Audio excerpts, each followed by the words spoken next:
Agency ਜਿਨ੍ਹਾਂ ਦੇ ਕੋਲੋਂ ਹਰ ਇੱਕ ਤਰੀਕੇ ਦੀ ਤੁਸੀਂ ਇੰਸ਼ੋਰੈਂਸ ਕਰਵਾ ਸਕਦੇ ਹੋ। ਇੰਸ਼ੋਰੈਂਸ ਬਾਰੇ ਪਤਾ ਕਰਨ ਲਈ ਕਾਲ ਕਰ ਸਕਦੇ ਹੋ 408-272-2500 ਦੇ ਉੱਤੇ। ਟਿਰਕੇਣਾ ਇਮੀਗ੍ਰੇਸ਼ਨ ਲਾ ਫਰਮ US ਇਮੀਗ੍ਰੇਸ਼ਨ ਦਾ ਹੋਵੇ ਕਿਸੇ ਵੀ ਤਰੀਕੇ ਦਾ ਕੰਮ, ਕਾਲ ਅਟਾਰਨੀ ਜੇ ਟਿਰਕੇਣਾ 415-909-0503। ਊੜਾ ਡਟ ਰਿਲੀਫ ਵਾਲੇ ਨਿਰਮਲ ਸਿੰਘ ਮਾਨ, ਇਕਨੋਮਿਕ ਹਾਰਡਸ਼ਿਪ ਹੈ, ਬੈਂਕਰਪਸੀ ਤੋਂ ਬਚਣਾ ਹੈ, ਕਾਲ ਕਰੋ 8888889914 ਦੇ ਉੱਤੇ। ਇਹਨਾਂ ਸਾਰਿਆਂ ਦਾ ਅਸੀਂ ਧੰਨਵਾਦ ਕਰਦੇ ਹਾਂ। ਜੇਕਰ ਤੁਸੀਂ ਵੀ ਇਸ ਪ੍ਰੋਗਰਾਮ ਨੂੰ ਸਪਾਂਸਰ ਕਰਨਾ ਚਾਹੁੰਦੇ ਹੋ ਸੰਪਰਕ ਕਰੋ 408-722-7698 ਦੇ ਉੱਤੇ। ਸੋ ਬਹੁਤ ਸਾਰੀਆਂ ਇਮੀਗ੍ਰੇਸ਼ਨ ਦੀਆਂ ਜਿਹੜੀਆਂ ਨਿਊਜ਼ ਆ ਅਪਡੇਟਸ ਆ ਉਹ ਤੁਹਾਡੇ ਨਾਲ ਜਿਹੜੀ ਇਸ ਦੇ ਵਿੱਚ ਆਪਾਂ ਸਾਂਝ ਪਾਵਾਂਗੇ ਅਤੇ ਤੁਹਾਡੀਆਂ ਕਾਲਸ ਵੀ ਜਿਹੜੀਆਂ ਪ੍ਰੋਗਰਾਮ ਦੇ ਵਿੱਚ ਬਾਅਦ 'ਚ ਲਈਆਂ ਜਾਣਗੀਆਂ। ਉਹ ਜਿਹੜੀਆਂ ਕਾਲਸ ਕਰਨ ਦੇ ਲਈ ਨੰਬਰ ਰਹੇਗਾ 408-272-5200 4082725200 ਦੇ ਉੱਤੇ ਤੁਸੀਂ ਸੰਪਰਕ ਕਰ ਸਕਦੇ ਹਾਂ। ਅਤੇ ਆਓ ਗੱਲਾਂ-ਬਾਤਾਂ ਦਾ ਸਿਲਸਿਲਾ ਜਿਹੜਾ ਉਹ ਸ਼ੁਰੂ ਕਰਦੇ ਹਾਂ।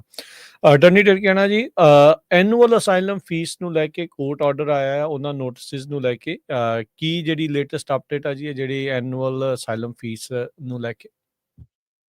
ਸੋ ਜਿਹੜਾ ਸਾਰਿਆਂ ਨੂੰ ਪਤਾ $100 ਦੀ ਜਿਹੜੀ ਫੀਸ ਸੀਗੀ ਉਹਨੂੰ ਲੈ ਕੇ ਜਿਹੜਾ ਕਾਫੀ ਕਨਫਿਊਜ਼ਨ ਵੀ ਜਿਹੜੀ ਚੱਲੀ ਸੀਗੀ, ਕਰਨੀ ਚਾਹੀਦੀ ਪੇ ਨਹੀਂ ਕਰਨੀ ਚਾਹੀਦੀ, ਕਿਹੜੇ ਸਿਸਟਮ ਦੇ ਵਿੱਚ ਕਰਨੀ ਚਾਹੀਦੀ ਆ, ਕਿਹੜੇ ਲਿੰਕ ਥੱਲੇ ਕਰਨੀ ਚਾਹੀਦੀ ਹੈ। ਸੋ ਤੁਸੀਂ ਦੇਖਿਆ ਹੋਣਾ ਉਹਦੀਆਂ ਕਾਫੀ ਵੀਡੀਓ ਵੀ ਜਿਹੜੀਆਂ ਸੀਗੀਆਂ ਇੰਟਰਨੈਟ ਤੇ ਕਿ ਇੱਦਾਂ ਹੋਣਾ ਚਾਹੀਦਾ ਜਾਂ ਇੱਦਾਂ ਨਹੀਂ ਉੱਦਾਂ ਹੋਣਾ ਚਾਹੀਦਾ। ਤੇ ਇਹ ਜਿਹੜੀ ਸਾਰੇ ਨੂੰ ਚੱਲਦੇ ਹੋਏ ਇੱਕ ਅਸਾਈਲਮ ਸੀਕਰ ਐਡਵੋਕੇਸੀ ਪ੍ਰੋਜੈਕਟ ਹੈਗੀ ਸੰਸਥਾ, ਠੀਕ ਹੈ, ਉਹਨੇ USCIS ਤੇ ਲਾਅ ਸੂਟ ਕਰਤਾ। ਤੇ ਇਹ ਲਾਅ ਸੂਟ ਜਿਹੜਾ ਸੀਗਾ ਫਿਰ ਡਿਸਟ੍ਰਿਕਟ ਕੋਰਟ ਜਿਹੜਾ ਸੀਗਾ ਮੈਰੀਲੈਂਡ ਦਾ, ਉਹਨੇ ਕਿਹਾ ਕਿ ਇਹ ਜਿਹੜਾ ਸਟੇ ਕਰ ਦਿਓ ਇਹਨੂੰ, ਤੇ ਇਹ ਫੀਸ ਹੁਣ ਤੁਸੀਂ ਜਿਹੜੀ ਕਲੈਕਟ ਨਹੀਂ ਕਰ ਸਕਦੇ। ਤੇ ਹੁਣ ਇਹ ਫੀਸ ਜਿਹੜੀ ਕਲੈਕਟ ਕਰਨੀ ਉਹਨਾਂ ਨੇ ਟੈਂਪਰੇਰੀਲੀ ਬੰਦ ਕਰ ਦਿੱਤੀ ਆ।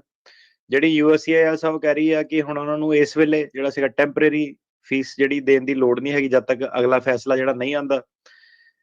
ਇਹਦੇ ਵਿੱਚ USCIS ਕਹਿ ਰਹੀ ਹੈਗੀ ਕਿ ਉਹਨਾਂ ਨੇ ਕਿਸੇ ਨੂੰ ਰੀਫੰਡ ਜਿਹੜਾ ਇਸ਼ੂ ਨਹੀਂ ਕਰਨਾ ਜਿਹਨਾਂ ਨੇ ਫੀਸ ਦਿੱਤੀ ਆ। ਇੱਕ ਜਿਹੜਾ ਸੀਗਾ ਕਲਾਇੰਟ ਉਹਨੇ ਸਾਨੂੰ ਕਿਹਾ ਕਿ ਉਹਨੂੰ ਰੀਫੰਡ ਆਇਆ ਵਾ, ਸੋ ਉਹਦੀ ਮੈਨੂੰ ਨਹੀਂ ਹੁਣ ਪਤਾ ਕੀ ਕਨਫਰਮੇਸ਼ਨ ਹੈ ਕਿ ਰੀਫੰਡ ਕਰ ਰਿਹਾ ਕਿ ਨਹੀਂ, ਪਰ ਉਹਨਾਂ ਨੇ ਆਪਣੀ ਵੈਬਸਾਈਟ ਤੇ ਲਿਖਿਆ ਕਿ ਉਹਨਾਂ ਨੇ ਰੀਫੰਡ ਨਹੀਂ ਕਰਨੇ ਹੈਗੇ। ਤੇ ਹੁਣ ਇਸ ਵੇਲੇ ਜਿਹੜੀ ਸੀਗੀ ਅਸਾਈਲਮ ਦੀ ਫੀਸ ਜਿਹੜੀ ਸੀਗੀ $100 ਵਾਲੀ ਉਹ ਕਲੈਕਟ ਹੋਣੀ ਜਿਹੜੀ USCIS ਨੇ ਬੰਦ ਕਰਤੀ ਹੈ। ਸੋ ਇਹ ਖਬਰ ਆ ਜੀ ਇਹਦੇ ਵਿੱਚ, ਤੇ ਫਿਰ ਅੱਗੇ ਆਪਾਂ ਦੇਖਦੇ ਹਾਂ ਕਿੱਦਾਂ। ਤੇ ਗੱਲ ਜਿਹੜੀ ਇਹਦੇ ਵਿੱਚੋਂ ਦੀ ਨੋਟ ਕਰਨ ਵਾਲੀ ਇਹ ਆ ਕਿ ਤੁਸੀਂ ਦੇਖ ਲਓ ਕਿ ਜਿਹੜੀਆਂ ਇਹ ਸੰਸਥਾਵਾਂ ਜਿੱਦਾਂ ਹੈਗੀਆਂ ਅਸਾਈਲਮ ਸੀਕਰ ਐਡਵੋਕੇਸੀ ਪ੍ਰੋਜੈਕਟ ਹੋ ਗਿਆ, ACLU ਵਗੈਰਾ ਜਿਹੜੀਆਂ ਹੈਗੀਆਂ ਜੀ, ਇਹ ਸੰਸਥਾਵਾਂ ਜਿਹੜੀਆਂ ਇਹ ਜੱਦੋਜਹਿਦ ਵੀ ਕਰਦੇ ਰਹਿੰਦੇ ਆ, ਸਰਕਾਰ ਦੇ ਨਾਲ ਖਹਿੰਦੇ ਰਹਿੰਦੇ ਆ, ਕੋਰਟ ਵਾਲੇ ਸਿਸਟਮ 'ਚ ਜਾਂਦੇ ਰਹਿੰਦੇ ਆ। ਤੇ ਜਿਹੜੀ ਸਰਕਾਰ ਆ ਉਹ ਵੀ ਤੁਹਾਨੂੰ ਪਤਾ ਕਈ ਵਾਰੀ ਜੱਜਾਂ ਨੂੰ ਵੀ ਟਾਰਗੇਟ ਕਰ ਦਿੰਦੇ ਆ, ਵਕੀਲਾਂ ਦੇ ਵਾਲੇ ਤਾਂ ਨਹੀਂ ਅਜੇ ਹੋਏ, ਤੇ ਕਿ ਆਹ ਵਾਲਾ ਵਧੀਆ ਜੱਜ ਆ, ਆਹ ਵਾਲਾ ਮਾੜਾ ਜੱਜ ਆ, ਉਹ ਵੀ ਸਿਸਟਮ ਜਿਹੜਾ ਪੈਰਲਲ ਜਿਹੜਾ ਚੱਲੀ ਜਾਂਦਾ। ਤੇ ਕਈ ਵਾਰੀ ਕਈ ਮੌਕਿਆਂ ਤੇ ਸਰਕਾਰ ਦੀ ਜਿੱਤ ਹੋ ਜਾਂਦੀ ਆ ਜ਼ਿਆਦਾਤਰ ਉੱਦਾਂ। ਤੇ ਪਰ ਇਹ ਹੈ ਕਿ ਕੋਰਟ ਸਿਸਟਮ ਦੇ ਵਿੱਚ ਤੁਸੀਂ ਦੇਖ ਲਓ ਕਿ ਕੋਰਟ ਵੀ ਜਿਹੜਾ ਥੋੜਾ ਜਿਹਾ ਗਰਾਊਂਡ ਹੋਲਡ ਕਈ ਵਾਰੀ ਜਿਹੜਾ ਲੋਕਾਂ ਦੇ ਲਈ ਕਰ ਲੈਂਦਾ ਜਿੱਦਾਂ ਆਹ ਚੀਜ਼ ਹੈ ਨਾ। ਤੇ ਇੱਥੋਂ ਦੀ ਇੱਕ ਇੰਡੀਕੇਸ਼ਨ ਇਹ ਵੀ ਮਿਲਦੀ ਆ ਕਿ ਏਦਾਂ ਨਹੀਂ ਕਿ ਬਿਲਕੁਲ ਹੀ ਜਿਹੜੇ ਇਮੀਗ੍ਰੈਂਟ ਦੇ ਰਾਈਟ ਦੀ ਕੋਈ ਵੀ ਨਹੀਂ ਫਿਕਰ ਆ। ਇੱਕ ਬਸ ਇਹ ਆ ਕਿ ਜਿਹੜੀ ਪ੍ਰੋਟੈਕਟ ਕਰਦੇ ਸੀ ਉਹਨਾਂ ਦੀ ਆਵਾਜ਼ ਜੀ ਥੋੜੀ ਜਿਹੀ ਦੱਬੀ ਹੋਈ ਹੈ ਇਸ ਵੇਲੇ ਕਿ ਜਿੱਧਰਲੇ ਪਾਸੇ ਨੂੰ ਸਰਕਾਰ ਨੇ ਜਿੱਦਾਂ ਦੇ ਬੰਦੇ ਜਿਹੜੇ ਲਾਏ ਆ। ਤੇ ਇਹਦਾ ਹੁਣ ਅਗਲੀ ਮਿਡ ਟਰਮ ਇਲੈਕਸ਼ਨ 'ਚ ਜਾ ਕੇ ਪਤਾ ਲੱਗੂਗਾ ਕਿ ਹਵਾ ਜਿਹੜੀ ਆ ਉਹ ਬਦਲਦੀ ਆ ਕਿ ਨਹੀਂ ਬਦਲਦੀ ਆ। ਜੀ ਜੀ, ਬਿਲਕੁਲ। ਸੋ ਲੈਟਸ ਸੀ ਕੀ ਬਣਦਾ ਆ। ਪਰ ਇਹ ਆ ਵੀ ਜਦੋਜਹਿਦ ਜਾਰੀ ਆ, ਪਰ ਜਿੱਦਾਂ ਤੁਸੀਂ ਕਿਹਾ ਵੀ ਰਿਪਰਜੈਂਟੇਸ਼ਨ ਕਰਨ ਵਾਲਿਆਂ ਦੀ ਜਿਹੜੀ ਅੱਗੇ ਫੰਡਿੰਗ ਵਗੈਰਾ ਹੁੰਦੀ ਸੀ, ਇਹਨਾਂ ਨੇ ਆਉਂਦੀਆਂ ਸਭ ਤੋਂ ਪਹਿਲਾਂ ਉਹ ਰੋਕੀ ਜਿਨ੍ਹਾਂ ਕੋਲ ਕੋਈ ਰਾਸ਼ੀ ਨਹੀਂ ਸੀ ਹੁੰਦੀ, ਉਹ ਜਿਹੜੀਆਂ ਸੰਸਥਾਵਾਂ ਇੱਦਾਂ ਕਰਦੀਆਂ ਸੀਗੀਆਂ। ਸੋ ਇਹਨਾਂ ਨੇ ਤੋੜ ਤਾਂ ਹਰ ਇੱਕ ਪਾਸੇ ਦਾ ਜਿਹੜਾ ਲੱਭ ਕੇ ਰੱਖਿਆ ਸੀਗਾ, ਪੂਰੀ ਤਿਆਰੀ ਦੇ ਨਾਲ ਇਹ ਆਏ ਸੀਗੇ ਵੀ ਕਿੱਦਾਂ ਜਿਹੜਾ ਉਹ ਕਰਨਾ। ਪਰ ਚਲੋ ਫਿਰ ਵੀ ਚੈੱਕਸ ਐਂਡ ਬੈਲੈਂਸਿਸ ਕਿਤੇ ਨਾ ਕਿਤੇ ਦੇਖਣ ਨੂੰ ਮਿਲਦੇ ਆ। ਜਿੱਦਾਂ ਹੁਣ ਓਰੇਗਨ 'ਚ ਕੱਲ੍ਹ ਆਰਡਰ ਆਇਆ ਆ ਵੀ ਨੈਸ਼ਨਲ ਗਾਰਡ ਨਹੀਂ ਲਾ ਸਕਦੇ ਤੁਸੀਂ। ਉਹ ਕਹਿੰਦੇ ਵੀ ਇੱਦਾਂ ਦੀ ਕੋਈ ਹੈ ਹੀ ਨਹੀਂ ਆ, ਵੀ ਸੰਭਾਵਨਾ ਹੀ ਨਹੀਂ ਆ ਵੀ ਇੱਥੇ ਵਿਦਰੋਹ ਐਡਾ ਤਕੜਾ ਜਿਹੜਾ ਉਹ ਹੋ ਸਕਦਾ ਹੈ ਜਾਂ ਹੋ ਰਿਹਾ ਆ। ਸੋ ਕਹਿੰਦੇ ਵੀ ਇਨਫ ਫੋਰਸ ਹੈਗੀ ਤੁਹਾਡੇ ਕੋਲ ਉਹ ਰੂਲਸ ਜਿਹੜੇ ਉਹ ਲਾਗੂ ਕਰਨ ਦੇ ਲਈ। ਸੋ ਕਾਫੀ ਕੁਛ ਜਿਹੜਾ ਆ ਅਟਾਰਨੀ ਟਿਰਕੇਣਾ ਜੀ ਇਸ ਟਾਈਮ ਅਦਾਲਤਾਂ ਦੇ ਵਿੱਚ ਹੀ ਘੁੰਮ ਰਿਹਾ ਆ। ਸੋ ਅਦਾਲਤਾਂ ਬਹੁਤ ਬਿਜ਼ੀ ਰਹਿਣੀਆਂ ਆ ਆਉਂਦੇ ਜਿਹੜੇ ਉਹ ਮਹੀਨਿਆਂ 'ਚ, ਆਉਂਦੇ ਸਾਲਾਂ ਦੇ ਵਿੱਚ ਵੀ। ਜੀ ਜੀ, ਕੈਂਸਸ ਦਾ ਮੇਅਰ ਆ ਉਸ ਦੇ ਉੱਤੇ ਵੋਟਰ ਫਰਾਡ ਚਾਰਜਿਸ ਜਿਹੜੇ ਉਹ ਲਾਏ ਆ, ਤੇ ਇਸ ਦੇ ਵਿੱਚ ਮਦਦ USCIS ਨੇ ਕੀਤੀ ਸੀਗੀ। ਹਾਂਜੀ, ਇਹ ਮੈਕਸੀਕਨ ਵਿਅਕਤੀ ਸੀਗਾ ਹੋਜ਼ੇ ਸੇਬੈਲੋਸ, ਹਾਂ ਲਾਸਟ ਨੇਮ ਪਤਾ ਨਹੀਂ ਮੈਨੂੰ ਕਿੱਦਾਂ ਦਾ ਸਪੈਲ ਹੁੰਦਾ। ਤੇ ਰੀਇਲੈਕਟ ਹੋਇਆ ਸੀਗਾ, ਮਤਲਬ ਮੇਅਰ ਦਾ ਕੋਲਡ ਵਾਟਰ ਕੈਂਸਸ ਦੇ ਵਿੱਚ ਜਗ੍ਹਾ ਹੈਗੀ ਇੱਕ ਉੱਥੇ ਦਾ। ਤੁਸੀਂ ਦੇਖ ਲਓ ਕਿ ਬੰਦਾ ਰੀ-ਇਲੈਕਟ ਹੋਇਆ ਦੂਜੀ ਵਾਰੀ, ਇਹ ਪਤਾ ਕਿੰਨੀ ਵਾਰੀ ਟਰਮ ਇਹ ਜਿੱਤਿਆ ਹੋਣਾ, ਤੇ ਮੇਅਰ ਬਣ ਵੀ ਗਿਆ ਸੀਗਾ। ਇਹਦੀ ਇਨਵੈਸਟੀਗੇਸ਼ਨ ਕਰਤੀ ਉਹਨਾਂ ਨੇ, ਤੇ ਇੱਥੇ ਜਿਹੜਾ ਸੀਗਾ ਚਾਰਜਸ ਬੇਸਿਕਲੀ ਇਹ ਲਾਇਆ ਕਿ ਇਹਨੇ ਕੋਈ ਪੁਰਾਣੀ ਜਿੱਦਾਂ ਵੋਟ ਕੀਤੀ ਹੋਣੀ ਆ, ਜਿਹਦੇ ਵਿੱਚ ਕਿ ਉਦੋਂ ਇਹ ਸਿਟੀਜ਼ਨ ਨਹੀਂ ਸੀਗਾ, ਏਦਾਂ ਦਾ ਕੋਈ ਡੇਟਾ ਜਿਹੜਾ USCIS ਨੇ ਜਿਹੜਾ ਸੇਵ ਕੀਤਾ ਕਿ ਇਹ ਕਦੋਂ ਸਿਟੀਜ਼ਨ ਬਣਿਆ, ਤੇ ਇਲੈਕਸ਼ਨਾਂ 'ਚ ਉਹਨੇ ਲੋਕਲ ਜਿਹੜਾ ਸੀਗਾ ਵੋਟ ਕੀਤਾ ਸੀਗਾ, ਤੇ ਉਸ ਚੀਜ਼ ਦਾ ਜਿਹੜਾ ਸੀਗਾ ਇਹਦੇ ਉੱਤੇ ਜਿਹੜਾ ਮਤਲਬ ਤੁਸੀਂ ਦੇਖ ਲਓ ਕਿ ਅੱਜ ਪਹਿਲਾਂ ਵੀ ਬਣਿਆ ਸੀਗਾ, ਹੁਣ ਇਹ ਟਾਰਗੇਟ ਜਿਹੜਾ ਹੋਇਆ, ਤੇ ਡੋਂਟ ਨੋ ਕਿ ਇਹ ਪੋਲੀਟੀਕਲ ਰਾਈਵਲਰੀ ਦੇ ਵਿੱਚ ਹੈਗਾ ਜਾਂ ਕਿੱਦਾਂ ਕਿ ਬੜੀ ਸਪੈਸੀਫਿਕ ਜੀ ਖਬਰ ਹੈ ਕਿ ਮੇਅਰ ਹੀ ਚੱਕਦਾ, ਤੇ ਉਹ ਬੇਸਿਕਲੀ ਉਹਨਾਂ ਨੇ ਆਪਣੀ ਵੈਬਸਾਈਟ ਤੇ ਵੀ ਜਿਹੜਾ ਸੀਗਾ USCIS ਨੇ ਪਬਲਿਸ਼ ਕੀਤਾ, ਤੇ ਇਹਦੇ ਨਾਲ ਹੀ ਇੱਕ ਜਿਹੜਾ ਉਹ ਸੀਗਾ ਕਿ ਇਹ ਕਹਿੰਦੇ ਆ ਕਿ 26 ਸਟੇਟਸ ਹੈਗੀਆਂ US ਦੇ ਵਿੱਚ, ਜਿਹਦੇ ਵਿੱਚ ਕਿ ਇੱਕ ਪ੍ਰੋਸੈਸ ਜਿਹਾ ਹੈਗਾ ਕਿ ਵੈਰੀਫਿਕੇਸ਼ਨ ਹੋਣੀ ਚਾਹੀਦੀ ਹੈ ਕਿ ਬੰਦਾ ਸਿਟੀਜ਼ਨ ਹੀ ਸਿਰਫ ਜਿਹੜਾ ਵੋਟ ਕਰੇ, ਤੇ ਇਹ ਜਿਹੜਾ ਇੱਕ ਇਹਨਾਂ ਦਾ ਪ੍ਰੋਗਰਾਮ ਵੀ ਹੈਗਾ, ਸੇਵ ਕਹਿੰਦੇ ਆ ਪ੍ਰੋਗਰਾਮ ਨੂੰ, ਤੇ ਉਹ ਪ੍ਰੋਗਰਾਮ ਦੇ ਥੱਲੇ ਜਿਹੜਾ ਸੀਗਾ ਸਿਸਟਮੈਟਿਕ ਏਲੀਅਨ ਵੈਰੀਫਿਕੇਸ਼ਨ ਫॉर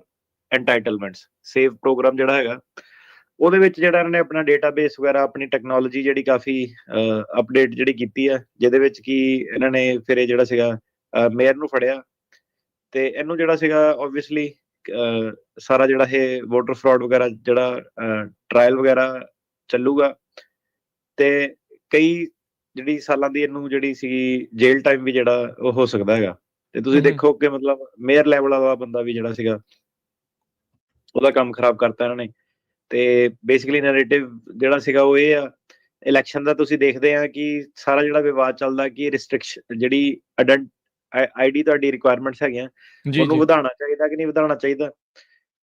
ਜਿਹੜੀ ਲਿਬਰਲ ਪਾਰਟੀ ਜਿਹੜੀ ਹੈਗੀ ਓਬਵੀਅਸਲੀ ਉਹ ਕਹਿੰਦੀ ਹੈਗੀ ਕਿ ਜਦੋਂ ਤੁਸੀਂ ਰੋਕ ਟੋਕ ਲਾਉਂਦੇ ਆ ਤੇ ਕਈ ਲੋਕੀ ਫਿਰ ਜੇ ਵੋਟ ਸਹੀ ਤਰੀਕੇ ਨਾਲ ਪਾਰਟਿਸਿਪੇਟ ਨਹੀਂ ਕਰਦੇ, ਕਿਉਂਕਿ ਹਰੇਕ ਬੰਦੇ ਕੋਲ ਹੁੰਦੀ ਨਹੀਂ, ਕਿਉਂਕਿ ਕਈ ਲੈਵਲ ਦੇ ਲੋਕ ਜਿਹੜੇ ਆ ਜਾਂਦੇ ਹਨਾ ਕਿ ਹਰ ਬੰਦਾ ਕਈ ਵਾਰੀ ਆਰਗੇਨਾਈਜ਼ ਨਹੀਂ ਹੁੰਦਾ, ਉਹ ਕਹਿੰਦੇ ਕਿ ਵੋਟਰ ਟਰਨ ਅਰਾਊਂਡ ਤੇ ਫਰਕ ਪੈਂਦਾ ਜੇ ਤੁਸੀਂ ਇਦਾਂ ਦੀਆਂ ਰਿਕੁਆਇਰਮੈਂਟਾਂ ਜਦੋਂ ਪਾ ਦਿੰਦੇ ਆ। ਜਿਹੜੀ ਕੰਜ਼ਰਵੇਟਿਵ ਪਾਰਟੀ ਹੈਗੀ ਆ ਉਹ ਕਹਿੰਦੀ ਆ ਕਿ ਜਦੋਂ ਤੁਸੀਂ ਗਲਤ ਇੱਕ ਵੋਟ ਪੈ ਜਾਂਦੀ ਆ ਤੇ ਉਹ ਇੱਕ ਸਹੀ ਵੋਟ ਨੂੰ ਕੈਂਸਲ ਕਰ ਦਿੰਦੀ ਆ, ਗੱਲ ਉਹਨਾਂ ਦੀ ਵੀ ਸਹੀ ਆ ਕਿ ਵੋਟਰ ਫਰਾਡ ਨਹੀਂ ਹੋਣਾ ਚਾਹੀਦਾ, ਤੇ ਕਿਉਂਕਿ ਕਲੀਅਰ ਪਤਾ ਲੱਗਣਾ ਚਾਹੀਦਾ ਕਿ ਕੌਣ ਜਿੱਤਿਆ ਤੇ ਕੌਣ ਹਾਰਿਆ ਹਨਾ।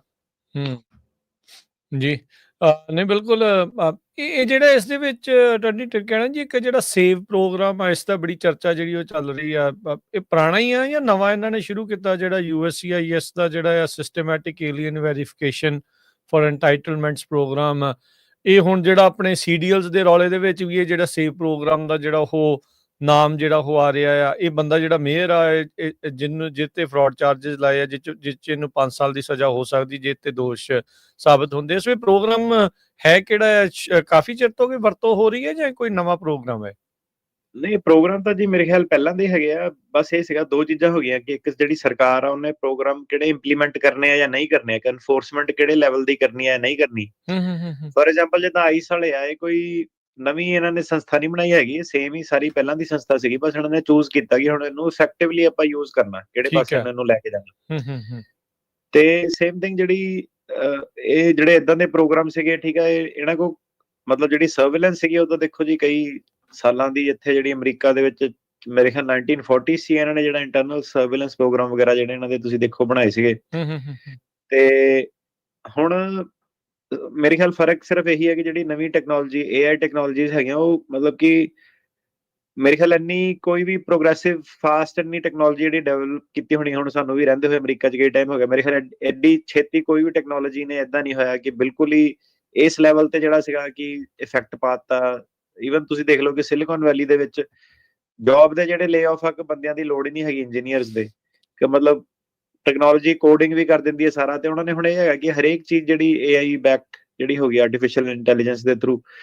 ਤੇ ਸੁਣਨ 'ਚ ਜਿੱਦਾਂ ਕਈ ਆ ਰਹੇ ਕਿ ਇਸ ਤੋਂ ਇਲਾਵਾ ਵੀ ਕਈ ਪ੍ਰੋਗਰਾਮ ਜਿਹੜੇ ਹੈਗੇ, ਤੁਸੀਂ ਇੱਕ ਮੇਰੇ ਖਿਆਲ ਸ਼ੇਅਰ ਵੀ ਕੀਤਾ ਸੀਗਾ ਕਿ ਫੇਸ਼ੀਅਲ ਰੈਕਗਨੀਸ਼ਨ ਵੀ ਜਿਹੜੀ ਹੈਗੀ ਹੈ ਕਿ ਕੈਮਰਾ ਪੁਆਇੰਟ ਕਰਕੇ ਕਿਸੇ ਵੱਲ IC ਏਜੰਟਾਂ ਨੂੰ ਜਿਹੜੇ ਕੈਮਰੇ ਦਿੱਤੇ ਆ ਉਹ ਪੁਆਇੰਟ ਕਰਦੇ ਆ ਤਾਂ ਲੋਕਾਂ ਦੇ ਫੇਸ ਦੇ ਨਾਲ ਉਹਨਾਂ ਦੇ ਸੋਸ਼ਲ ਮੀਡੀਆ ਵਗੈਰਾ ਹਰੇਕ ਚੀਜ਼ ਜਿਹੜੀ ਸੀਗੀ ਉਹ ਲਿੰਕ ਕਰ ਲੈਂਦੇ ਆ ਕਿ ਇਹਦੀ ਆਨਲਾਈਨ ਜਿਹੜਾ ਫੁੱਟਪ੍ਰਿੰਟ ਜਿਹੜਾ ਕੀ ਹੈਗਾ। ਤੇ ਉਹਦੇ ਵਿੱਚ ਉਹ ਫਿਰ ਹੁਣ ਜਿੱਦਾਂ ਡੇਟਾਬੇਸ ਕੀ ਹੁੰਦਾ ਕਿ ਜਿਹੜੀ ਵੀ ਤੁਸੀਂ ਚੀਜ਼ ਲਿਖਦੇ ਆ, ਮੈਸੇਜ ਟਾਈਪ ਕਰਦੇ ਆ, ਕੁਝ ਵੀ ਛੱਡਦੇ ਆ ਨਾ, ਉਹਦਾ ਹਰੇਕ ਚੀਜ਼ ਦਾ ਇੱਕ ਡਿਜੀਟਲ ਫੁੱਟਪ੍ਰਿੰਟ ਹੁੰਦਾ।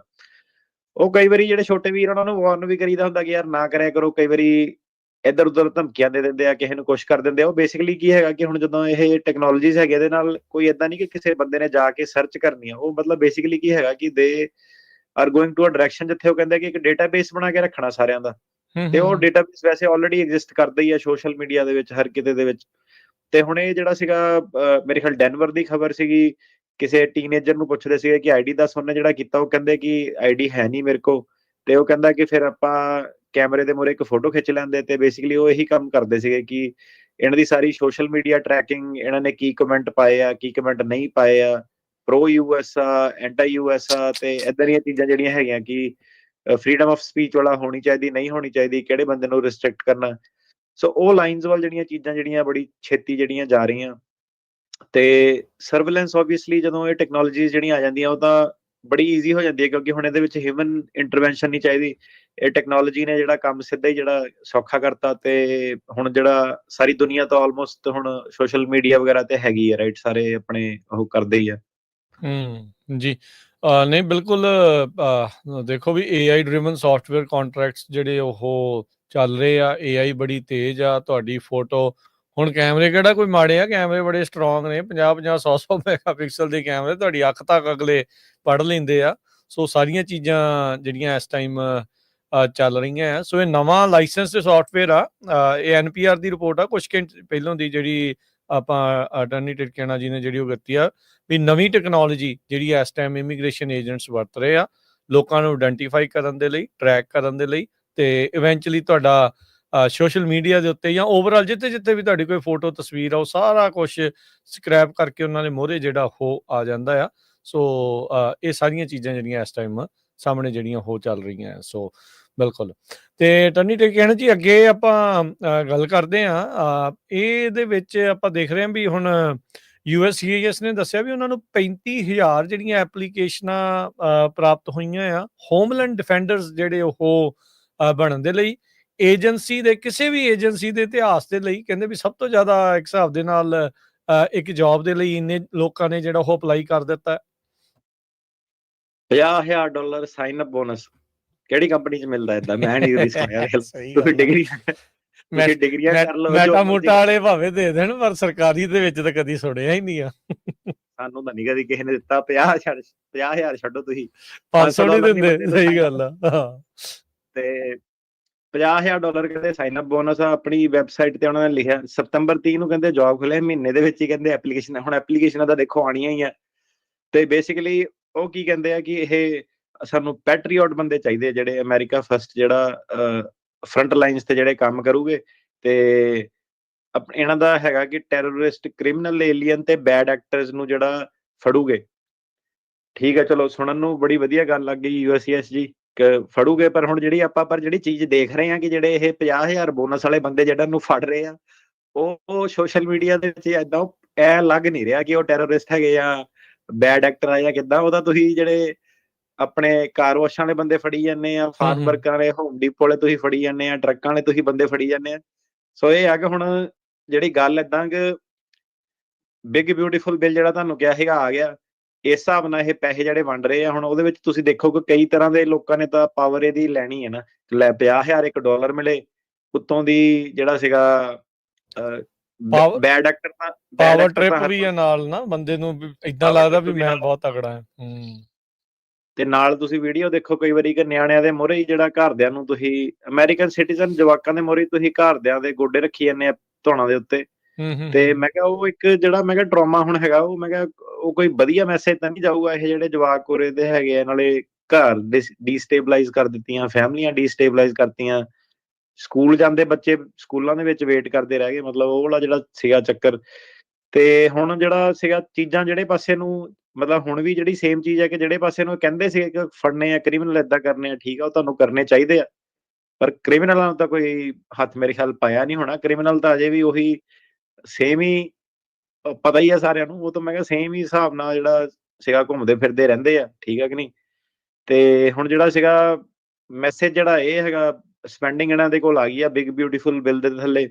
ਲੋਕੀ ਇਹਨਾਂ ਨੇ ਜਿਹੜੇ ਸੀਗੇ ਹੋਰ ਭਰਤੀ ਜਿਹੜੇ ਕਰਨੇ ਆ। ਤੇ ਸੇਮ ਥਿੰਗ ਜਿੱਦਾਂ ਕੋਰਟਸ ਦੇ ਵਿੱਚ ਕਹਿੰਦੇ ਆ ਮਿਲਟਰੀ ਜੱਜ ਪਾਣੇ, ਉਹ ਮਿਲਟਰੀ ਜੱਜ ਆਪਾਂ ਦੇਖਿਆ ਉਹ ਆਣੇ ਵੀ ਸ਼ੁਰੂ ਹੋ ਗਿਆ। ਤੇ ਹਾਂਜੀ, ਤੇ ਹੁਣ ਉਹੀ ਆ ਕਿ ਆਉਣ ਵਾਲੇ ਟਾਈਮ 'ਚ ਹੀ ਪਤਾ ਲੱਗੂਗਾ ਕਿ ਫੇਅਰ ਚੀਜ਼ਾਂ ਚੱਲਦੀਆਂ, ਠੀਕ ਆ, ਇਹ ਬੰਦੇ ਜਿਹੜੀ ਹਾਇਰਿੰਗ ਹੋਣ ਦੇ ਨਾਲ ਕਿ ਹੋਰ ਜ਼ਿਆਦਾ ਕੰਮ ਜਿਹੜਾ ਸਟ੍ਰਿਕਟ ਹੋ ਜਾਂਦਾ। ਹੂੰ।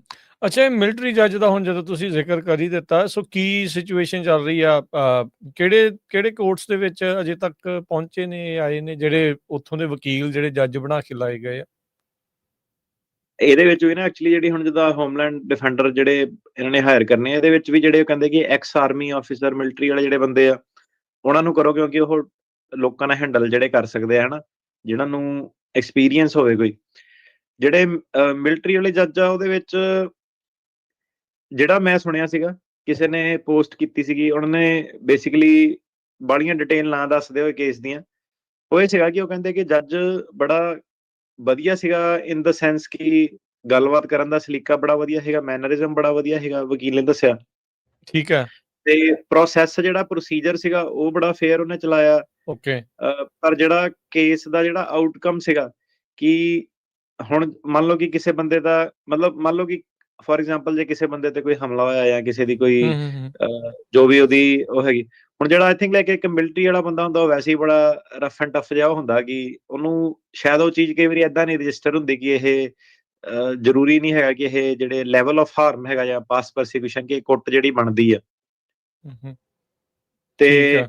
ਉਹ ਚੀਜ਼ਾਂ ਜਿਹੜੀਆਂ ਹੈਗੀਆਂ ਕਿ ਇੱਕ ਇੱਕ ਓਪੀਨੀਅਨ ਹੁੰਦਾ ਨਾ ਕਿ ਬੰਦੇ ਦਾ, ਕਿ ਤੁਸੀਂ ਮਤਲਬ ਹੁਣ ਇੱਕ ਪ੍ਰੋਫੈਸਰ ਨੂੰ ਜੱਜ ਲਾਓਗੇ, ਉਹਦਾ ਇੱਕ ਹੋਰ ਓਪੀਨੀਅਨ ਹੋਣਾ, ਤੁਸੀਂ ਇੱਕ ਜਿਹੜਾ ਮਤਲਬ ਕਿਹੜੀ ਸੈਗਮੈਂਟ 'ਚੋਂ ਤੁਸੀਂ ਚੱਕ ਕੇ ਬੰਦੇ ਨੂੰ ਜੱਜ ਜਿਹੜਾ ਲਾਉਂਦੇ, ਹਰੇਕ ਬੰਦਾ ਆਪਣੇ ਆਪਣੇ ਓਪੀਨੀਅਨ ਨਾਲ ਕੈਰੀ ਕਰਦਾ ਨਾ, ਜਿੱਦਾਂ ਜਿਊਰੀ ਡਿਊਟੀ ਆਪਣੀ ਹੁੰਦੀ ਹੈ ਕਿ ਉਹਦੇ ਵਿੱਚ ਤੁਸੀਂ ਸਮਾਜਿਕ ਸਮਾਜ 'ਚੋਂ ਵੱਖ-ਵੱਖ ਬੰਦੇ ਚੱਕਦੇ ਹੋ, ਉਹ ਫਿਰ ਫੈਸਲੇ ਦਿੰਦੇ ਆ। ਤੇ ਉਹਦਾ ਪਰਪਸ ਇਹੀ ਹੁੰਦਾ ਕਿ ਸਾਰਿਆਂ ਦੇ ਸੋਚ ਵਿਚਾਰ ਜਿਹੜੇ ਰਲ ਕੇ ਤੇ ਫਿਰ ਫੈਸਲਾ ਜਿਹੜਾ ਹੋਵੇ ਕਿ ਸੁਸਾਇਟੀ ਦੇ ਹਿਸਾਬ ਨਾਲ ਜਿਹੜਾ ਫੈਸਲਾ ਹੋਵੇ। ਪਰ ਹੁਣ ਏਦਾਂ ਕਿ ਜਦੋਂ ਤੁਸੀਂ ਸਾਰੇ ਜਾਣੇ ਇੱਕੋ ਹੀ ਉਹਦੇ ਵਿੱਚੋਂ ਕਿ ਤੁਸੀਂ ਕਹੋ ਬਹੁਤ ਜ਼ਿਆਦਾ ਮਿਲਟਰੀ ਜੱਜ ਲਾਣੇ ਆ, ਉਹਦੇ ਵਿੱਚ ਹੁਣ ਪਤਾ ਨਹੀਂ ਫਸਟ ਟਾਈਮ ਹੀ ਆ ਇਹ, ਦੇਖਿਆ ਨਹੀਂ ਆਪਾਂ ਕਿ ਕਿੱਦਾਂ ਉਹਦੇ ਵਿੱਚ ਇੱਕ ਬੰਦਾ ਸੀਗਾ, ਉਹ ਮੇਰੇ ਖਿਆਲ ਵਕੀਲ ਆ ਸੈਨ ਡਿਏਗੋ ਦਾ, ਉਹ ਮਿਲਟਰੀ ਜੱਜ ਹੀ ਸੀਗਾ ਪਹਿਲਾਂ, ਬਾਅਦ 'ਚ ਇਮੀਗ੍ਰੇਸ਼ਨ ਲਾਇਰ ਬਣ ਗਿਆ। ਠੀਕ ਹੈ। ਉਹਨੇ ਕਿਹਾ ਕਿ ਮੈਂ ਵੀ ਪਹਿਲਾਂ ਆਰਮੀ 'ਚ ਕੰਮ ਕੀਤਾ, ਉਹ ਕਹਿੰਦਾ ਪਰ ਜੱਜ ਇਹਨਾਂ ਦਾ ਭੁਲੇਖਾ ਕਿ ਜੇ ਇਹਨਾਂ ਨੂੰ ਐਂ ਲੱਗੂਗਾ ਕਿ ਆਰਮੀ ਵਾਲੇ ਨੇ ਇਹਨਾਂ ਦਾ ਸਰਕਾਰ ਦੇ ਫੇਵਰ 'ਚ ਹੀ ਫੈਸਲੇ ਦੇਣੇ ਆ, ਉਹ ਕਹਿੰਦਾ ਕਿ ਇਹ ਫੇਅਰ ਵੀ ਹੁੰਦੇ ਆ ਬੰਦੇ, ਤੇ ਇਹ ਹੋ ਸਕਦਾ ਕਿ ਆਪਣਾ ਸਟੈਂਸ ਇਮੀਗ੍ਰੈਂਟ ਦੇ ਫੇਵਰ 'ਚ ਵੀ ਲੈ ਸਕਦੇ ਆ। ਤੇ ਆਪਾਂ ਫਿਰ ਉਹੀ ਉਮੀਦ ਕਰ ਸਕਦੇ ਆ ਕਿ ਇਹ ਜਿਹੜੇ ਬੰਦੇ ਆ, ਇਹ ਆਪਣੇ ਜੀ ਫੇਅਰ ਰਹਿਣ ਸਾਰੇ, ਕਿ ਲਾਅ ਦੇ ਹਿਸਾਬ ਨਾਲ ਜਿਹੜੇ ਫੈਸਲੇ ਕਰਨ। ਤੇ ਇਹਦੇ ਵਿੱਚ ਜਿਹੜਾ ਸੀਗਾ ਮੇਨ ਜਿਹੜਾ ਕੰਸਰਨ ਉਹ ਇਹੀ ਹੈਗਾ ਕਿ ਜਿਹੜੀ ਟ੍ਰੇਨਿੰਗ ਆ ਉਹ ਬੜੀ ਸ਼ਾਰਟ ਆ। ਜਿੱਦਾਂ ਪਹਿਲਾਂ ਸੀਗਾ ਕਿ 10 ਸਾਲ ਵਗੈਰਾ ਦੀ ਟ੍ਰੇਨਿੰਗ ਜਿਹੜੀ ਸੀਗੀ, ਕਿ ਹੁਣ ਜਿੱਦਾਂ ਨਵੇਂ-ਨਵੇਂ ਸਿੱਧੇ 6-6 ਮਹੀਨੇ ਦੀ ਟ੍ਰੇਨਿੰਗ ਨਾਲ ਕਰ ਰਿਹਾ। ਤੇ ਇਮੀਗ੍ਰੇਸ਼ਨ ਲਾਇਰਸ ਜਿਹੜੇ ਹੈਗੇ ਉਹਨਾਂ ਨੂੰ ਇਹ ਕੰਸਰਨ ਆ ਕਿ ਐਡੀ ਛੇਤੀ ਜਿਹੜਾ, ਕਿਉਂਕਿ ਇਮੀਗ੍ਰੇਸ਼ਨ ਲਾਅ ਵੀ ਤੁਸੀਂ ਹੁਣ ਜਿੱਦਾਂ ਸੁਣਦੇ ਆ ਸਾਨੂੰ ਸ਼ੋਅ ਤੇ ਵੀ, ਹਨਾ, ਤੁਹਾਨੂੰ ਪਤਾ ਹੈ ਕਿੱਡਾ ਕੰਪਲਿਕੇਟਿਡ ਏਰੀਆ ਹੈ। ਏਦਾਂ ਨਹੀਂ ਕਿ ਫਾਰਮ ਭਰਤੇ ਤੇ ਬੰਦਾ ਇਮੀਗ੍ਰੇਸ਼ਨ ਲਾਇਰ ਬਣ ਗਿਆ, ਰਾਈਟ। ਤੇ ਉਹ ਕਹਿੰਦੇ ਕਿ ਜਿੱਦਾਂ ਜੱਜ ਵੀ, ਉਹ ਵੀ ਡਿਊਟੀ ਬੜੀ ਇੰਪੋਰਟੈਂਟ ਆ। ਤੇ ਉਹਨਾਂ ਨੂੰ ਇਮੀਗ੍ਰੇਸ਼ਨ ਲਾਇਰਸ ਨੂੰ ਇਹ ਲੱਗਦਾ ਕਿ ਇਹ ਪ੍ਰੋਸੀਜਰ ਜਿਹੜਾ ਫੋਲੋ ਨਹੀਂ ਕਰ ਪਾਉਣਾ ਇਹਨਾਂ ਨੇ। ਜੀ ਜੀ, ਬਿਲਕੁਲ। ਸੋ ਚੇਂਜਸ ਜਿਹੜੇ ਉਹ ਆ ਰਹੇ ਆ ਧੜਾ ਧੜ, ਜਿਹੜੇ ਆਪਾਂ ਜਿਹੜੇ ਉਹ ਦੇਖ ਰਹੇ ਆ। ਅੱਛਾ, ਅਟਾਰਨੀ ਟਿਕਣਾ ਜੀ, ਸਟੇਟ ਡਿਪਾਰਟਮੈਂਟ ਨੇ ਕੱਲ ਹੀ ਇੱਕ ਨਵੇਂ ਨਿਯਮ ਇੱਕ ਹਿਸਾਬ ਦੇ ਨਾਲ ਜਿਹੜੇ ਇਮੀਗ੍ਰੈਂਟ ਵੀਜ਼ੇ ਵਾਲਿਆਂ ਦੇ ਲਈ ਥੋੜੇ ਜਿਹੇ ਕਰ ਦਿੱਤੇ, ਖਾਸ ਕਰਕੇ ਜਿਨ੍ਹਾਂ ਨੂੰ ਕੋਈ ਸਰਟਨ ਮੈਡੀਕਲ ਕੰਡੀਸ਼ਨਸ ਹੈਗੀਆਂ। ਕਹਿੰਦੇ ਵੀ ਜੇ ਕਿਸੇ ਨੂੰ ਕੋਈ ਰੈਸਪੀਟਰੀ ਡਿਵਾਈਸ ਆ, ਕਾਰਡੀਓ, ਦਿਲ ਦੀ ਬਿਮਾਰੀ ਆ, ਕੈਂਸਰ ਆ, ਡਾਇਬਟੀਜ਼ ਆ, metabolic, neurological, mental health conditions ਆ, ਕਹਿੰਦੇ ਵੀ ਸਟੇਟ ਡਿਪਾਰਟਮੈਂਟ ਨੇ ਅਲਾਉ ਕਰ ਦਿੱਤਾ ਵੀ ਇਹਨਾਂ ਦੇ ਜਿਹੜੇ ਵੀਜ਼ੇ ਆ ਉਹ ਡਿਨਾਈ ਕੀਤੇ ਜਾ ਸਕਦੇ ਆ ਇਸ ਆਧਾਰ ਦੇ ਉੱਤੇ। ਸੋ ਇਹ ਕਾਫੀ ਇੱਕ ਹਿਸਾਬ ਦੇ ਨਾਲ ਕਰੜਾ ਕਦਮ ਆ। ਅੱਜ ਕੱਲ੍ਹ ਤਾਂ ਬੰਦਾ, ਮੈਨੂੰ ਨਹੀਂ ਲੱਗਦਾ ਕਿਸੇ ਨੂੰ ਕੋਈ ਬੀਪੀ ਡਾਇਬਟੀਜ਼ ਤੋਂ ਬਗੈਰ ਜਿਹੜਾ ਤੁਰਿਆ ਫਿਰਦਾ ਹੋਵੇ। ਕਿਸੇ ਨੂੰ ਕੋਈ ਨਾ ਕੋਈ ਜਿਹੜੀ ਪ੍ਰੋਬਲਮ ਚੱਲ ਰਹੀ ਆ, ਅਤੇ ਇਹਦੇ ਆਧਾਰ ਦੇ ਉੱਤੇ ਵੀ ਹੁਣ ਵੀਜ਼ੇ ਰਿਜੈਕਟ ਕੀਤੇ ਜਾ ਸਕਦੇ ਆ। ਜਾ ਸਕਦੇ ਨਹੀਂ, ਆਪਾਂ ਰਿਜੈਕਟ ਹੋਏ ਵੇਖੇ ਵੀ ਹੈਗੇ ਆ। ਅੱਛਾ ਜੀ। ਤੇ ਉਹਨਾਂ ਨੇ ਕੀਤੇ ਵੀ ਆ, ਇੰਡੀਆ ਦੇ ਵਿੱਚ ਵੀ ਕਈਆਂ ਨੇ ਜਿਹੜੇ ਕੀਤੇ ਆ। ਉਹ ਕਹਿੰਦੇ ਆ ਕਿ ਕਾਰਡੀਓਵੈਸਕੂਲਰ ਡਿਜ਼ੀਜ਼ ਹੋ ਗਈ, ਰੈਸਪੀਰੇਟਰੀ ਡਿਜ਼ੀਜ਼ ਹੋ ਗਈ, ਕੈਂਸਰ ਹੋ ਗਿਆ, ਡਾਇਬਟੀਜ਼ ਹੋ ਗਈ, ਠੀਕ ਆ, ਸ਼ੂਗਰ ਦੀ ਬਿਮਾਰੀ ਜਿਹਨੂੰ ਕਹਿੰਦੇ ਆ, ਤੇ ਮੈਂਟਲ ਹੈਲਥ ਕੰਡੀਸ਼ਨ ਜਿੱਦਾਂ ਹੋ ਗਈਆਂ, ਤੇ ਉਹ ਪਬਲਿਕ ਚਾਰਜ ਥੱਲੇ ਜਿਹੜੀ ਧਾਰਾ ਦੇ ਥੱਲੇ ਇਹ ਜਿਹੜਾ ਡਿਨਾਈ ਕਰਦੇ ਆ। ਤੇ ਕਈ ਆਪਾਂ ਜਿੱਦਾਂ ਕੇਸ ਸੀਗੇ ਉਹ ਦੇਖੇ ਆ ਕਿ ਲੋਕੀ ਇੱਕ ਫਾਰਮ ਜਿਹਾ ਦੇ ਦਿੰਦੇ ਕਿ ਪਬਲਿਕ ਚਾਰਜ, ਸਾਨੂੰ ਲੱਗਦਾ ਕਿ ਬੰਦਾ ਪਬਲਿਕ ਚਾਰਜ ਬਣੂਗਾ, ਬਾਹਲੀ ਕਈ ਵਾਰੀ ਐਕਸਪਲੇਨੇਸ਼ਨ ਵੀ ਨਹੀਂ ਜਿਹੜੀ ਦਿੰਦੇ ਕਿ ਕਿਉਂ ਆ, ਕਿੱਦਾਂ, ਹਨਾ। ਤੇ ਇਹਦੇ ਵਿੱਚ ਹੁਣ ਡੇਟਾ ਜਿਹੜਾ ਹੈਗਾ, ਹੁਣ ਕਈ ਜਿਹੜੀਆਂ ਡਿਜ਼ੀਜ਼ ਹੈਗੀਆਂ, ਠੀਕ ਆ, ਸਪੈਸ਼ਲੀ ਹੁਣ ਜਿੱਦਾਂ ਪਹਿਲਾਂ ਕੀ ਸੀਗਾ ਕਿ ਜਿਹੜੀ ਕਮਿਊਨੀਕੇਬਲ ਡਿਜ਼ੀਜ਼ ਆ, ਮਤਲਬ ਕਿ ਜਿਹੜੀ ਫੈਲ ਸਕਦੀ ਆ, ਉੱਤੇ ਰੋਕ ਟੋਕ ਸੀਗੀ ਕਿ ਟੀਬੀ ਹੋ ਗਿਆ, ਏਡਸ ਹੋ ਗਈ, ਏਦਾਂ ਦੀਆਂ ਚੀਜ਼ਾਂ ਜਿਹੜੀਆਂ। ਹੂੰ ਹੁਣ ਹੂੰ ਫੋਰ ਹੂੰ ਐਗਜ਼ਾਮਪਲ ਜਿੱਦਾਂ ਕੈਂਸਰ ਆ, ਉਹ ਤੁਹਾਡੀ ਇੰਟਰਨਲ ਡਿਜ਼ੀਜ਼ ਹੈਗੀ, ਉਹ ਫੈਲ ਨਹੀਂ ਸਕਦੀ, ਕਿਸੇ ਦਾ ਹੱਥ ਲਾਇਆ ਨਹੀਂ ਕਿਸੇ ਨੂੰ ਹੂੰ ਕੈਂਸਰ ਹੋ ਜਾਣਾ। ਤੇ ਇਹ ਕਹਿ ਰਹੇ ਆ ਕਿ ਆਪਾਂ ਉਸ ਕਰਕੇ ਨਹੀਂ ਡਿਨਾਈ ਕਰ ਰਹੇ ਕਿ ਬੰਦੇ ਨੂੰ ਡਾਇਬਟੀਜ਼ ਆ ਜਾਂ ਕੈਂਸਰ ਆ, ਪਰ ਆਪਾਂ ਇਸ ਕਰਕੇ ਡਿਨਾਈ ਕਰ ਸਕਦੇ ਹਾਂ ਕਿ ਜੇ ਸਾਨੂੰ ਇਹ ਲੱਗੂਗਾ ਕਿ ਬੰਦਾ ਲਾਈਫ ਲੌਂਗ ਆਪਣਾ ਜਿਹੜਾ ਖੁਦ ਆਪਣੀ ਫੰਡਿੰਗ ਜਿਹੜੀ ਨਹੀਂ ਕਰ ਸਕਦਾ, ਉਹ ਇਹ ਕਹਿੰਦੇ ਆ ਕਿ ਟੈਕਸ ਪੇਅਰ ਤੇ ਬਹੁਤ ਜ਼ਿਆਦਾ ਬਰਡਨ ਆ ਕਿ ਜਦੋਂ ਏਜਡ ਬੰਦਾ ਅਮਰੀਕਾ ਚ ਆਉਂਦਾ ਤੇ ਉਹਨੂੰ ਕੋਈ ਏਦਾਂ ਦੀ ਇਲਨੈਸ ਹੈਗੀ ਆ, ਤੇ ਉਹ ਜਿਹੜਾ ਸੀਗਾ ਫਿਰ ਓਬਵੀਅਸਲੀ ਇੰਸ਼ੋਰੈਂਸ ਜਿਹੜੀਆਂ ਹੈਗੀਆਂ ਉਹ ਤਾਂ ਕਾਫੀ ਮਹਿੰਗੀਆਂ, ਤੁਹਾਨੂੰ ਪਤਾ 3-3 4-4 ਹਜ਼ਾਰ ਡਾਲਰ ਜਿਹੜਾ ਪਰ ਮੰਥ, ਮੇਰੇ ਖਿਆਲ ਏਦਾਂ ਦੀ ਰੇਂਜ ਜਿਹੜੀਆਂ ਪੈਂਦੀਆਂ ਹੂੰ ਹੂੰ ਜਦੋਂ ਬੰਦਾ ਇੱਕ ਸਰਟਨ ਏਜ ਤੋਂ ਬਾਅਦ ਉਰੇ ਐਂਟਰ ਕਰਦਾ। ਤੇ ਹੁਣ ਉਹ ਕਹਿੰਦੇ ਆ ਕਿ ਜਿਹੜੇ ਸਬਸਿਡਾਈਜ਼ ਪ੍ਰੋਗਰਾਮ ਜਾਂ ਫੰਡਡ ਪ੍ਰੋਗਰਾਮ ਜਿਹੜੇ ਹੁੰਦੇ ਆ, ਤੇ ਇਹਦੇ ਵਿੱਚ ਉਹਨਾਂ ਨੇ ਲੌਂਗ ਟਰਮ ਦੇ ਵਿੱਚ ਇਹਨਾਂ ਨੇ ਮੈਡੀਕੇਡ ਪ੍ਰੋਗਰਾਮ ਵੀ ਜਿੱਦਾਂ ਸੀਗਾ ਪਹਿਲਾਂ ਪਾਉਣ ਦੀ ਕੋਸ਼ਿਸ਼ ਕੀਤੀ ਸੀਗੀ, ਨਿਊਟ੍ਰੀਸ਼ਨ ਅਸਿਸਟੈਂਸ ਹੋ ਗਿਆ, ਵੈਲਫੇਅਰ ਪ੍ਰੋਗਰਾਮ ਹੋ ਗਏ, ਜਾਂ ਪਬਲਿਕ ਹਾਊਸਿੰਗ ਦੇ ਜਿਹੜੇ ਪ੍ਰੋਗਰਾਮ ਹੋ ਗਏ ਹਨਾ। ਸੋ ਏਦਾਂ ਦੀਆਂ ਚੀਜ਼ਾਂ ਨੂੰ ਉਹ ਕੀ ਮੰਨਦੇ ਆ ਕਿ ਇਹ ਜਿਹੜੇ ਲੋਕ ਆਊਗੇ ਤੇ ਫਿਰ ਇਹ ਬਰਡਨ ਬਣੂਗੇ, ਇਹ ਸਰਕਾਰ ਕਹਿੰਦੀ ਆ।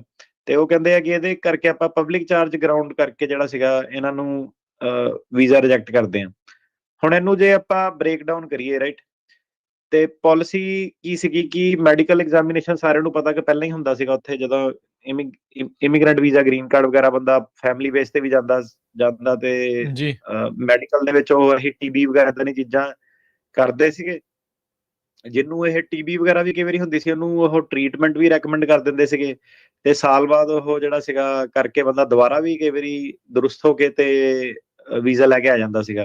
ਹੂੰ ਹੂੰ ਪਰ ਹੁਣ ਜਿੱਦਾਂ ਡਾਇਬਟੀਜ਼ ਵਗੈਰਾ, ਉਹ ਤਾਂ ਕਹਿੰਦੇ ਆ ਕਿ ਯੂਐਸ ਦੇ ਵਿੱਚ ਜਿਹੜੇ ਲੋਕੀ ਆ 40% ਜਿਹੜੀ ਪੋਪੂਲੇਸ਼ਨ ਹੈਗੀ ਆ, ਉਹ ਆਲਰੇਡੀ ਡਾਇਬਟਿਕ ਹੈਗੀ ਆ। ਮਤਲਬ ਕਿ ਇਹਨਾਂ ਨੇ ਤਾਂ ਯਾ ਆਪਦੇ ਖੁਦ ਦੀ 40%, ਮਤਲਬ ਸਭ ਤੋਂ ਜ਼ਿਆਦਾ ਮੇਰੇ ਖਿਆਲ ਡਾਇਬਟਿਕ ਜਿਹੜਾ ਨੇਸ਼ਨ ਹੀ ਖੁਦ ਹੀ ਅਮਰੀਕਾ ਹੀ ਹੈਗਾ, ਰਾਈਟ, ਇੱਥੇ ਜੋ ਵੀ ਪ੍ਰੋਸੈਸ obese and diabetic ਹੂੰ ਹਾਂਜੀ, ਸੌਰੀ, ਹਾਂਜੀ, ਮਿਕਸ ਕਰਤੇ ਦੋਨੋਂ। ਹੂੰ ਓਬੇਸਿਟੀ ਜਿਹੜੀ ਹੈਗੀ 40% ਕਹਿੰਦੇ ਸਟੈਟਸ ਜਿਹੜਾ ਹੈਗਾ। ਹੂੰ ਤੇ ਮੈਡੀਕਲ ਐਗਜ਼ਾਮ ਪਹਿਲਾਂ ਹੀ ਹੋ ਰਿਹਾ ਸੀਗਾ, ਪਰ ਹੁਣ ਉਹ ਕਹਿੰਦੇ ਆ ਕਿ ਮੈਡੀਕਲ ਐਗਜ਼ਾਮ ਦੀ ਇੱਕ ਕਵਰੇਜ ਜਿਹੜੀ ਵਧਾ ਦਿਓ, ਤੇ ਇਹਦੇ ਵਿੱਚ ਫਿਰ ਜਿਹੜੇ ਅਫਸਰ ਆ ਉਹ ਕਹਿੰਦੇ ਆ ਕਿ ਸਾਨੂੰ ਇਹ ਨਹੀਂ ਦੱਸਿਆ ਇਹਨਾਂ ਨੇ, ਇਹਨਾਂ ਦੀ ਜਿਹੜੀ ਸੀਗੀ, ਜਿਹੜੀ ਇਹਨਾਂ ਨੇ ਐਡਵਾਈਜ਼ਰੀ ਆਪਣੇ ਇਸ਼ੂ ਕੀਤੇ ਅਫਸਰਾਂ ਨੂੰ ਕਿ ਤੁਸੀਂ ਕਿੱਦਾਂ ਹੈਂਡਲ ਕਰਨਾ, ਉਹਦੇ ਵਿੱਚ ਇਹ ਆ ਕਿ ਉਹ ਕਹਿੰਦੇ ਤੁਸੀਂ ਦੇਖਣੇ ਕਿ ਇਹ ਬੰਦੇ ਦੇ ਫਾਈਨੈਂਸ਼ੀਅਲ ਰਿਸੋਰਸਿਸ ਕੀ ਹੈਗੇ ਆ, ਕਿ ਇਹ ਆਪਣੀ ਜਿਹੜੀ ਸੀਗੀ ਟੇਕ ਕੇਅਰ ਕਰ ਪਾਊਗਾ ਕਿ ਜਿਹੜਾ ਨਹੀਂ ਕਰ ਪਾਊਗਾ। ਹੁਣ ਇਹਦੇ ਵਿੱਚ ਓਬਵੀਅਸਲੀ ਜਿਹੜਾ ਆਫਿਸਰ ਸੀਗਾ ਉਹਨੂੰ ਕਾਫੀ ਜਿਹੜੀ ਪਾਵਰ ਦੇਤੀ ਹੈ, ਡਿਸਕ੍ਰੈਸ਼ਨ ਦੇਤੀ ਹੈ ਕਿ ਤੁਸੀਂ ਰਿਜੈਕਟ ਕਰ ਸਕਦੇ ਆ ਵੀਜ਼ਾ। ਤੁਸੀਂ ਓਵਰਆਲ ਜਿਹੜਾ ਦੇਖਣਾ ਕਿ ਇਹ ਮੈਡੀਕਲ ਕੇਅਰ ਆਪਣੀ ਅਫੋਰਡ ਕਰ ਸਕਦਾ ਕਿ ਨਹੀਂ ਕਰ ਸਕਦਾ। ਜੇ ਤੁਹਾਨੂੰ ਲੱਗਦਾ ਨਹੀਂ ਕਰ ਸਕਦਾ ਤੇ ਤੁਸੀਂ ਵੀਜ਼ਾ ਜਿਹੜਾ ਰਿਫਿਊਜ਼ ਜਿਹੜਾ ਕਰ ਸਕਦੇ ਆ। ਮਤਲਬ ਤੁਸੀਂ ਇਸ ਕਰਕੇ ਨਹੀਂ ਕਰਨਾ ਕਿ ਉਹ ਡਾਇਬਟਿਕ ਹੈਗਾ ਜਾਂ ਓਬੀਸ ਹੈਗਾ, ਪਰ ਤੁਸੀਂ ਆਪਣਾ ਜਿਹੜਾ ਇਹ ਦੇਖਣਾ ਕਿ ਇਹ ਬੰਦਾ ਬਰਡਨ ਬਣੂਗਾ ਕਿ ਨਹੀਂ ਬਣੂਗਾ। ਤੇ ਇਹ ਪਬਲਿਕ ਚਾਰਜੇਬਲ ਜਿਹੜੀਆਂ ਚੀਜ਼ਾਂ ਸੀਗੀਆਂ ਦੁਬਾਰਾ ਜਿਹੜੀਆਂ ਜਾ ਰਹੀਆਂ, ਕਈ ਵਾਰੀ ਸਵਾਲ ਵੀ ਇਹਦੇ ਤੇ ਆਉਂਦਾ ਕਿ ਮੈਡੀਕੇਡ ਵਗੈਰਾ ਲੈਣਾ ਚਾਹੀਦਾ, ਨਹੀਂ ਲੈਣਾ ਚਾਹੀਦਾ। ਤੇ ਬਾਈਡਨ ਸਰਕਾਰ ਨੇ ਜਿਹੜਾ ਸੀਗਾ ਉਹ ਰੋਲ ਓਵਰ ਕਰਤਾ ਸੀਗਾ ਪੁਰਾਣੇ ਰੂਲ ਦੇ ਉੱਤੇ ਹੀ, ਹੂੰ ਹੂੰ ਕਿ ਸਿਰਫ ਕੈਸ਼ ਜਿਹੜਾ ਤੁਸੀਂ ਲੈਣੇ ਆ ਸਰਕਾਰ ਤੋਂ, ਕੈਸ਼ ਜਿਹੜਾ ਉਹੀ ਕਾਊਂਟ ਹੁੰਦੀ ਹੈ ਪਬਲਿਕ ਚਾਰਜ 'ਚ। ਟਰੰਪ ਜਦੋਂ ਪਹਿਲੀ ਵਾਰੀ ਆਏ ਸੀਗੇ, ਟਰੰਪ ਸਰਕਾਰ ਆਈ ਸੀਗੀ, ਉਹਨਾਂ ਨੇ ਕਿਹਾ ਸੀਗਾ ਕਿ ਨਹੀਂ, ਜਿਹੜੇ ਵੀ ਲੋਕੀ ਪਬਲਿਕ ਬੈਨੀਫਿਟ ਵਗੈਰਾ ਲੈਂਦੇ ਆ, ਹੂੰ ਬਰੌਡ ਕਰਤਾ ਸੀ, ਮਤਲਬ ਕਿ ਸਿਰਫ ਕੈਸ਼ ਅਸਿਸਟੈਂਸ ਦੀ ਗੱਲ ਨਹੀਂ, ਕਿ ਹੋਰ ਵੀ ਕਈ ਪ੍ਰੋਗਰਾਮ ਪਾਤੇ ਸੀਗੇ। ਤੇ ਹੁਣ ਜਿਹੜਾ ਸੀਗਾ ਕਿ ਇਮੀਗ੍ਰੈਂਟਾਂ ਦੇ ਦਿਵਾਲੇ ਜਿਹੜੇ ਦੂਜੇ ਜ਼ਿਆਦਾ ਹੋਏ ਆ, ਉਰਿਓਂ ਜਿਹੜੇ ਭੇਜਣੇ ਆ, ਤੇ ਪਬਲਿਕ ਚਾਰਜ ਵਾਲਾ ਥੋੜਾ ਜਿਹਾ ਰਹਿ ਗਿਆ ਸੀਗਾ ਇਹਨਾਂ ਦੇ ਮਨੋਂ, ਤੇ ਹੁਣ ਉਧਰਲੇ ਪਾਸੇ ਨੂੰ ਚੀਜ਼ਾਂ ਜਾ ਰਹੀਆਂ ਕਿ H1B ਵਾਲੇ ਇਹਨਾਂ ਨੇ ਟਾਰਗੇਟ ਕਰਤੇ, ਅਸਾਈਲਮ ਵਾਲੇ ਇਹਨਾਂ ਨੇ ਟਾਰਗੇਟ ਕਰਤੇ। ਹੁਣ ਇਹ ਫੈਮਿਲੀ ਬੇਸਡ ਇਮੀਗ੍ਰੇਸ਼ਨ ਜਿਹੜੀ ਹੈਗੀ ਉਹਦੇ ਦੁਆਲੇ ਜਿਹੜਾ ਹੋਣਾ ਸ਼ੁਰੂ ਹੋਏ ਆ। ਜੀ ਬਿਲਕੁਲ। ਸੋ ਹਰ ਇੱਕ ਤਰੀਕੇ ਦੇ ਨਾਲ ਜਿਹੜੀ ਰੋਕ ਟੋਕ ਆ ਉਹ ਵੱਡੇ ਪੱਧਰ ਦੇ ਉੱਤੇ ਜਿਹੜੀ ਉਹ ਚੱਲ ਰਹੀ ਹੈਗੀ ਆ। ਸੋ ਇਹ ਇਸ ਗਾਈਡੈਂਸ ਦੇ ਤਹਿਤ ਹੁਣ ਹੁਣ ਜਿੰਨੇ ਲੋਕਾਂ ਦੀਆਂ ਉੱਥੇ ਹੁਣ ਇੰਟਰਵਿਊ ਆਉਣੀਆਂ, ਹੁਣ ਜੇ ਆਪਾਂ ਆਪਣੀ ਕਮਿਊਨਿਟੀ ਵਾਲਿਆਂ ਦੀ ਗੱਲ ਕਰੀਏ, ਉੱਥੇ ਉਹਨਾਂ ਨੇ ਬੰਬੇ ਜਾਣਾ ਆ, ਉਹ ਸਾਰਿਆਂ ਨੇ ਮੈਡੀਕਲ ਕਰਾਏ ਹੋਣੇ, ਉਹ ਸਾਰਾ ਕੁਛ ਜਿਹੜਾ ਉਹ ਹੈਗਾ ਆ। ਸੋ ਕੋਈ ਉਹਨਾਂ ਦੇ ਕੋਲ ਕੋਈ ਐਗਜ਼ੈਂਪਸ਼ਨ, ਕੋਈ ਇਦਾਂ ਦੀ ਚੀਜ਼ ਇਹਨਾਂ ਨੇ ਕੋਈ ਛੱਡੀ ਆ, ਕੁਛ ਇਹਦੇ ਵਿੱਚ ਰੱਖਿਆ ਆ, ਰਾਹ ਰੱਖਿਆ ਹੈ ਜਾਂ ਨਹੀਂ, ਵੀ ਹਾਂ ਵੀ ਉੱਥੇ ਵੀਜ਼ਾ ਦੇਣ ਵਾਲੇ ਦੀ ਮਰਜ਼ੀ ਆ ਵੀ ਹਾਂ ਜਾਂ ਨਾ, ਉੱਥੇ ਉਹਨੇ ਕਰ ਦੇਣਾ ਉਸੇ ਹਿਸਾਬ ਨਾਲ ਹੀ। ਵੀਜ਼ਾ ਦੇਣ ਵਾਲੇ ਦੀ ਮਰਜ਼ੀ ਆ ਜੀ। ਹੁਣ ਇਹਦੇ ਵਿੱਚ ਦੇਖੋ, ਇਹ ਕੋਈ ਮੈਡੀਕਲ ਆਫਿਸਰ ਤਾਂ ਹੈ ਨਹੀਂ ਕਿ ਟ੍ਰੇਨਿੰਗ ਹੈਗੀ ਆ, ਠੀਕ ਹੈ ਕਿ ਨਹੀਂ। ਕਿ ਹੁਣ ਕਿਸੇ ਨੂੰ ਕੈਂਸਰ ਆ ਜਾਂ ਕੀ ਆ ਉਹਦੇ ਬੇਸ ਤੇ ਮਤਲਬ ਕਿ ਇੱਕ ਸਧਾਰਨ ਵਿਅਕਤੀ ਜਾਂ ਕੋਈ ਵੀ ਮਤਲਬ ਭਾਵੇਂ ਈਵਨ ਮੈਂ ਕਹਿੰਦਾ ਭਾਵੇਂ ਬੰਦਾ ਡਾਕਟਰ ਹੀ ਕਿਉਂ ਨਾ ਹੋਵੇ, ਪਰ ਜਿਹਨੂੰ ਕੈਂਸਰਾਂ ਦੀ ਐਕਸਪਰਟੀਜ਼ ਨਹੀਂ ਹੈਗੀ, ਈਵਨ ਉਹ ਵਾਲਾ ਬੰਦਾ ਵੀ ਥੋੜਾ ਨਾ ਅਸੈਸ ਕਰ ਸਕਦਾ ਕਿ ਇਹ ਬੰਦਾ ਬਰਡਨ ਬਣੂਗਾ ਜਾਂ ਇਹਦਾ ਕੀ ਟ੍ਰੀਟਮੈਂਟ ਹੋਊਗਾ ਜਾਂ ਕਿੱਦਾਂ। ਸੋ ਇਹਨਾਂ ਨੇ ਲਿਖ ਤਾਂ ਦਿੱਤਾ ਵਿੱਚ ਕਿ ਜਿੱਦਾਂ ਕੈਂਸਰ ਵਿੱਚ ਪਾਤਾ ਯਾਨੀ ਕਿ ਏਦਾਂ ਹੋਣਾ ਚਾਹੀਦਾ, ਉਹਦੇ ਵਿੱਚ ਕਈ ਬਿਮਾਰੀਆਂ ਦੇ ਇਹਨਾਂ ਨੇ ਨਾਂ ਲਿਖਤੇ ਆ, ਪਰ ਉਹਦੇ ਵਿੱਚ ਇਹ ਹੈ ਕਿ ਹੁਣ ਇਹਨੂੰ ਤੁਸੀਂ ਜਿਹੜਾ ਸੀਗਾ ਕਿੱਦਾਂ ਇਹਨੂੰ ਤੁਸੀਂ ਡਿਸਾਈਡ ਕਰ ਸਕਦੇ ਆ ਕਿ ਕਿਹੜਾ ਬੰਦਾ ਬਰਡਨ ਬਣ ਰਿਹਾ ਕਿ ਨਹੀਂ ਬਣ ਰਿਹਾ। ਤੇ ਉਹ ਚੀਜ਼ ਦਾ ਜਿਹੜਾ ਮੇਨ ਡਰ ਜਿਹੜਾ ਹੈਗਾ ਕਿ ਓਵਰ ਰੀਚ ਹੋ ਜਾਣੀ ਹੈ ਪਾਲਿਸੀ ਦੀ, ਕਿ ਐ ਨਾ ਕਿਤੇ ਹੋ ਜਾਵੇ ਕਿ ਬੰਦੇ ਨੇ ਪੁੱਛੇ ਕਿ ਤੇਰੀ ਹਿਸਟਰੀ ਤਾਂ ਨਹੀਂ ਹੈਗੀ ਕੈਂਸਰ ਦੀ ਏਦਾਂ, ਤੇ ਉੱਤੇ ਜਿਹੜਾ ਉਹ ਡਿਨਾਈ ਕਰ ਦੇਵੇ ਅਫਸਰ ਕਿ ਲੈ ਮੈਨੂੰ ਤਾਂ ਲੱਗਦਾ ਤੈਨੂੰ ਦੁਬਾਰਾ ਵੀ ਵਾਪਸ ਆ ਸਕਦਾ ਵਾ। ਤੇ ਇਹ ਚੀਜ਼ਾਂ ਦਾ ਜਿਹੜਾ ਸੀਗਾ ਹੁਣ ਪੁੱਛ-ਗਿੱਛ ਤਾਂ ਕੋਈ ਹੈ ਨਹੀਂ, ਕਿਉਂਕਿ ਉਹ ਪੂਰੀ ਐਕਸਪਲੇਨੇਸ਼ਨ ਤਾਂ ਦਿੰਦੇ ਵੀ ਨਹੀਂ ਹੈਗੇ। ਸਿਰਫ ਇਹ ਚੀਜ਼ ਕਹਿ ਕੇ ਕਿ ਪਬਲਿਕ ਚਾਰਜ ਉੱਤੇ ਡਿਨਾਈ ਕਰ ਦਿੰਦੇ, ਇੱਕ ਪੇਜ ਦੇ ਵਿੱਚ ਇੱਕ ਲਾਈਨ ਜਿੱਦਾਂ ਲਿਖੀ ਹੁੰਦੀ ਆ। ਤੇ ਹਾਂਜੀ, ਫਿਰ ਤੁਸੀਂ ਦੇਖੋ ਹੁਣ ਕਈ ਸਾਲ ਜਿਹੜਾ ਬੰਦਾ ਵੇਟ ਕਰਦਾ, ਠੀਕ ਆ, ਕਿਤੇ ਏਲੀਅਨ ਸਮਗਲਿੰਗ ਲਾਤੀ ਕਿਸੇ ਦੇ ਘਰਦਿਆਂ ਦੇ ਉੱਤੇ, ਕਿਸੇ ਦਾ ਆਹ ਚੀਜ਼ ਦਾ ਕਰਤਾ। ਸੋ ਇਹ ਚੱਕਰ ਹੈਗਾ ਏਲੀਅਨ ਸਮਗਲਿੰਗ ਤਾਂ ਈਵਨ ਜਿਹੜੀ ਬਾਈਡਨ ਦੀ ਸਰਕਾਰ ਸੀ ਉਹਦੇ ਵਿੱਚ ਹੀ ਜਿਹੜੀ ਸੀਗੀ ਮਿਡਵੇ ਜਿਹੜਾ ਲੱਗਣਾ ਸ਼ੁਰੂ ਹੋ ਗਿਆ ਸੀਗਾ, ਪਹਿਲਾਂ ਨਹੀਂ। ਤੇ ਸਾਰੀ ਚੀਜ਼ ਆਪਾਂ ਕੰਜ਼ਰਵੇਟਿਵਸ ਨੂੰ ਬਲੇਮ ਕਰੀਏ, ਮੈਂ ਕਿਹਾ ਹੁਣ ਜਿਹੜੇ ਬਾਈਡਨ ਸਰਕਾਰ ਦੇ ਵਿੱਚ ਵੀ ਮਿਡਵੇ ਜਿਹੜਾ ਸੀਗਾ, ਉਹਨਾਂ ਨੇ ਜਿਹੜਾ ਫੈਮਿਲੀ ਬੇਸ ਵਾਲੇ ਜਿਹੜੇ ਸੀਗੇ, ਸਪੈਸ਼ਲੀ ਜਿਹੜੇ ਅਸਾਈਲਮ ਜਿਹਨਾਂ ਦੇ ਕੇਸ ਗ੍ਰਾਂਟ ਹੋਏ ਸੀਗੇ, ਸਿਟੀਜ਼ਨ ਜਦੋਂ ਬਣ ਕੇ ਘਰਦਿਆਂ ਦੇ ਜਿਹੜੇ ਕੇਸ ਫਾਈਲ ਕੀਤੇ, ਉਹਨਾਂ ਨੇ ਵੀ ਲੈਫਟ ਐਂਡ ਰਾਈਟ ਕਈ ਲੋਕਾਂ ਤੇ ਜਿੱਦਾਂ ਇੱਕ ਪਾਲਿਸੀ ਕੀ ਐਮਬੈਸੀ 'ਚ ਜਾਂਦੇ ਸੀਗੇ, ਉਹ ਏਲੀਅਨ ਸਮਗਲਿੰਗ ਦੀ ਧਾਰਾ ਲਾ ਦਿੰਦੇ ਸੀਗੇ। ਤੇ ਕਈ ਵਾਰੀ ਉਹਦੇ ਵਿੱਚ ਆਪਾਂ ਇਹ ਵੀ ਦੇਖਿਆ ਕਿ ਫੋਰ ਐਗਜ਼ਾਮਪਲ ਕਿਸੇ ਦੇ ਫਾਦਰ ਨੇ ਹੈਲਪ ਕੀਤੀ ਸੀਗੀ ਬਾਹਰ ਆਉਣ 'ਚ, ਤੇ ਉਹਦੀ ਅਸਾਈਲਮ ਐਪਲੀਕੇਸ਼ਨ 'ਚ ਲਿਖਿਆ ਵੀ ਪਿਆ ਸੀਗਾ ਕਿ ਫਾਦਰ ਨੇ ਕੀਤੀ ਆ। ਫਾਦਰ ਦੀ ਡੈਥ ਵੀ ਹੋ ਗਈ ਆ ਭਾਵੇਂ, ਤੇ ਉਹ ਮਦਰ ਕਹਿੰਦੀ ਕਿ ਮੈਨੂੰ ਪਤਾ ਨਹੀਂ ਕੀ ਆ, ਤਾਂ ਵੀ ਮਦਰ ਦਾ ਵੀਜ਼ਾ ਡਿਨਾਈ ਕਰਤਾ ਕਿ ਇਹਨੇ ਏਲੀਅਨ ਸਮਗਲਿੰਗ ਕੀਤੀ ਆ। ਜੀ। ਸੋ ਏਦਾਂ ਦੀ ਮਤਲਬ ਜਿਹੜਾ ਤੁਹਾਡਾ ਸਵਾਲ ਸੀਗਾ ਕਿ ਇਹਦੇ ਵਿੱਚ ਕੀ ਹੋਊਗਾ, ਹੁਣ ਮੈਂ ਕਿਹਾ ਇਹ ਇਹੀ ਹੈ ਕਿ ਜਿਹੜੇ ਹੁਣ ਅੰਬੈਸੀ 'ਚ ਜਿਹੜਾ ਤਾਂ ਅਫਸਰ ਬੈਠਾ, ਠੀਕ ਆ, ਜਿਹਦਾ ਵੀ ਵਾਹ ਪਿਆ ਤੁਹਾਨੂੰ ਪਤਾ ਹੀ ਹੈ। ਇਹ ਤਾਂ ਹੁਣ ਮਤਲਬ ਕਿ ਹਰੇਕ ਬੰਦਾ ਜਿਹਨੂੰ ਪਾਵਰ ਹੀ ਦੇ ਦਿੱਤੀ ਕਿ ਤੇਰੀ ਆਪਣੀ ਮਰਜ਼ੀ ਆ, ਜੋ ਮਰਜ਼ੀ ਕਰ, ਤੇ ਫਿਰ ਉਹ ਕਈ ਵਾਰੀ ਅਬਿਊਜ਼ ਵੀ ਹੋ ਜਾਂਦਾ ਉਹਦਾ। ਹਾਂਜੀ, ਹਾਂਜੀ, ਨਹੀਂ ਇਹ ਤਾਂ ਹੈ, ਜਿਹਨੂੰ ਜਦੋਂ ਲੋੜੋਂ ਵੱਧ ਪਾਵਰ ਹੁੰਦੀ ਅਬਿਊਜ਼ ਤਾਂ ਅਕਸਰ ਹੁੰਦਾ ਹੈ। ਹਿਸਟਰੀ ਦੱਸਦੀ ਆਈ ਆ, ਤੇ ਇਹ ਕੋਈ ਨਵੀਂ ਚੀਜ਼ ਤਾਂ ਇਸ ਦੇ ਵਿੱਚ ਹੈਗੀ ਨਹੀਂ ਹੈਗੀ। ਇਹਦੇ ਵਿੱਚ ਹੁਣ ਜਿਹੜਾ ਐਫੀਡੇਵਿਟ ਆਫ ਸਪੋਰਟ, ਜਿੱਦਾਂ ਹੁਣ ਪਰਿਵਾਰ ਵਾਲੇ ਜਦੋਂ ਲਾਉਂਦੇ ਆ, ਜਦੋਂ ਇਦਾਂ ਦੇ ਐਪਲੀਕੇਸ਼ਨਾਂ ਭਰੀਆਂ ਜਾਂਦੀਆਂ ਵੀ ਹਾਂ ਅਸੀਂ ਫਾਈਨੈਂਸ਼ੀਅਲੀ ਰਿਸਪੋਂਸੀਬਲ ਹਾਂ, ਹੁਣ ਇਹਨਾਂ ਦੀਆਂ ਇਹ ਸਾਰੀਆਂ ਗੱਲਾਂ ਤੋਂ ਲੱਗ ਰਿਹਾ, ਪਿੱਛੇ ਜੇ ਰਿਪੋਰਟ ਵੀ ਇਹਨਾਂ ਨੇ ਇੱਕ ਨਿਊਜ਼ ਵੀ ਜਿਹੜੀ ਉਹ ਇਸ ਬਾਬਤ ਜਿਹੜੀ ਉਹ ਆਈ ਸੀ, ਇਹਦਾ ਮਤਲਬ ਉਹਨਾਂ ਦੇ ਪਿੱਛੇ ਵੀ ਜਿਹੜੇ ਜਾ ਸਕਦੇ ਆ। ਇਲੀਗਲ ਇਮੀਗ੍ਰੇਸ਼ਨ ਨੂੰ ਤਾਂ ਇਹ ਮੋਹ ਦੇ ਫਰੰਟ ਤੇ ਰੱਖ ਕੇ ਜਿਹੜਾ ਉਹ ਚੱਲ ਹੀ ਰਹੇ ਆ। ਇਹ ਲੀਗਲ ਇਮੀਗ੍ਰੇਸ਼ਨ ਆ, ਜਿਹੜੀ ਫੈਮਿਲੀ ਬੇਸਡ ਇਮੀਗ੍ਰੇਸ਼ਨ ਆ, ਉਹਦੇ ਵਿੱਚ ਵੀ ਇਸ ਤਰੀਕੇ ਦੀਆਂ ਰੋਕਾਂ ਟੋਕਾਂ ਤੇ ਉਹਨੂੰ ਕਿੱਦਾਂ ਘਟਾਇਆ ਜਾ ਸਕੇ, ਉਸ ਪਾਸੇ ਵੱਲ ਨੂੰ ਇਹਨਾਂ ਦੇ ਇਹੀ ਕਦਮ ਵੱਧ ਰਹੇ। ਹਾਂਜੀ, ਇਹਦੇ ਵਿੱਚ ਦੇਖੋ ਏਦਾਂ ਹੁੰਦਾ ਕਿ ਜੇ ਇਹਨੂੰ ਆਪਾਂ ਬ੍ਰੇਕ ਡਾਊਨ ਕਰੀਏ ਚੀਜ਼ ਨੂੰ, ਕਿ ਇੱਕ ਪੇਪਰ ਵਰਕ ਸੀਗਾ ਕਿ ਕਿਸੇ ਨੇ ਕਿਹਾ ਕਿ ਮੇਰੇ ਆ ਮੇਰੀ ਸੈਲਰੀ ਆ, ਮੈਂ ਫੈਮਿਲੀ ਮੈਂਬਰਾਂ ਦੀ ਟੇਕ ਕੇਅਰ ਕਰਨੀ ਆ, ਹਾਂਜੀ, ਜਾਂ ਕਿਸੇ ਦੀ ਨਹੀਂ ਸੀਗੀ, ਉਹਨੇ ਕਈ ਵਾਰੀ ਸੱਜਣ ਮਿੱਤਰ ਕਿਸੇ ਨੂੰ ਕੋ ਸਪਾਂਸਰ ਵੀ ਪਾ ਲਿਆ। ਜਿਹੜਾ ਕੋ ਸਪਾਂਸਰ ਸੀਗਾ ਉਹਨੇ ਕਿਹਾ ਕਿ ਠੀਕ ਆ, ਇਹ ਮੇਰਾ ਯਾਰ ਦੋਸਤ ਆ, ਇਹਦੀ ਫੈਮਿਲੀ ਬੁਲਾਣੀ ਆ, ਮੈਂ ਹੈਲਪ ਕਰ ਦਿੰਦਾ, ਪੇਪਰ ਹੀ ਆ ਭਰਨੇ ਆ, ਕਰਤਾ। ਹਾਂਜੀ। ਹੁਣ ਮੈਨੂੰ ਨਹੀਂ ਪਤਾ ਕਿ ਕੀ ਡੇਟਾ ਹੈਗਾ ਉਹਦੇ ਵਿੱਚ, ਕਿੰਨੇ ਪਰਸੈਂਟ, ਠੀਕ ਹੈ, ਜੇ ਆਪਾਂ ਕਿੰਨੇ ਪਰਸੈਂਟ ਲੋਕ ਉਹਦੇ ਵਿੱਚ 10%, 20%, 30%, 50%, 90%, ਕਿੰਨੇ ਲੋਕਾਂ ਨੇ ਆ ਕੇ ਜਿਹੜੇ ਬੈਨੀਫਿਟਸ ਜਿਹੜੇ ਲਏ ਆ ਐਕਚੁਅਲ ਦੇ ਵਿੱਚ, ਠੀਕ ਹੈ। ਉਹ ਤਾਂ ਤੁਸੀਂ ਥੋੜਾ ਜਿਹਾ ਆਪ ਵੀ ਅੰਦਾਜ਼ਾ ਜਿਹੜਾ ਲਾ ਸਕਦੇ ਆ ਕਮਿਊਨਿਟੀ ਦੇ ਵਿੱਚ, ਕਿ ਕਿਹੜੇ ਬੰਦੇ ਨੇ ਫੁੱਲ ਇੰਸ਼ੋਰੈਂਸ ਕੀਤੀ ਆ, ਬਾਏ ਨਹੀਂ ਕੀਤੀ ਹੈ ਨਾ, ਇਦਾਂ ਚੀਜ਼ਾਂ। ਤੇ ਉਹਦੇ ਵਿੱਚ ਇਹ ਸੀਗਾ ਕਿ ਕਿਸੇ ਨੇ ਅੱਜ ਤੱਕ ਤਾਂ ਨਹੀਂ ਬੋਦਰ ਕੀਤਾ, ਜਿਹਨੇ ਐਫੀਡੇਵਿਟ ਸਪੋਰਟ ਕੀਤਾ, ਕਿ ਉਹਨੂੰ ਜਾ ਕੇ ਕਿ ਤੈਨੂੰ ਬਿੱਲ ਜਿਹੜਾ ਦੇਣਾ ਪੈਣਾ, ਜਾਂ ਜਿਹੜਾ ਕੋ ਸਪਾਂਸਰ ਆ ਕਿ ਉਹਨੂੰ ਭੁਗਤਾਨ ਜਿਹੜਾ ਕਰਨਾ ਪੈਣਾ। ਪਰ ਜਿਹੜਾ ਪੇਪਰ ਵਰਕ ਜਿਹੜਾ ਹੈਗਾ ਐਕਚੁਅਲ ਦੇ ਵਿੱਚ, ਉਹਦਾ ਮਕਸਦ ਇਹੀ ਹੈਗਾ ਕਿ ਜੇ ਬੰਦਾ ਇਹ ਡਿਪੈਂਡੈਂਟ ਹੁੰਦਾ, ਪਬਲਿਕ ਚਾਰਜ ਬਣਦਾ, ਤੇ ਜਿਹੜਾ ਬਿੱਲ ਹੈਗਾ ਉਹ ਸਪਾਂਸਰ ਨੂੰ ਜਿਹੜਾ ਫਰੰਟ ਜਿਹੜਾ ਕਰਨਾ ਪਊਗਾ। ਇਹ ਚੀਜ਼ ਜਿਹੜੀ ਹੈਗੀ ਆ, ਇਹਦੇ ਵਿੱਚ ਜਿਹੜੀ ਦੂਜੀ ਚੀਜ਼ ਦੇਖਣ ਵਾਲੀ ਹੈ ਕਿ ਕੀ ਉਹ ਵਾਪਸ ਜਾ ਸਕਦੇ ਆ, ਕਿ ਪਿਛਲੇ ਸਾਲਾਂ ਦੇ ਵਿੱਚ ਕੀ ਇਹ 10 ਸਾਲ ਦੀ ਲਾਇਬਿਲਿਟੀ ਸੀਗੀ, ਤੇ ਇਹਦੇ ਵਿੱਚ ਬੰਦੇ ਨੇ ਬੈਨੀਫਿਟ ਲਏ ਆ ਕਿ ਨਹੀਂ ਲਏ ਹਨ। ਕਿਉਂਕਿ ਉਹ ਜਦੋਂ ਇੱਕ ਵਾਰੀ ਵੀਜ਼ਾ ਲੱਗ ਗਿਆ, ਉਹ ਜਿਹੜਾ ਐਫੀਡੇਵਿਟ ਆਫ ਸਪੋਰਟ ਆ ਉਹ ਵਾਪਸ ਨਹੀਂ ਲਿਆ ਜਾ ਸਕਦਾ, ਜਿੱਦਾਂ ਆਲਰੇਡੀ ਜਿਹੜਾ ਸਾਈਨ ਹੋ ਜਾਂਦਾ, ਠੀਕ ਆ। ਠੀਕ ਹੈ। ਡਿਵੋਰਸ ਵੀ ਜਿਹੜਾ ਹੋ ਜਾਂਦਾ, ਈਵਨ ਡਿਵੋਰਸ ਕੋਰਟ ਦੇ ਵਿੱਚ, ਫੈਮਿਲੀ ਕੋਰਟ ਦੇ ਵਿੱਚ ਜਾ ਕੇ ਉਹ ਜਿਹੜਾ ਐਫੀਡੇਵਿਟ ਆਫ ਸਪੋਰਟ ਹੈਗਾ, ਜਿੱਦਾਂ ਕਿਸੇ ਨੇ ਕਿਸੇ ਦੇ ਸਪਾਊਸ ਦੇ ਵਿੱਚ ਮੰਨ ਲਓ ਕਿ ਕੋ ਸਪਾਂਸਰ ਨੇ ਕਿ ਉਹਨੇ ਕਿਸੇ ਨੇ ਕਿਹਾ ਕਿ ਮੇਰੀ ਸਪਾਊਸ ਨੇ ਆਣਾ ਵਾ, ਕੋ ਸਪਾਂਸਰ ਚਾਹੀਦਾ, ਕੱਲ ਨੂੰ ਉਹ ਜਿਹੜਾ ਦੋ ਘਰ ਵਾਲਾ ਘਰ ਵਾਲੀ ਸੀ ਉਹਨਾਂ ਦਾ ਡਿਵੋਰਸ ਵੀ ਜਿਹੜਾ ਹੋ ਜਾਂਦਾ, ਜਿਹੜੀ ਬੰਦੇ ਨੇ ਡਿਵੋਰਸ ਲਿਆ ਇਮੀਗ੍ਰੈਂਟ ਜਿਹੜਾ ਸਪਾਊਸ ਹੈਗਾ, ਉਹ ਫੈਮਿਲੀ ਕੋਰਟ ਦੇ ਵਿੱਚ ਜਾ ਕੇ ਕੋ ਸਪਾਂਸਰ ਦੇ ਉੱਤੇ ਵੀ ਕਲੇਮ ਕਰ ਸਕਦਾ ਹੈਗਾ ਕਿ ਇਹਨੇ ਓਬਲੀਗੇਸ਼ਨ ਸਾਈਨ ਕੀਤੇ ਆ, ਇੰਨਾ ਖਰਚਾ ਮੈਨੂੰ ਜਿਹੜਾ ਮਿਲਣਾ ਚਾਹੀਦਾ ਹੈਗਾ। ਉਹ ਫੈਮਿਲੀ ਕੋਰਟ ਦੇ ਵਿੱਚ ਐਨਫੋਰਸ ਵੀ ਹੁੰਦਾ ਹੈਗਾ। ਉਹ ਆਪਾਂ ਇਹ ਤਾਂ ਆਪਾਂ ਦੇਖੀਆਂ ਵੀ ਹੋਈਆਂ ਚੀਜ਼ਾਂ ਇਹ, ਮਤਲਬ ਐਲੀਮੋਨੀ ਦੇ ਨਾਲ ਮਤਲਬ ਉਹ ਵੀ ਚੀਜ਼ ਜਾਊ। ਹੁਣ ਜੇ ਘਰ ਵਾਲਾ ਉਹਦੇ ਕੋਲ ਨਹੀਂ ਹੈਗੇ, ਪਰ ਉਹਨੇ ਕੀ ਜਿਹੜਾ ਦੂਜਾ ਵਾਲਾ ਕੋ ਸਪਾਂਸਰ ਆ ਉਹਨੇ ਲਿਖ ਕੇ ਇਹ ਦਿੱਤਾ ਕਿ ਇਹਦੀ ਇਨਕਮ ਘੱਟ ਆ, ਮੈਂ ਜ਼ਿੰਮੇਵਾਰੀ ਜਿਹੜਾ ਚੱਕਦਾ। ਤੇ ਉਹ ਵੀ ਜਿਹੜੇ ਲੋਕਾਂ ਨੇ ਕਈ ਖਰਚੇ ਜਿਹੜੇ ਲਾਏ ਹੋਏ ਆ, ਠੀਕ ਆ।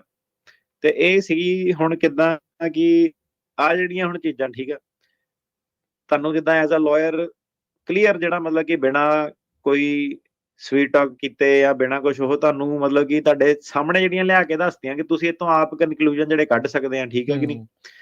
ਇਹਦੇ ਵਿੱਚ ਕਈ ਵਾਰੀ ਉਹੀ ਹੁੰਦਾ ਕਿ ਨਹੀਂ ਇਹ ਨੈਗੇਟਿਵ ਖਬਰ ਹੋ ਗਈ, ਇਹ ਸਾਨੂੰ ਡਰਾਤਾ ਜਾਂ ਕਿੱਦਾਂ।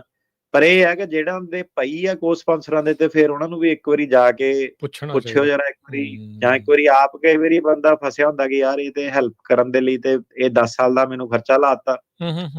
ਤੇ ਇਹ ਚੀਜ਼ਾਂ ਜਿਹੜੀਆਂ ਹੁਣ ਸੀਗੀਆਂ, ਤੇ ਕਹਿਣ ਦਾ ਮਤਲਬ ਇਹ ਹੈ ਕਿ ਜਿਹੜੀ ਐਨਫੋਰਸਮੈਂਟ ਜਿਹੜੀ ਤੁਸੀਂ ਪੁੱਛਿਆ ਕਿ ਨਵੀਆਂ ਟੈਕਨੋਲੋਜੀਆਂ ਕਿ ਪਹਿਲਾਂ ਹੀ ਐਗਜ਼ਿਸਟ ਕਰਦੀਆਂ, ਪੇਪਰ ਵਰਕ ਵਗੈਰਾ ਤਾਂ ਪਹਿਲਾਂ ਹੀ ਐਗਜ਼ਿਸਟ ਕਰਦਾ। ਬਸ ਇਹ ਚੀਜ਼ ਹੈਗੀ ਕਿ ਸਰਕਾਰ ਨੇ ਜਿਹੜਾ ਸੀਗਾ ਕਿਹੜੇ ਵਿਅਕਤੀ ਦਾ ਕੰਨ ਮਰੋੜਨਾ, ਉਹ ਵਾਲੀ ਗੱਲ ਜਿਹੜੀ ਮੇਨ ਚੀਜ਼ ਜਿਹੜੀ ਆ ਜਾਂਦੀ ਆ। ਤੇ ਹੁਣ ਅੱਜ ਦੀ ਡੇਟ ਦੇ ਵਿੱਚ ਜੇ ਤੁਸੀਂ ਦੇਖ ਲਓ ਕਿ ਆਪਣਾ ਨਵੰਬਰ ਦੇ ਮਹੀਨੇ ਹੀ ਅਜੇ ਤੁਸੀਂ ਦੇਖ ਲਓ ਕਿ 10 ਮਹੀਨੇ ਮਸਾਂ ਇਹਨਾਂ ਨੂੰ ਹੋਏ ਆ ਸਰਕਾਰ ਨੂੰ ਆਈ ਨੂੰ, ਕਿੰਨਾ ਕੁਛ ਇਹਨਾਂ ਨੇ ਜਿਹੜਾ ਚੇਂਜ ਕਰਤਾ, ਮਾਹੌਲ ਹੀ ਜਿਹੜਾ ਸੀਗਾ ਪੂਰਾ ਬਦਲਤਾ, ਠੀਕ ਹੈ। ਇਹ ਚ ਕੋਈ ਦੋ ਰਾਏ ਨਹੀਂ। ਜੇ ਟਰੈਕਿੰਗ ਤੋਂ ਉਹ ਸ਼ੁਰੂ ਹੁੰਦੇ ਆ ਤਾਂ ਟਰੈਕਿੰਗ ਦੇ ਨਾਲ ਹਰੇਕ ਬਿਜ਼ਨਸ ਵੀ ਜਿਹੜਾ ਕਮਿਊਨਿਟੀ ਮੇਨ ਹੀ ਆਪਣੀ ਹੈ ਹੀ ਟਰੈਕਿੰਗ ਦੇ ਉੱਤੇ ਆ, ਰਾਈਟ।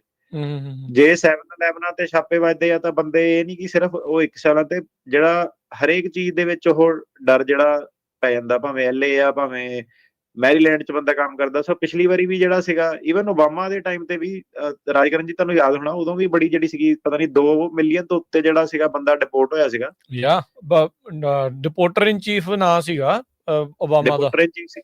ਤੇ ਉਹ ਜਿਹੜਾ ਸੀਗਾ ਉਹਨੇ, ਜੇ ਉਹਨਾਂ ਦੇ ਸਟੈਟਸ ਕੰਪੇਅਰ ਵੀ ਕਰੀਏ, ਈਵਨ ਜਿਹੜੀ ਟਰੰਪ ਸਰਕਾਰ ਹੈ ਇਹ ਤੋਂ ਵੀ ਜ਼ਿਆਦਾ ਜਿਹੜੇ ਸੀਗੇ, ਜਿਹੜੀ ਸਪੀਡ ਸੀਗੀ ਜਿਹੜੀ ਉਸ ਹਿਸਾਬ ਨਾਲ ਜਿਹੜਾ ਸੀਗਾ ਡਿਪੋਰਟ ਜਿਹੜੇ ਕੀਤੇ ਸੀਗੇ।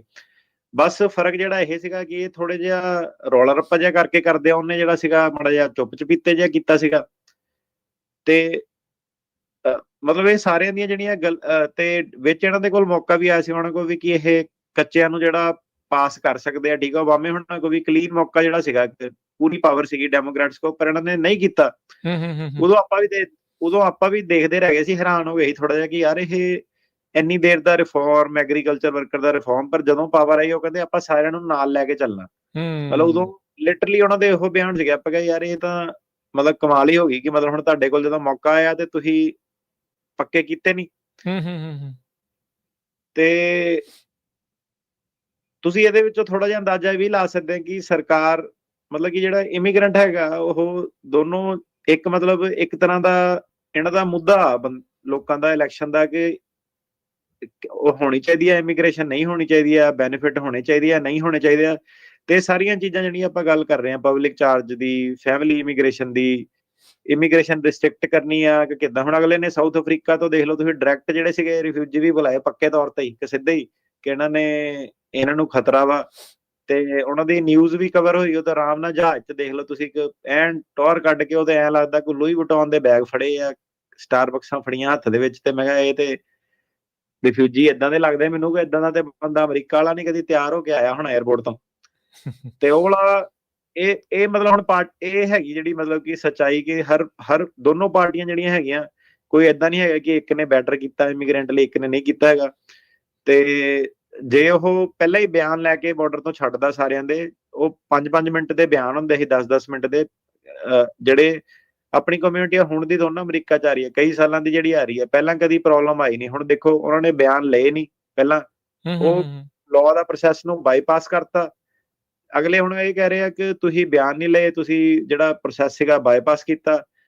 ਉਹ ਫਿਰ ਹੁਣ ਜਿਹੜਾ ਦੇ ਬਿਆਨ ਨਹੀਂ ਹੋਏ ਉਹਨਾਂ ਨੂੰ ਵੀ ਕਈ ਵਾਰੀ ਡੱਕ ਲੈਂਦੇ ਆ, ਪਰ ਉਹਨਾਂ ਦੇ ਨਾਲ ਉਹ ਜਿਹੜਾ ਸੀਗਾ ਥੋੜਾ ਜਿਹਾ ਹੋਰ ਅੱਗੇ ਵੱਧ ਕੇ ਜਿਹੜਾ ਦੇ ਹੋਏ ਆ ਉਹਨਾਂ ਨੂੰ ਵੀ ਜਿਹੜਾ ਡੱਕ ਲੈਂਦੇ ਆ, ਹਨਾ। ਤੇ ਮਤਲਬ ਇਹ ਚੀਜ਼ ਸੀਗੀ ਕਿ ਜਦੋਂ ਤੁਸੀਂ ਇੱਕ ਚੀਜ਼ ਦੀ ਬਹੁਤ ਜ਼ਿਆਦਾ ਢਿੱਲ ਦੇਤੀ, ਦੂਜੀ ਸਰਕਾਰ ਨੇ ਆ ਕੇ ਬਹੁਤ ਜ਼ਿਆਦਾ ਜਿਹੜੀ ਸਖਤੀ ਕਰਤੀ।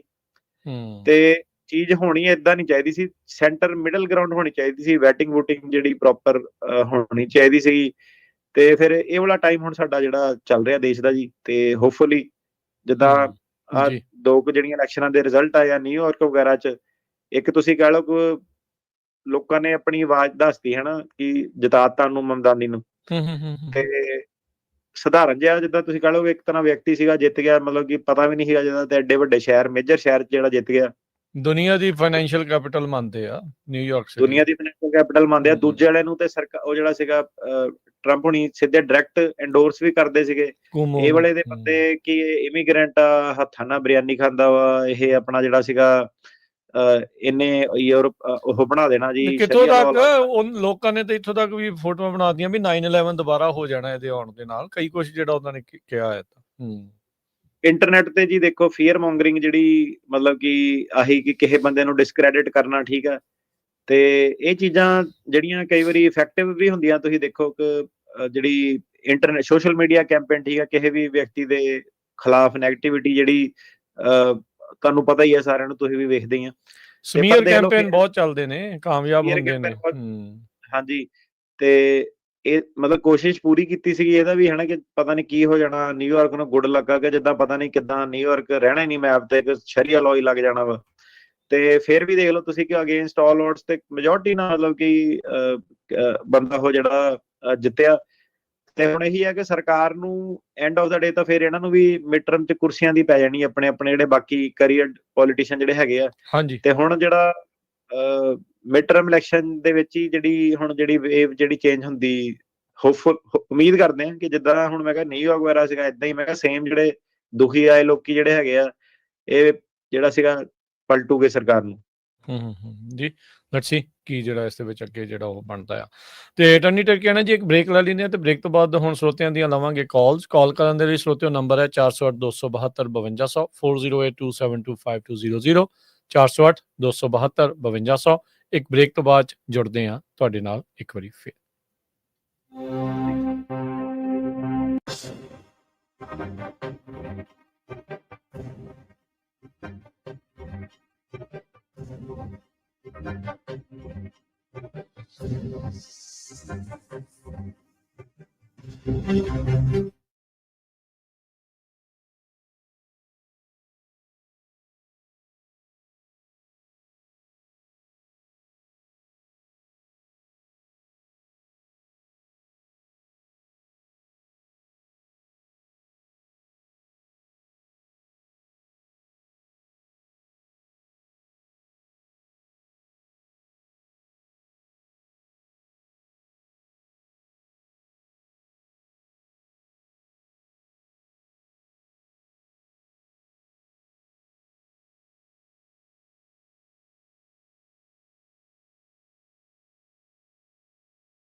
ਬ੍ਰੇਕ ਤੋਂ ਬਾਅਦ ਇੱਕ ਵਾਰੀ ਫੇਰ ਆਪ ਸਭ ਦਾ ਨਿੱਘਾ ਸਵਾਗਤ ਕਰਦੇ ਹਾਂ ਪ੍ਰੋਗਰਾਮ ਅਪਡੇਟ ਇਮੀਗ੍ਰੇਸ਼ਨ ਦੇ ਵਿੱਚ। ਮੈਂ ਰਾਜਕਨਵੀਰ ਸਿੰਘ, ਜੁੜੇ ਹੋਏ ਨੇ ਮੇਰੇ ਨਾਲ ਯੂਐਸ ਇਮੀਗ੍ਰੇਸ਼ਨ ਦੇ ਅਟਾਰਨੀ ਜੇ ਟਿਰਕਿਆਣਾ ਜੀ। ਅਟਾਰਨੀ ਟਿਰਕਿਆਣਾ ਜੀ, ਜੀ ਆਇਆਂ ਨੂੰ ਇੱਕ ਵਾਰੀ ਫੇਰ ਸਵਾਗਤ ਹੈ। ਸਤਿ ਸ੍ਰੀ ਅਕਾਲ ਜੀ। ਧੰਨਵਾਦ ਜੀ ਤੇ ਸਤਿ ਸ੍ਰੀ ਅਕਾਲ ਜੀ। ਜੀ ਆਪਾਂ ਹੁਣ ਜਿਹੜੀਆਂ ਆ ਉਹ ਕਾਲ ਦੇ ਵੱਲ ਨੂੰ ਵਧਾਂਗੇ। ਕਾਲ ਕਰਨ ਦੇ ਲਈ ਸਰੋਤਿਓ ਨੰਬਰ ਹੈ 408 272 5200 4082725200 ਦੇ ਉੱਤੇ ਤੁਸੀਂ ਕਾਲ ਕਰੋ ਤੇ ਕਾਲ ਕਰਕੇ ਜਿਹੜਾ ਤੁਸੀਂ ਆਪਣਾ ਸਵਾਲ ਆ ਉਹ ਅਟਾਰਨੀ ਟਿਰਕਿਆਣਾ ਜੀ ਨੂੰ ਪੁੱਛ ਸਕਦੇ ਹੈਗੇ ਆ। ਇੱਕ ਜਿਹੜੀ ਚੀਜ਼ ਅਟਾਰਨੀ ਟਿਰਕਿਆਣਾ ਜੀ ਗੱਲ ਕਰਦੇ ਜਾਈਏ, ਬਹੁਤ ਸਾਰੇ ਨਾ WhatsApp ਮੈਸੇਜ ਤੇ ਜਿਹੜੀਆਂ ਚਰਚਾ ਇਸ ਟਾਈਮ ਜਿਹੜੀਆਂ ਉਹ ਚੱਲਦੀਆਂ ਆ, ਖਾਸ ਕਰਕੇ ਜਿਹੜੇ ਟਰੱਕਰਸ ਆ ਉਹਨਾਂ ਨੂੰ ਜਿਹੜਾ ਉਹ ਲੈ ਕੇ DMV ਦੀਆਂ ਈਮੇਲਸ ਬਹੁਤ ਜ਼ਿਆਦਾ ਫਾਰਵਰਡ ਹੋਈਆਂ। ਮੈਨੂੰ ਲੱਗਦਾ ਤੁਹਾਨੂੰ ਵੀ ਪਹੁੰਚੀਆਂ ਹੋਣੀਆਂ ਆ ਅਟਾਰਨੀ ਟਿਰਕਿਆਣਾ ਜੀ, ਜਿਹਦੇ ਵਿੱਚ ਜਿਹੜੀ 6 ਨਵੰਬਰ ਦੀਆਂ ਜਿਹੜੀਆਂ ਈਮੇਲਸ ਆ DMV ਦੇ ਕਸਟਮਰ ਜਿਹੜੇ CDL ਧਾਰਕ ਨੇ, ਕਮਰਸ਼ੀਅਲ ਡਰਾਈਵਿੰਗ ਲਾਇਸੈਂਸ ਹੋਲਡਰ ਆ, ਖਾਸ ਕਰਕੇ ਜਿਹਨਾਂ ਦੇ ਕੇਸ ਚੱਲ ਰਹੇ ਆ ਤੇ ਵਰਕ ਪਰਮਿਟ ਤੇ ਉਹਨਾਂ ਨੂੰ CDL ਮਿਲੇ ਹੋਏ ਆ, ਉਹਨਾਂ ਨੇ ਈਮੇਲ ਕਰਕੇ ਜਿਹੜਾ ਉਹ DMV ਨੇ ਕਿਹਾ ਆ ਵੀ ਕਹਿੰਦੇ ਵੀ ਜਿਹੜਾ CDL ਆ ਉਹ ਕਹਿ ਰਹੇ ਵੀ ਨਾਟ ਕੰਸਿਸਟੈਂਟ ਆ ਕੈਲੀਫੋਰਨੀਆ ਲਾ ਦੇ ਵਿੱਚ, ਜਿਸ ਦੇ ਵਿੱਚ ਕਹਿੰਦੇ ਵੀ ਜਿਹੜੀ CDL ਦੀ ਐਕਸਪਾਇਰੇਸ਼ਨ ਡੇਟ ਆ ਉਹ ਤੁਹਾਡੀ ਲੀਗਲ ਪ੍ਰੈਜ਼ੈਂਸ ਡਾਕੂਮੈਂਟ ਦੀ ਡੇਟ ਤੋਂ ਬਾਅਦ ਦੀ ਜਿਹੜੀ ਨਹੀਂ ਹੋਣੀ ਚਾਹੀਦੀ ਆ। ਹੁਣ ਇਹਦੇ ਵਿੱਚ ਮੁੱਦਾ ਅਟਾਰਨੀ ਟਿਰਕਿਆਣਾ ਕਹਿਣਾ ਜੀ ਇਹਨਾਂ ਦਾ ਆਪਣਾ ਹੀ ਆ। DMV ਨੇ ਆਪ ਹੀ ਉਹ ਡੇਟਾਂ ਜਿਹੜੀਆਂ ਉਹ ਲਿਖ ਕੇ ਡਾਕੂਮੈਂਟ ਦੇਖਣ ਤੋਂ ਬਾਅਦ ਚ ਐਕਸਪਾਇਰੀ ਡੇਟ ਉਸ ਤੋਂ ਬਾਅਦ ਦੀਆਂ ਜਿਹੜੀਆਂ ਉਹ ਪਾਈਆਂ, ਤੇ ਹੁਣ ਕਹਿੰਦੇ ਵੀ ਉਹ ਕੈਂਸਲ ਗਾ, ਤੇ ਜਾਂ ਅਨਲੈਸ ਤੁਸੀਂ ਜਿਹੜੇ ਕੋਈ ਡਾਕੂਮੈਂਟ ਲਿਆਓ ਜਿਹਦੇ ਨਾਲ ਤੁਸੀਂ ਸ਼ੋਅ ਕਰ ਸਕਦੇ ਆ ਵੀ ਤੁਸੀਂ ਵਾਕਿਆ ਹੀ ਇੱਥੇ ਜਿਹੜੇ ਉਹ ਉਹਨਾਂ ਡਾਕੂਮੈਂਟਸ ਦੇ ਜ਼ਰੀਏ ਤੁਸੀਂ ਸ਼ੋਅ ਕਰ ਸਕਦੇ ਵੀ ਲੀਗਲੀ ਪ੍ਰੈਜ਼ੈਂਟ ਆ। 60 ਦਿਨ ਦਾ ਉਹਨਾਂ ਨੇ ਵਕਤ ਦਿੱਤਾ ਆ, ਤੇ ਕਹਿੰਦੇ ਵੀ 60 ਦਿਨਾਂ ਬਾਅਦ ਜਦੋਂ ਤੋਂ ਇਹ ਤੁਹਾਨੂੰ ਲੈਟਰ ਇਸ਼ੂ ਕੀਤੀ ਗਈ ਆ, ਜਿਹੜੇ ਆ ਜੇ ਤੁਸੀਂ ਲੀਗਲ ਪ੍ਰੈਜ਼ੈਂਸ ਡਾਕੂਮੈਂਟ ਆਪਣੇ ਪ੍ਰੋਵਾਈਡ ਨਹੀਂ ਕਰਦੇ ਤਾਂ ਜਿਹੜੀ 26 ਸਤੰਬਰ ਤੋਂ ਆਈ ਹੋਈ ਗਾਈਡੈਂਸ ਆ, ਫੈਡਰਲ ਗਾਈਡੈਂਸ ਆ, ਉਹਦੇ ਤਹਿਤ ਤੁਹਾਡੇ ਜਿਹੜੇ ਕੈਂਸਲ ਆ CDLs ਆ ਉਹ ਕੈਂਸਲ ਨੇ। ਇੱਥੇ ਰੁਕੇ ਨਹੀਂ ਆ, ਉਹਨਾਂ ਨੇ CDL ਤਾਂ ਕੈਂਸਲ ਕੀਤੇ ਹੀ ਕੀਤੇ ਆ। ਕਹਿੰਦੇ ਵੀ ਜਿਹੜੇ ਤੁਹਾਡੇ ਨਾਨ ਕਮਰਸ਼ੀਅਲ ਡਰਾਈਵਿੰਗ ਲਾਇਸੈਂਸ ਆ, ਜਿਹੜੇ ਰੈਗੂਲਰ ਡਰਾਈਵਿੰਗ ਲਾਇਸੈਂਸ ਹੁੰਦੇ ਆ, ਉਹਨਾਂ ਨੂੰ ਵੀ ਜਿਹੜਾ ਉਹ ਕੈਂਸਲ ਜਿਹੜਾ ਉਹ ਫਿਰ ਮੰਨਿਆ ਜਾਊਗਾ। ਸੋ ਜਿਨ੍ਹਾਂ ਦੇ ਕੋਲ ਖਾਸ ਕਰਕੇ ਜਿਨ੍ਹਾਂ ਦੇ ਵਰਕ ਪਰਮਿਟ ਤੋਂ ਬਾਅਦ ਦੀਆਂ ਡੇਟਾਂ ਆ CDL ਦੇ ਐਕਸਪਾਇਰੀ ਦੀਆਂ, ਉਹਨਾਂ ਦੇ ਲਈ ਤਾਂ ਇਹ ਅਟਾਰਨੀ ਟਿਰਕਿਆਣਾ ਜੀ ਕਾਫੀ ਵੱਡਾ ਇੱਕ ਝਟਕਾ ਦੇ ਤੌਰ ਦੇ ਉੱਤੇ ਜਿਹੜਾ ਉਹ ਹੈਗਾ। ਸੋ ਇਸ ਪਾਸੇ ਕੈਲੀਫੋਰਨੀਆ ਨੇ ਵੀ, ਮੈਂ ਕਹਿੰਦਾ ਵੀ ਉਹਨਾਂ ਨੇ ਵੀ ਹੁਣ ਸਖਤੀ ਸਟੈਂਡ ਜਿਹੜਾ ਇਹਨਾਂ ਦੇ ਉਲਟ ਜਿਹੜਾ ਉਹ ਲੈ ਲਿਆ, ਆਪਣੇ ਮਿਲੀਅਨਸ ਆਫ ਡਾਲਰ ਬਚਾਉਣ ਦੀ ਖਾਤਰ। ਜਿਹੜੀ department of transportation the funding ਇਹਨਾਂ ਨੂੰ ਮਿਲਣੀ ਸੀਗੀ, ਤੇ ਵੈਸੇ ਵੀ ਜਿਹੜੇ ਫੈਡਰਲ ਕਾਨੂੰਨ ਉਹਨਾਂ ਨੇ ਹੁਣ ਅਪਡੇਟ ਕੀਤੇ ਆ, ਉਹਦੇ ਤਹਿਤ ਆਪਣੇ ਆਪ ਨੂੰ ਹੁਣ ਜਿਹੜੇ ਕੰਪਲਾਇੰਟ ਆ ਉਹ ਕਰ ਰਹੇ ਆ, ਤੇ ਬਹੁਤ ਸਾਰੇ ਜਿਹੜੇ CDL ਵਾਲੇ ਆ ਉਹਨਾਂ ਨੂੰ ਜਿਹੜੀਆਂ ਈਮੇਲਸ ਆ ਇਸ DMV ਵਾਲੀਆਂ ਜਿਹੜੀਆਂ ਉਹ ਮਿਲ ਚੁੱਕੀਆਂ ਹੈਗੀਆਂ ਜੀ। ਬਿਲਕੁਲ ਜੀ। ਇਹਦੇ ਵਿੱਚ ਆਬਵੀਅਸਲੀ ਮੈਂ ਐਕਸਪਰਟ ਨਹੀਂ ਹੈਗਾ ਇਹ ਵਾਲੇ ਜਿਹੜੇ ਏਰੀਆ ਦੇ ਲਾਅ ਦੇ, ਇਮੀਗ੍ਰੇਸ਼ਨ ਦਾ, ਪਰ ਜ਼ਰੂਰ ਆਪਾਂ ਜਿਹੜਾ ਸੀਗਾ ਇਨਫੋਰਮੇਸ਼ਨ ਰੱਖਦੇ ਹਾਂ ਜੀ। ਤੇ ਇਹਦੇ ਵਿੱਚ ਜਿਹੜੀ ਮੈਂ ਈਮੇਲ ਦੇਖੀ ਸੀਗੀ ਉਹ ਇਹ ਸੀਗੀ ਕਿ ਜਿਹਨਾਂ ਦੇ ਕੋਲ ਵਰਕ ਪਰਮਿਟ ਹੈਗੇ ਵੀ ਆ, ਤੇ ਜਿੱਦਾਂ ਤੁਸੀਂ ਕਹਿੰਦੇ ਕਿ ਐਕਸਪਾਇਰ ਹੋਣ ਤੋਂ ਜਿਹਨਾਂ ਦੇ ਕੋਲ ਵਰਕ ਪਰਮਿਟ ਹੈਗੇ ਵੀ ਆ, ਉਹਨਾਂ ਨੂੰ ਵੀ ਇਹਨਾਂ ਨੇ ਈਮੇਲਸ ਜਿਹੜੀਆਂ ਮੈਂ ਵੇਖਿਆ ਕਿ ਭੇਜੀਆਂ ਕਿ ਤੁਸੀਂ 60 ਦਿਨਾਂ ਦੇ ਅੰਦਰ ਆ ਕੇ ਆਪਣਾ ਲੀਗਲ ਸਟੇਟਸ ਜਿਹੜਾ ਕਨਫਰਮ ਕਰੋ, ਨਹੀਂ ਤਾਂ ਲਾਇਸੈਂਸ ਜਿਹੜਾ ਕੈਂਸਲ ਕਰ ਦੇਣਾ। ਠੀਕ ਹੈ ਤੇ ਜੀ। ਇਹਦੇ ਵਿੱਚ ਜਿੱਦਾਂ ਕਈ ਵਾਰੀ ਸੁਣਦੇ ਕਿ ਮੈਡੀਕਲ ਸ਼ੁਰੂ ਕਰਤੇ, ਬੰਦ ਕਰਤੇ, ਹੁਣ ਇਹਦੇ ਵਿੱਚ ਵੀ ਵਿੱਚ ਜੇ ਕਹਿੰਦੇ ਤੁਸੀਂ ਕਹ ਲਓ ਕਿ ਦੋਨੋਂ ਕਲੈਰਿਟੀ ਜੀ ਨਹੀਂ ਜਿਹੜੀ ਹੈਗੀ, ਕਨਫਿਊਜ਼ਨ ਅਜੇ ਵੀ ਬਰਕਰਾਰ ਹੀ ਆ। ਹਾਂਜੀ, ਕਨਫਿਊਜ਼ਨ ਜਿਹੜੀ ਅਜੇ ਵੀ ਬਰਕਰਾਰ ਆ। ਤੇ ਅਲਟੀਮੇਟਲੀ ਤਾਂ ਦੇਖੋ ਜੀ, ਕਲਾਸ ਐਕਸ਼ਨ ਲਾਅ ਸੂਟ ਹੁੰਦੇ ਆ। ਉਹਦੀ ਜਦੋਂ ਪਹਿਲੀ ਵਾਰੀ ਖਬਰ ਕੀਤੀ ਸੀ, ਉਹ ਮੇਰੇ ਖਿਆਲ ਕਿਸੇ ਨੇ ਮਤਲਬ ਉਹਨੂੰ ਪਰਸੂ ਵੀ ਨਹੀਂ ਕੀਤਾ। ਠੀਕ ਆ, ਉਹ ਕਹਿੰਦਾ ਨਹੀਂ ਜੀ ਐਵੇਂ ਮਾਰਦੇ ਆ, ਏਦਾਂ ਵਾ ਉਦਾਂ ਵਾ, ਤੇ ਉਹਦੇ ਵਿੱਚ ਜਦ ਕਿ ਆਪਣਾ ਲੈਣਾ ਦੇਣਾ ਕੋਈ ਸੀਗਾ ਨਹੀਂ, ਤੇ ਆਪਾਂ ਤਾਂ ਇਮੀਗ੍ਰੇਸ਼ਨ 'ਚ ਵੈਸੇ ਹੀ ਆਲਰੇਡੀ ਜਿਹੜੇ ਸੀਗੇ ਕਿ ਆਪਣੇ ਆਲਰੇਡੀ ਸੁਪਰ ਬਿਜ਼ੀ ਜਿਹੜਾ ਇਮੀਗ੍ਰੇਸ਼ਨ 'ਚ ਹੀ ਕੰਮ ਜਿਹੜਾ ਚੱਲਦਾ ਸੀਗਾ। ਪਰ ਇਹ ਆ ਕਿ ਹੁਣ ਉਹਦੇ ਵਿੱਚ ਇਹ ਹੈਗਾ ਆਪਣੇ ਲੈਵਲ ਤੇ ਜੀ, ਕਰੋ ਲਾਅ ਫਰਮਸ ਵਗੈਰਾ ਅਰੇਂਜ ਤੇ ਕਲਾਸ ਐਕਸ਼ਨ ਜਿਹੜਾ ਸੀਗਾ ਉਹੀ ਜਿਹੜਾ ਹੋ ਸਕਦਾ। ਚਰਚਾ ਸੁਣੀ ਤਾਂ ਸੀਗੀ, ਕਹਿੰਦੇ ਵੀ ਕਰਨ ਲੱਗੇ ਆ, ਕੁਝ ਗੱਲ ਹੋਈ ਆ, ਪਰ ਉਸ ਤੋਂ ਬਾਅਦ ਕੁਝ ਹੋਇਆ ਨਹੀਂ। ਬਸ ਉਦੋਂ ਹੀ ਉਹ ਇੱਕ ਅੱਧੀ ਗੱਲ ਹੀ ਹੋਈ, ਉਸ ਤੋਂ ਬਾਅਦ ਚ ਕਿਸੇ ਹੋਰ ਨੇ ਗਾਂ ਗੱਲ ਨੂੰ ਵਧਾਇਆ ਨਹੀਂ ਫਿਰ। ਉਹ ਕਈ ਮਤਲਬ ਜਿੱਦਣ ਆਪਾਂ ਖਬਰ ਕੀਤੀ ਸੀਗੀ ਨਾ, ਉਸ ਤੋਂ ਨਾਲ ਹੀ ਬਾਅਦ ਤੁਸੀਂ ਦੇਖੋ ਕਿ ਉਹ ਨਾਲ ਹੀ ਨਾ ਇੱਕਦਮ ਜੀ ਕਈ ਵਾਰੀ ਇੰਟਰਨੈਟ ਤੇ ਹੋਰਾਂ ਵੀ ਕਈਆਂ ਬੰਦਿਆਂ ਨੇ ਖਬਰ ਪਾਤੀ ਕਿ ਲੈ ਜੀ ਆਪਾਂ ਕਲਾਸ ਐਕਸ਼ਨ ਕਰਦੇ ਆ, ਏਦਾਂ, ਪਰ ਹੋਇਆ ਨਹੀਂ ਕੁਝ। ਤੇ ਅਲਟੀਮੇਟਲੀ ਇਹ ਹੁੰਦਾ ਕਿ ਇਹ ਸਮਾਂ ਲੰਘ ਮਤਲਬ ਜਾਂਦਾ। ਹਾਂ, ਸਮਾਂ ਲੰਘ ਜਾਂਦਾ ਤੇ ਹੁਣ ਸਮਾਂ ਕਾਈਂਡ ਆਫ ਲੰਘ ਹੀ ਗਿਆ। ਉਹਦੇ ਵਿੱਚ ਇੱਕ ਬੰਦੇ ਨੇ ਖੁਦ ਵੀ ਬਣਾ ਕੇ ਪਾਈ ਸੀਗੀ ਵੀਡੀਓ ਕਿ ਯਾਰ ਇਹ ਕਰਨਾ ਚਾਹੀਦਾ ਸਾਨੂੰ ਏਦਾਂ। ਉਹਦੇ ਵਿੱਚ ਵੀ ਜਿਹੜਾ ਸੀਗਾ ਕਮਿਊਨਿਟੀ 50-50% ਤੁਹਾਨੂੰ ਪਤਾ ਹਰ ਪਾਸੇ ਡਿਵਾਈਡ ਹੁੰਦੀ ਆ ਕਿ ਨਹੀਂ ਜੀ ਨਾ ਕਰੋ ਜੀ, ਇਹ ਬੰਦੇ ਗਲਤ ਆ, ਇਹ ਬੰਦੇ ਸਹੀ ਆ, ਇਹ ਬੰਦੇ ਉਹੀ ਵਿਵਾਦ ਹੀ ਨਹੀਂ ਜਿਹੜੇ ਮੁੱਕਦੇ ਆ। ਤੇ ਮੈਂ ਕਿਹਾ ਉਹ ਆਪ ਮੈਂ ਕਿਹਾ ਆਪਸ 'ਚ ਜਦੋਂ ਲੜੇ ਫਿਰੋਂਗੇ ਤੇ ਮੈਂ ਕਿਹਾ ਜਿਹੜੀਆਂ ਪ੍ਰੋਬਲਮ, ਮੈਂ ਤਾਂ ਕਈ ਵਾਰੀ ਉਹ ਸੋਚਦਾ, ਮੈਂ ਕਿਹਾ ਯਾਰ ਕਈ ਵਾਰੀ ਏਦਾਂ ਹੁੰਦਾ ਕਿ ਭਾਜੀ ਜਿੱਥੇ ਕਈ ਵਾਰੀ ਨਹੀਂ ਵੀ ਲੈਣਾ ਦੇਣਾ ਨਾ, ਕੋਈ ਇੱਕ ਬੰਦਾ ਕਹਿੰਦਾ ਚੱਲ ਯਾਰ ਹੱਥ ਹੀ ਕਿਸੇ ਦਾ ਫੜ ਲਓ, ਉਹਨੇ ਕਹਿਣਾ ਲੈ ਯਾਰ ਇਹ, ਉਹਨੇ ਹੀ ਮਤਲਬ ਭੰਨਣਾ ਸ਼ੁਰੂ ਕਰ ਦੇਣਾ ਬੰਦੇ ਨੂੰ। ਅਸਲ 'ਚ ਇਹਦੇ ਵਿੱਚ ਮੈਂ ਇਹ ਕਹਿਣਾ ਚਾਹੁੰਦਾ, ਜਿਹੜੇ 50% ਮੰਨਦੇ ਹੀ ਉਹ ਸ਼ੁਰੂ ਕਰ ਲਓ, ਬਾਕੀਆਂ ਦਾ ਆਪ ਹੀ ਨਾਲ ਭਲਾ ਹੋ ਜਾਣਾ। ਤੁਸੀਂ ਸਾਰਿਆਂ ਨੂੰ 100% ਦੁਨੀਆ 'ਚ ਕਦੀ ਵੀ ਕੋਈ ਜਣਾ 100% ਕਿਸੇ ਦੇ ਪਿੱਛੇ ਨਹੀਂ ਲੱਗਦੇ ਹੁੰਦੇ। ਤੁਹਾਨੂੰ ਜੇ 50% ਵੀ ਜਿਹੜੇ ਤੁਹਾਡੇ ਨਾਲ ਜੁੜੇ ਆ, ਤੁਸੀਂ 50% ਦੇ ਨਾਲ ਹੀ ਕੰਮ ਨੂੰ ਤੋਰੋ, ਲੋਕਾਂ ਨੇ ਬਾਅਦ ਹੌਲੀ ਹੌਲੀ ਆਪੇ ਜਿਹੜਾ ਉਹ ਜੁੜ ਜਾਣਾ। ਸੋ ਇਹਦੇ ਵਿੱਚ ਹੁਣ ਜਿਹੜੀ ਇਹ ਈਮੇਲ ਆ, ਈਮੇਲ ਦੇ ਵਿੱਚ ਇਹਨਾਂ ਨੇ ਹੁਣ ਇਹ ਕਿਹਾ ਆ ਵੀ ਜਿਹੜੀ ਲੀਗਲ ਪ੍ਰੈਜ਼ੈਂਟ ਡਾਕੂਮੈਂਟ ਆ ਮੀਟ ਕਰਦੀ ਜਿਹੜੀ ਨਵੇਂ ਫੈਡਰਲ ਗਾਈਡਲਾਈਨ ਆ, ਉਹਦੇ ਵਿੱਚ ਉਹਨਾਂ ਨੇ 2 ਐਗਜ਼ਾਮਪਲਾਂ ਦਿੱਤੀਆਂ ਆ ਵੀ ਪਰਮਾਨੈਂਟ ਰੈਜ਼ੀਡੈਂਸੀ ਤੇ ਯੂਐਸ ਸਿਟੀਜ਼ਨਸ਼ਿਪ। ਕੀ ਕੋਈ ਹੋਰ ਵੀ ਡਾਕੂਮੈਂਟ ਹੈਗਾ ਆ ਜਿਹੜੀ ਤੁਹਾਡੀ ਜਿਹੜੀ ਲੀਗਲ ਪ੍ਰੈਜ਼ੈਂਸ ਆ ਉਸ ਨੂੰ ਕਨਫਰਮ ਕਰਦਾ, ਜਿਹਦੇ ਤਹਿਤ ਸੀਡੀਐਲ ਮਿਲ ਸਕਦਾ? ਇਹ ਥੋੜਾ ਜਿਹਾ ਆਉਂਦੇ ਸਮੇਂ ਦੇ ਵਿੱਚ ਅਟਾਰਨੀ ਟਿਟ ਕਹਿਣਾ ਜੀ, ਜੇ ਹੋ ਸਕੇ ਪਤਾ ਕਰਕੇ ਤਾਂ ਕਲੀਅਰਲੀ ਜਿਹੜਾ ਉਹ ਦੱਸਿਆ ਜਾਵੇ, ਕਿਉਂਕਿ ਜਿਹੜੇ ਹੁਣ ਹੈ ਹੀ ਵਰਕ ਪਰਮਿਟ ਤੇ ਆਬਵੀਅਸਲੀ ਉਹ ਨਾ ਜੀ ਉਹ ਗ੍ਰੀਨ ਕਾਰਡ ਵਾਲੇ ਆ ਤੇ ਨਾ ਉਹ ਸਿਟੀਜ਼ਨ ਆ। ਸੋ ਇਹ ਜਿਹੜੀਆਂ ਚੀਜ਼ਾਂ ਜਿਹੜੀਆਂ ਉਹ ਕਨਫਰਮ ਜਿਹੜੀਆਂ ਹੋ ਜਾਣ ਤਾਂ ਬੈਟਰ ਆ। ਸੋ ਡੀਐਮਵੀ ਨੂੰ ਬਹੁਤ, ਡੀਐਮਵੀ ਦੇ ਵਿੱਚ ਜਿਹੜੇ ਪੰਜਾਬੀ ਆਪਣੇ ਕੰਮ ਕਰਦੇ ਨੇ ਉਹਨਾਂ ਨੂੰ ਇੱਕ ਵਿਸ਼ੇਸ਼ ਤੌਰ ਦੇ ਉੱਤੇ ਇੱਕ ਇਹਦਾ ਜਾਂ ਪ੍ਰੈਸ ਰਿਲੀਜ਼ ਜਾਂ ਇੱਕ ਉਹਨਾਂ ਦੀ ਗੱਲਬਾਤ ਆ ਉਹ ਪੇਸ਼ ਕਰਨੀ ਚਾਹੀਦੀ ਆ, ਦੱਸਣੀ ਚਾਹੀਦੀ ਆ ਕੇ, ਕਨਫਰਮ ਕਲੀਅਰਲੀ ਜਿਹੜਾ ਉਹ ਕਰਨਾ ਚਾਹੀਦਾ ਵੀ ਕਿਹੜੇ ਕਰ ਸਕਦੇ, ਕਿਹੜੇ ਨਹੀਂ ਕਰ ਸਕਦੇ, ਕਿਹਨਾਂ ਦਾ ਕੈਂਸਲ ਆ, ਕਿੱਦਾਂ ਇਹ ਆ। ਸੋ ਕਨਫਿਊਜ਼ਨ ਕਾਫੀ ਜਿਹੜੀ ਇਸ ਦਿਨ ਨੂੰ ਲੈ ਕੇ ਬਰਕਰਾਰ ਆ। ਪਰ 60 ਦਿਨਾਂ ਦੇ ਨੋਟਿਸ ਜਿਹੜੇ ਆ ਉਹ ਸਾਰਿਆਂ ਨੂੰ ਜਿਹੜੇ ਖਾਸ ਕਰਕੇ ਸੀਡੀਐਲ ਧਾਰਕ ਆ, ਵਰਕ ਪਰਮਿਟ ਵਾਲੇ ਆ ਤੇ ਉਹਨਾਂ ਨੂੰ ਜਿਹੜੇ ਤਕਰੀਬਨ ਸਾਰਿਆਂ ਨੂੰ ਈਮੇਲਾਂ ਜਿਹੜੀਆਂ ਉਹ ਆ ਚੁੱਕੀਆਂ ਹੈਗੀਆਂ। ਇਹਦਾ ਰਾਜ ਕਰਨ ਜੀ ਏਦਾਂ ਦੇਖੋ ਜੀ, 60 ਦਿਨ ਦਾ ਨੋਟਿਸ ਅਗਲੇ ਨੇ ਨੋਟਿਸ ਦਿੱਤਾ ਕਿ ਆ ਕੇ ਕਰਨਾ ਪੈਣਾ, ਨਹੀਂ ਤਾਂ ਲਾਇਸੈਂਸ ਕੈਂਸਲ ਕਰ ਦੇਣਾ, ਠੀਕ ਹੈ ਕਿ ਨਹੀਂ।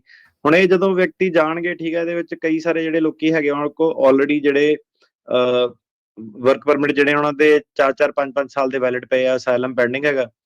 ਤੇ ਹੁਣ ਇਹ ਤਾਂ ਜੀ ਦੇਖੋ ਜਿਹੜੀ ਕਮਿਊਨਿਟੀ 'ਚ ਕੋਈ ਵੀ ਬੰਦਾ ਜਿਹੜਾ ਜਾਂਦਾ ਹੈ ਤਾਂ ਸਾਨੂੰ ਜੀ ਅਗਲੇ ਹਫਤੇ ਪਤਾ ਲੱਗ ਜਾਣਾ। ਜਿਹੜਾ ਵੀ ਬੰਦਾ ਜਾਊਗਾ ਡੀਐਮਵੀ ਦੇ ਵਿੱਚ, ਜੇ ਡੀਐਮਵੀ ਨੇ ਤੁਹਾਡੀ ਜਿਹੜੀ ਲੀਗਲ ਪ੍ਰੈਜ਼ੈਂਸ ਵਾਲੀ ਗੱਲ ਆ ਗਈ ਕਿ ਜਿਹੜਾ ਬੰਦਾ ਹੁਣ ਜਿਹਦਾ ਕੇਸ ਚੱਲਦਾ ਪਿਆ ਤੇ ਜਿਹਦੇ ਕੋਲ ਵਰਕ ਪਰਮਿਟ ਹੈਗਾ, ਉਹਨੂੰ ਲੀਗਲ ਪ੍ਰੈਜ਼ੈਂਸ ਮੰਨਣਾ ਇਹਨਾਂ ਨੇ ਡੀਐਮਵੀ ਪਰਪਸ ਲਈ ਕਿ ਨਹੀਂ ਮੰਨਣਾ।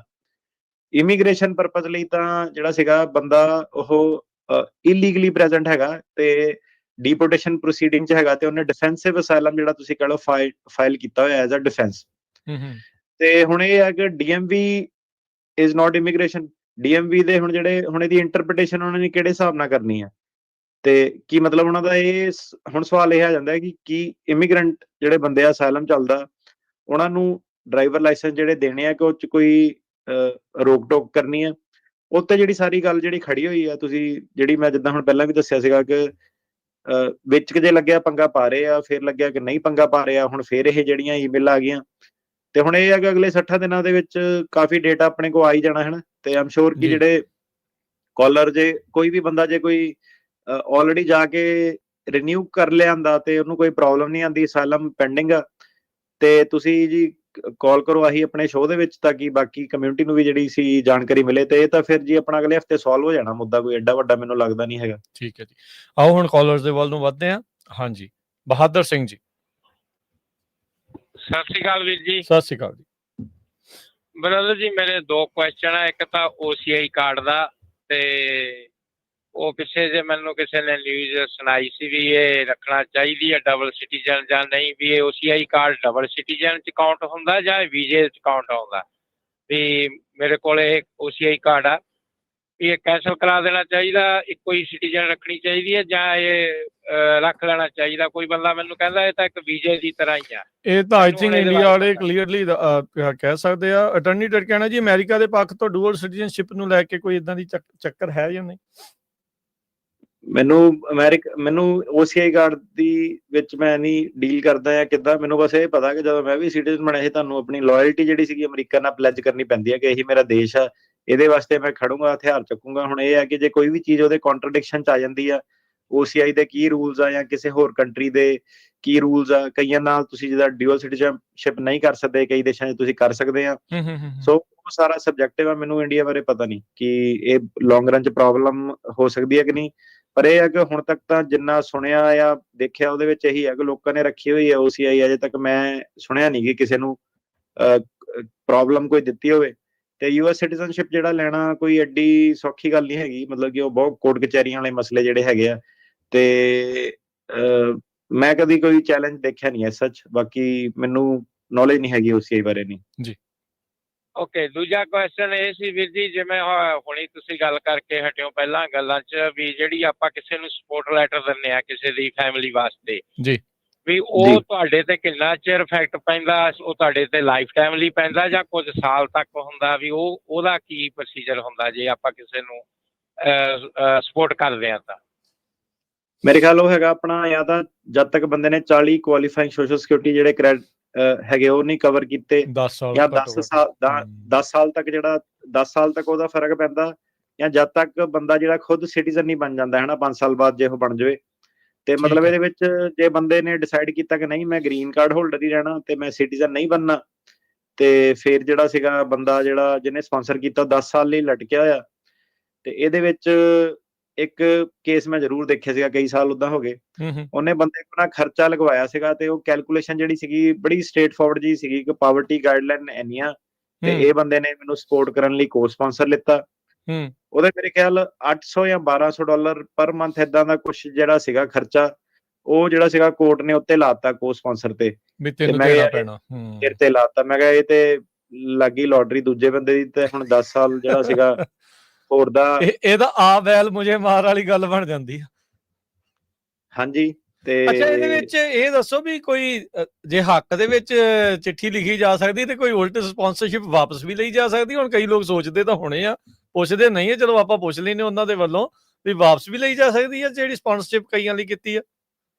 ਨਹੀਂ ਜੀ, ਇੱਕ ਵਾਰੀ ਮਿਲ ਗਿਆ ਇਮੀਗ੍ਰੈਂਟ ਬੈਨੀਫਿਟ ਸਰਕਾਰ ਨੇ, ਹਾਂ ਸਰਕਾਰ ਨੇ ਡੀਲ ਨਹੀਂ ਕਰਨੀ ਨਾ ਇਹਦੇ ਵਿੱਚ ਜਿਹੜੀ ਆਹ ਵਾਲੀ ਚੀਜ਼ ਹੈਗੀ ਆ। ਠੀਕ ਹੈ। ਤੇ ਹਾਂਜੀ, ਅਨਫੋਰਚੂਨੇਟ ਹੀ ਆ, ਮਤਲਬ ਹੈਲਪ ਕਰਦਾ ਬੰਦਾ, ਪਰ ਆਪਾਂ ਖੁਦ ਨਾਲ ਵੀ ਹੁੰਦੀ ਦੇਖੀ ਆ ਜੀ ਕਈ ਚੀਜ਼ਾਂ, ਮਤਲਬ ਕਿ ਕਈ ਵਾਰੀ ਹੈਲਪ ਕਰੋ ਲੋਕਾਂ ਦੀ ਪੁੱਠਾ ਤੁਹਾਨੂੰ ਕਰ ਦਿੰਦੇ। ਗੱਲ ਤਾਂ ਕੌੜੀ ਲੱਗਣੀ ਆ, ਪਰ ਅੰਦਰ ਖਾਤੇ ਤਾਂ ਲੋਕ ਇਹੀ ਕਹਿੰਦੇ ਹੋਣੇ ਵੀ ਚਲੋ ਭਾਈ ਹੁਣ ਸਾਰਿਆਂ ਦੇ ਲਈ ਦੂਜੀ ਜੌਬ ਵੀ ਲੱਭਣੀ ਸ਼ੁਰੂ ਕਰੋ ਜੇ ਇਵੈਂਚੁਅਲੀ ਉਸ ਪਾਸੇ ਵੱਲ ਨੂੰ ਜਿਹੜਾ ਉਹ ਆਏ ਤਾਂ ਭਾਈ। ਜੇ ਉਹਨਾਂ ਨੇ ਹੁਣ ਜੇ ਅਦਾਲਤਾਂ ਇਸ ਤਰੀਕੇ ਦੇ ਨਾਲ ਲਾਉਣਗੀਆਂ ਤੁਹਾਡੇ ਉੱਤੇ, ਇਹ ਤਾਂ ਇੱਕ ਦੂਜੇ ਦੀ ਮਦਦ ਕਰਨ ਤੋਂ ਰੋਕਣ ਵਾਲੀ ਗੱਲ ਆ ਵੀ ਉਸ ਪਾਸੇ ਵੱਲ ਨੂੰ ਗੱਲ ਆ ਵੀ ਤੁਸੀਂ ਇੱਕ ਦੂਜੇ ਦੀ ਮਦਦ ਕਰੋ ਹੀ ਨਾ। ਬੰਦਿਆਂ ਨੇ ਡਰਦਿਆਂ ਨੇ ਕਹਿਣਾ ਵੀ ਛੱਡ ਪਰਾਂ ਕੀ ਆ। ਬਾਕੀ ਦੇਖੋ ਜੀ ਤੁਹਾਡੇ ਆਪੋ ਆਪਣੇ ਫੈਮਿਲੀ ਵਾਲੀਆਂ ਚੀਜ਼ਾਂ ਨੇ, ਕਿਹਦੀ ਤੁਸੀਂ ਮਦਦ ਕਰਨੀ ਕਿਹਦੀ ਨਹੀਂ ਕਰਨੀ ਇਹ ਤੁਹਾਡੇ ਆਪਣੇ ਪਰਸਨਲ ਡਿਸੀਜਨ ਨੇ। ਸਾਡੇ ਕਹੇ ਦੇ ਉੱਤੇ ਕਿਸੇ ਦੀ ਕਰਿਓ ਨਾ ਕਰਿਓ ਉਹ ਤੁਹਾਡੀ ਆਪਣੀ ਜਿਹੜੀ ਉਹ ਮਰਜ਼ੀ ਆ, ਆਪਣੇ ਹਿਸਾਬ ਦੇ ਨਾਲ ਕਰਿਓ ਜੀ। ਈਵਨ ਅਮਰੀਕਾ 'ਚ ਮੈਂ ਰਾਜਕਰਨ ਜੀ ਖਬਰ ਦੇਖੀ ਸੀਗੀ, ਕੁੜੀ ਦੀ ਇੱਕ ਨਾ ਟੱਕਰ ਹੋਣ ਉਹ ਫੋਨ ਤੇ ਵੀਡੀਓ ਵੀ ਬੜੀ ਵਾਇਰਲ ਸੀਗੀ। ਕੁੜੀ ਫੋਨ ਕਰਦੀ ਨਾ, ਰੋਡ ਨੂੰ ਕ੍ਰਾਸ ਕਰਨ ਲੱਗੀ ਸੀ, ਉਹਨੇ ਹਿੱਟ ਹੋ ਜਾਣਾ ਸੀਗਾ ਦੂਜੀ ਗੱਡੀ ਨਾਲ, ਤੇ ਇੱਕ ਗੁੱਡ ਸਮੈਰਿਟਨ ਸੀਗਾ ਮੁੰਡਾ, ਉਹਨੇ ਆ ਕੇ ਉਹਨੂੰ ਖਿੱਚ ਕੇ ਜਿੱਦਾਂ ਬਚਾ ਲਿਆ ਸਾਈਡ ਤੇ ਕਰਤਾ। ਤੇ ਮਤਲਬ ਲਿਟਰਲੀ ਉਹਦੀ ਕੈਮਰੇ ਤੇ ਜਿੱਦਾਂ ਕੈਪਚਰ ਸੀਗਾ। ਤੇ ਉਹਨੇ ਉਸ ਤੋਂ ਬਾਅਦ ਉਹ ਕਿ ਮੇਰੇ ਬਿਨਾਂ ਕੰਸੈਂਟ ਤੇ ਮੈਨੂੰ ਟੱਚ ਕੀਤਾ, ਉਹ ਪੂਰਾ ਉਹਦਾ ਜਿਹੜਾ ਲਾਅ ਸੂਟ ਜਿਹੜਾ ਕੀਤਾ ਸੀਗਾ। ਤੇ ਲੋਕਾਂ ਦੀ ਹੁਣ ਪਤਾ ਨਹੀਂ, ਦੇਖੋ ਕਹਿੰਦੇ ਕਈ ਕੁਛ ਹੈ, ਮੈਂ ਕਿਹਾ ਹੁਣ ਪਰ ਕਈ ਕੁਛ ਹੁਣ ਆਪਾਂ ਵੀ ਵਿਚਰੀਦਾ ਜੀ, ਕਈ ਕੁਛ ਦੇਖੀਦਾ, ਠੀਕ ਹੈ ਕਿ ਨਹੀਂ। ਦੁਨੀਆ ਦੇ ਹਰ ਤਰ੍ਹਾਂ ਦੇ ਰੰਗ ਨੇ ਜੀ। ਹਾਂਜੀ ਜੀ, ਹਾਂਜੀ ਹਿਤੇਸ਼। ਹਾਂ, ਸਤਿ ਸ਼੍ਰੀ ਅਕਾਲ ਜੀ। ਜੀ ਸਤਿ ਸ਼੍ਰੀ ਅਕਾਲ। ਮੈਂ ਪੁੱਛਣਾ ਚਾਹੁੰਦਾ ਜੀ ਕਿ ਜਦੋਂ ਸਿਟੀਜ਼ਨ ਬਣੇ ਨੂੰ 1 ਮਹੀਨਾ ਹੋ ਗਿਆ ਹੈ ਨਾ, ਥੋੜਾ ਜਿਹਾ ਮੇਰੀ ਵਾਈਫ ਦੇ ਵਿੱਚ ਤੇ ਮੇਰੇ ਵਿੱਚ ਕੁਝ ਇੱਦਾਂ ਦਾ ਡਿਸਪਿਊਟ ਹੋ ਗਿਆ ਜਿਹਦੇ 'ਚ ਪੁਲਿਸ ਇਨਵੋਲਵ ਹੋ ਗਈ, ਪਰ ਕੇਸ ਨਹੀਂ ਪਿਆ ਕੁਝ ਵੀ। ਤਾਂ ਉਸ ਤੋਂ ਬਾਅਦ ਮੈਂ ਡਿਸਾਈਡ ਕੀਤਾ ਕਿ ਮਤਲਬ ਆਪਾਂ ਵੱਖਰੇ ਹੀ ਹੋ ਜਾਈਏ। ਤੇ ਜਦੋਂ ਮੈਂ ਵੱਖਰੇ ਹੋਣ ਨੂੰ ਕਹਿੰਦਾ ਕਿ ਉਹ ਮੈਨੂੰ ਧਮਕੀ ਦੇਣ ਲੱਗ ਜਾਂਦੀ ਹੈ, ਕਹਿੰਦੀ ਜੇ ਤੂੰ ਵੱਖਰੇ ਹੋਣਾ ਤਾਂ ਮੈਂ ਤੈਨੂੰ ਕੰਪਲੇਂਟ ਕਰਕੇ ਚੁਕਾ ਕੇ ਵਾਪਸ ਭੇਜ ਦੇਣਾ। ਏਦਾਂ ਹੋ ਸਕਦਾ ਜੀ ਸਿਟੀਜ਼ਨ ਤੋਂ ਬਾਅਦ ਵੀ? ਸਿਟੀਜ਼ਨ ਬਣ ਗਏ। ਸਿਟੀਜ਼ਨ ਤਾਂ ਛੱਡੋ ਤੁਸੀਂ, ਜਦੋਂ ਤੁਸੀਂ ਗ੍ਰੀਨ ਕਾਰਡ ਵੀ ਹੁੰਨੇ ਆ ਤੁਹਾਨੂੰ 1 ਮਹੀਨਾ ਕੀ ਤੁਹਾਨੂੰ 1 ਦਿਨ ਵੀ ਹੋ ਜਾਂਦਾ ਵਾ, ਤਦ ਵੀ ਨਹੀਂ ਇਦਾਂ ਹੋ ਸਕਦਾ। ਕੁਝ ਨਹੀਂ ਕਰਨਾ ਭਾਜੀ, ਤੁਸੀਂ ਆਪਣਾ ਜਿਹੜਾ ਸੀਗਾ ਟੈਨਸ਼ਨ ਨਾ ਲਓ ਇਸ ਚੀਜ਼ ਦੀ। ਵਾਪਸ ਕਿੱਦਾਂ ਉਹਨੇ ਕਰ ਦੇਣਾ। ਜਿਹੜਾ ਵਿਆਹ ਅਸਲੀ ਸੀਗਾ ਜਿਹ 'ਚ ਘਰ ਵਾਲੀ ਨਾਲ ਲੜਾਈ ਹੋ ਰਹੀ ਆ, ਪੁਲਿਸ ਆ ਰਹੀ ਆ, ਉਹ ਤੁਹਾਨੂੰ ਐਜ਼ ਅ ਘਰ ਵਾਲਾ ਘਰ ਹੀ ਰੈਕੋਗਨਾਈਜ਼ ਕਰ ਰਹੇ ਆ, ਬਸ ਗੱਲ ਖਤਮ। ਠੀਕ ਹੈ, ਮਤਲਬ ਮੈਂ ਡਿਵੋਰਸ ਦੇ ਸਕਦਾ ਬਿਨਾਂ ਪ੍ਰੋਬਲਮ ਤੋਂ, ਹੈ ਨਾ ਜੀ? ਤੁਹਾਨੂੰ ਡਿਵੋਰਸ ਦੇਣਾ ਚਾਹੀਦਾ ਵਾ ਏਦਾਂ ਦੇ ਵਿਅਕਤੀ ਨੂੰ ਜਿਹੜਾ ਧਮਕੀ ਦੇ ਰਿਹਾ। ਨਵਜੋਤ ਜੀ, ਸਤਿ ਸ਼੍ਰੀ ਅਕਾਲ ਭਾਜੀ। ਸਤਿ ਸ਼੍ਰੀ ਅਕਾਲ ਜੀ।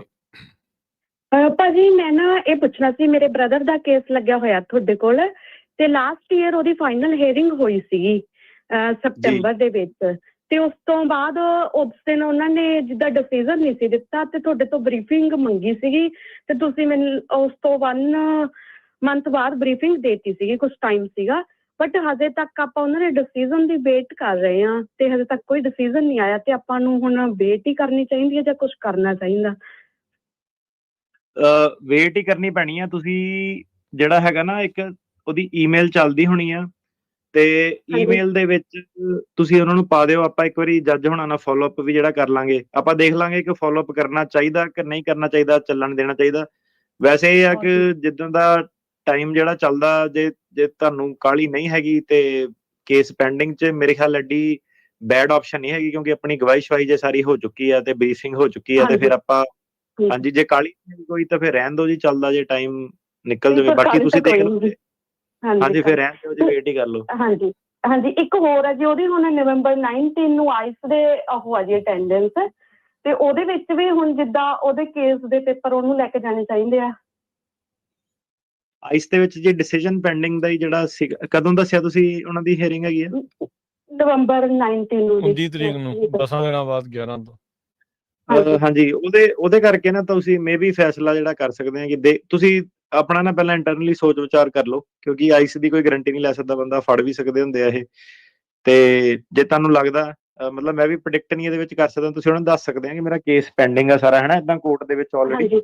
ਹਾਂਜੀ ਆਪਾਂ ਜੱਜ ਨੂੰ ਫਿਰ ਜੇ ਤੁਸੀਂ ਚਾਹੁੰਦੇ ਆ ਤਾਂ ਆਪਾਂ ਉਹਨਾਂ ਨੂੰ ਫੋਲੋ ਅਪ ਵੀ ਕਰ ਸਕਦੇ ਆ ਕਿ ਸਾਰੀ ਗਵਾਹੀ ਹੋ ਗਈ ਆ, ਬਰੀਫਿੰਗ ਹੋ ਗਈ ਆ, ਸਾਨੂੰ ਫੈਸਲਾ ਦਿਓ। ਉਹ ਠੀਕ ਹੈ, ਫਿਰ ਸ਼ੁਭਮ ਸਰ ਨੂੰ ਅਸੀਂ ਕੰਟੈਕਟ ਕਰ ਲੈਂਦੇ ਹਾਂ, ਕਿਉਂਕਿ ਉਹ ਦੇਖ ਰਹੇ ਸੀਗੇ ਕੇਸ ਤਾਂ ਆਪਣੇ ਆਫਿਸ ਦੇ ਵਿੱਚ। ਹਾਂਜੀ ਈਮੇਲ ਪਾ ਦਿਓ, ਆਪਾਂ ਜੀ ਮੰਡੇ ਨੂੰ ਪਾ ਦਿੰਦੇ ਆ ਜੱਜ ਨੂੰ ਜੀ ਕਿ ਫੈਸਲਾ ਦੇ ਦਿਓ, ਕਿਉਂਕਿ ਜੇ ਆਈਸ ਫੜ ਲੈਂਦੀ ਆ ਤੇ ਫਿਰ ਉਹ ਜਿੱਦਾਂ ਦੂਜੀ ਜਗ੍ਹਾ ਕਈ ਵਾਰੀ ਮੂਵ ਕਰ ਦਿੰਦੇ ਆ, ਕੇਸ ਵੀ ਫਿਰ ਮੂਵ ਕਰ ਦਿੰਦੇ ਆ ਕਿ ਮਾੜੀ ਜਗ੍ਹਾ ਨਾ ਚੱਲ ਜਾਵੇ। ਤੇ ਤੁਸੀਂ ਮੰਡੇ ਨੂੰ ਕੰਟੈਕਟ ਕਰ ਲਓ। ਉਹਦਾ ਕੇਸ ਸਿਆਟਲ ਦੇ ਵਿੱਚ ਹੈ ਜੀ, ਉਹਦੀ 2 ਵਾਰ ਹੀਅਰਿੰਗ ਹੋਈ ਸੀਗੀ ਪਹਿਲਾਂ ਵੀ, ਤੇ ਤੀਜੀ ਵਾਰ ਉਹਨਾਂ ਨੇ ਬਰੀਫਿੰਗ ਮੰਗੀ ਸੀਗੀ ਆਪਣੀ ਨੂੰ। ਕੋਈ ਨਹੀਂ, ਕਰ ਲਿਓ ਹੁਣ, ਫੋਲੋ ਅਪ ਕਰ ਲਿਓ ਜੀ, ਈਮੇਲ ਫੋਲੋ ਅਪ ਕਰ ਲੈਣੇ ਜੀ, ਇਹਦੇ ਵਿੱਚ ਫਿਰ ਆਪਾਂ ਰਿਸਕ ਕਰ ਲੈਣਾ ਜੀ। ਥੈਂਕ ਯੂ ਓਕੇ ਜੀ, okay thank you sir. Okay, Balwinder ਜੀ। ਸਤਿ ਸ਼੍ਰੀ ਅਕਾਲ ਜੀ ਦੋਨਾਂ ਵੀਰਾਂ ਨੂੰ। ਸਤਿ ਸ਼੍ਰੀ ਅਕਾਲ ਜੀ।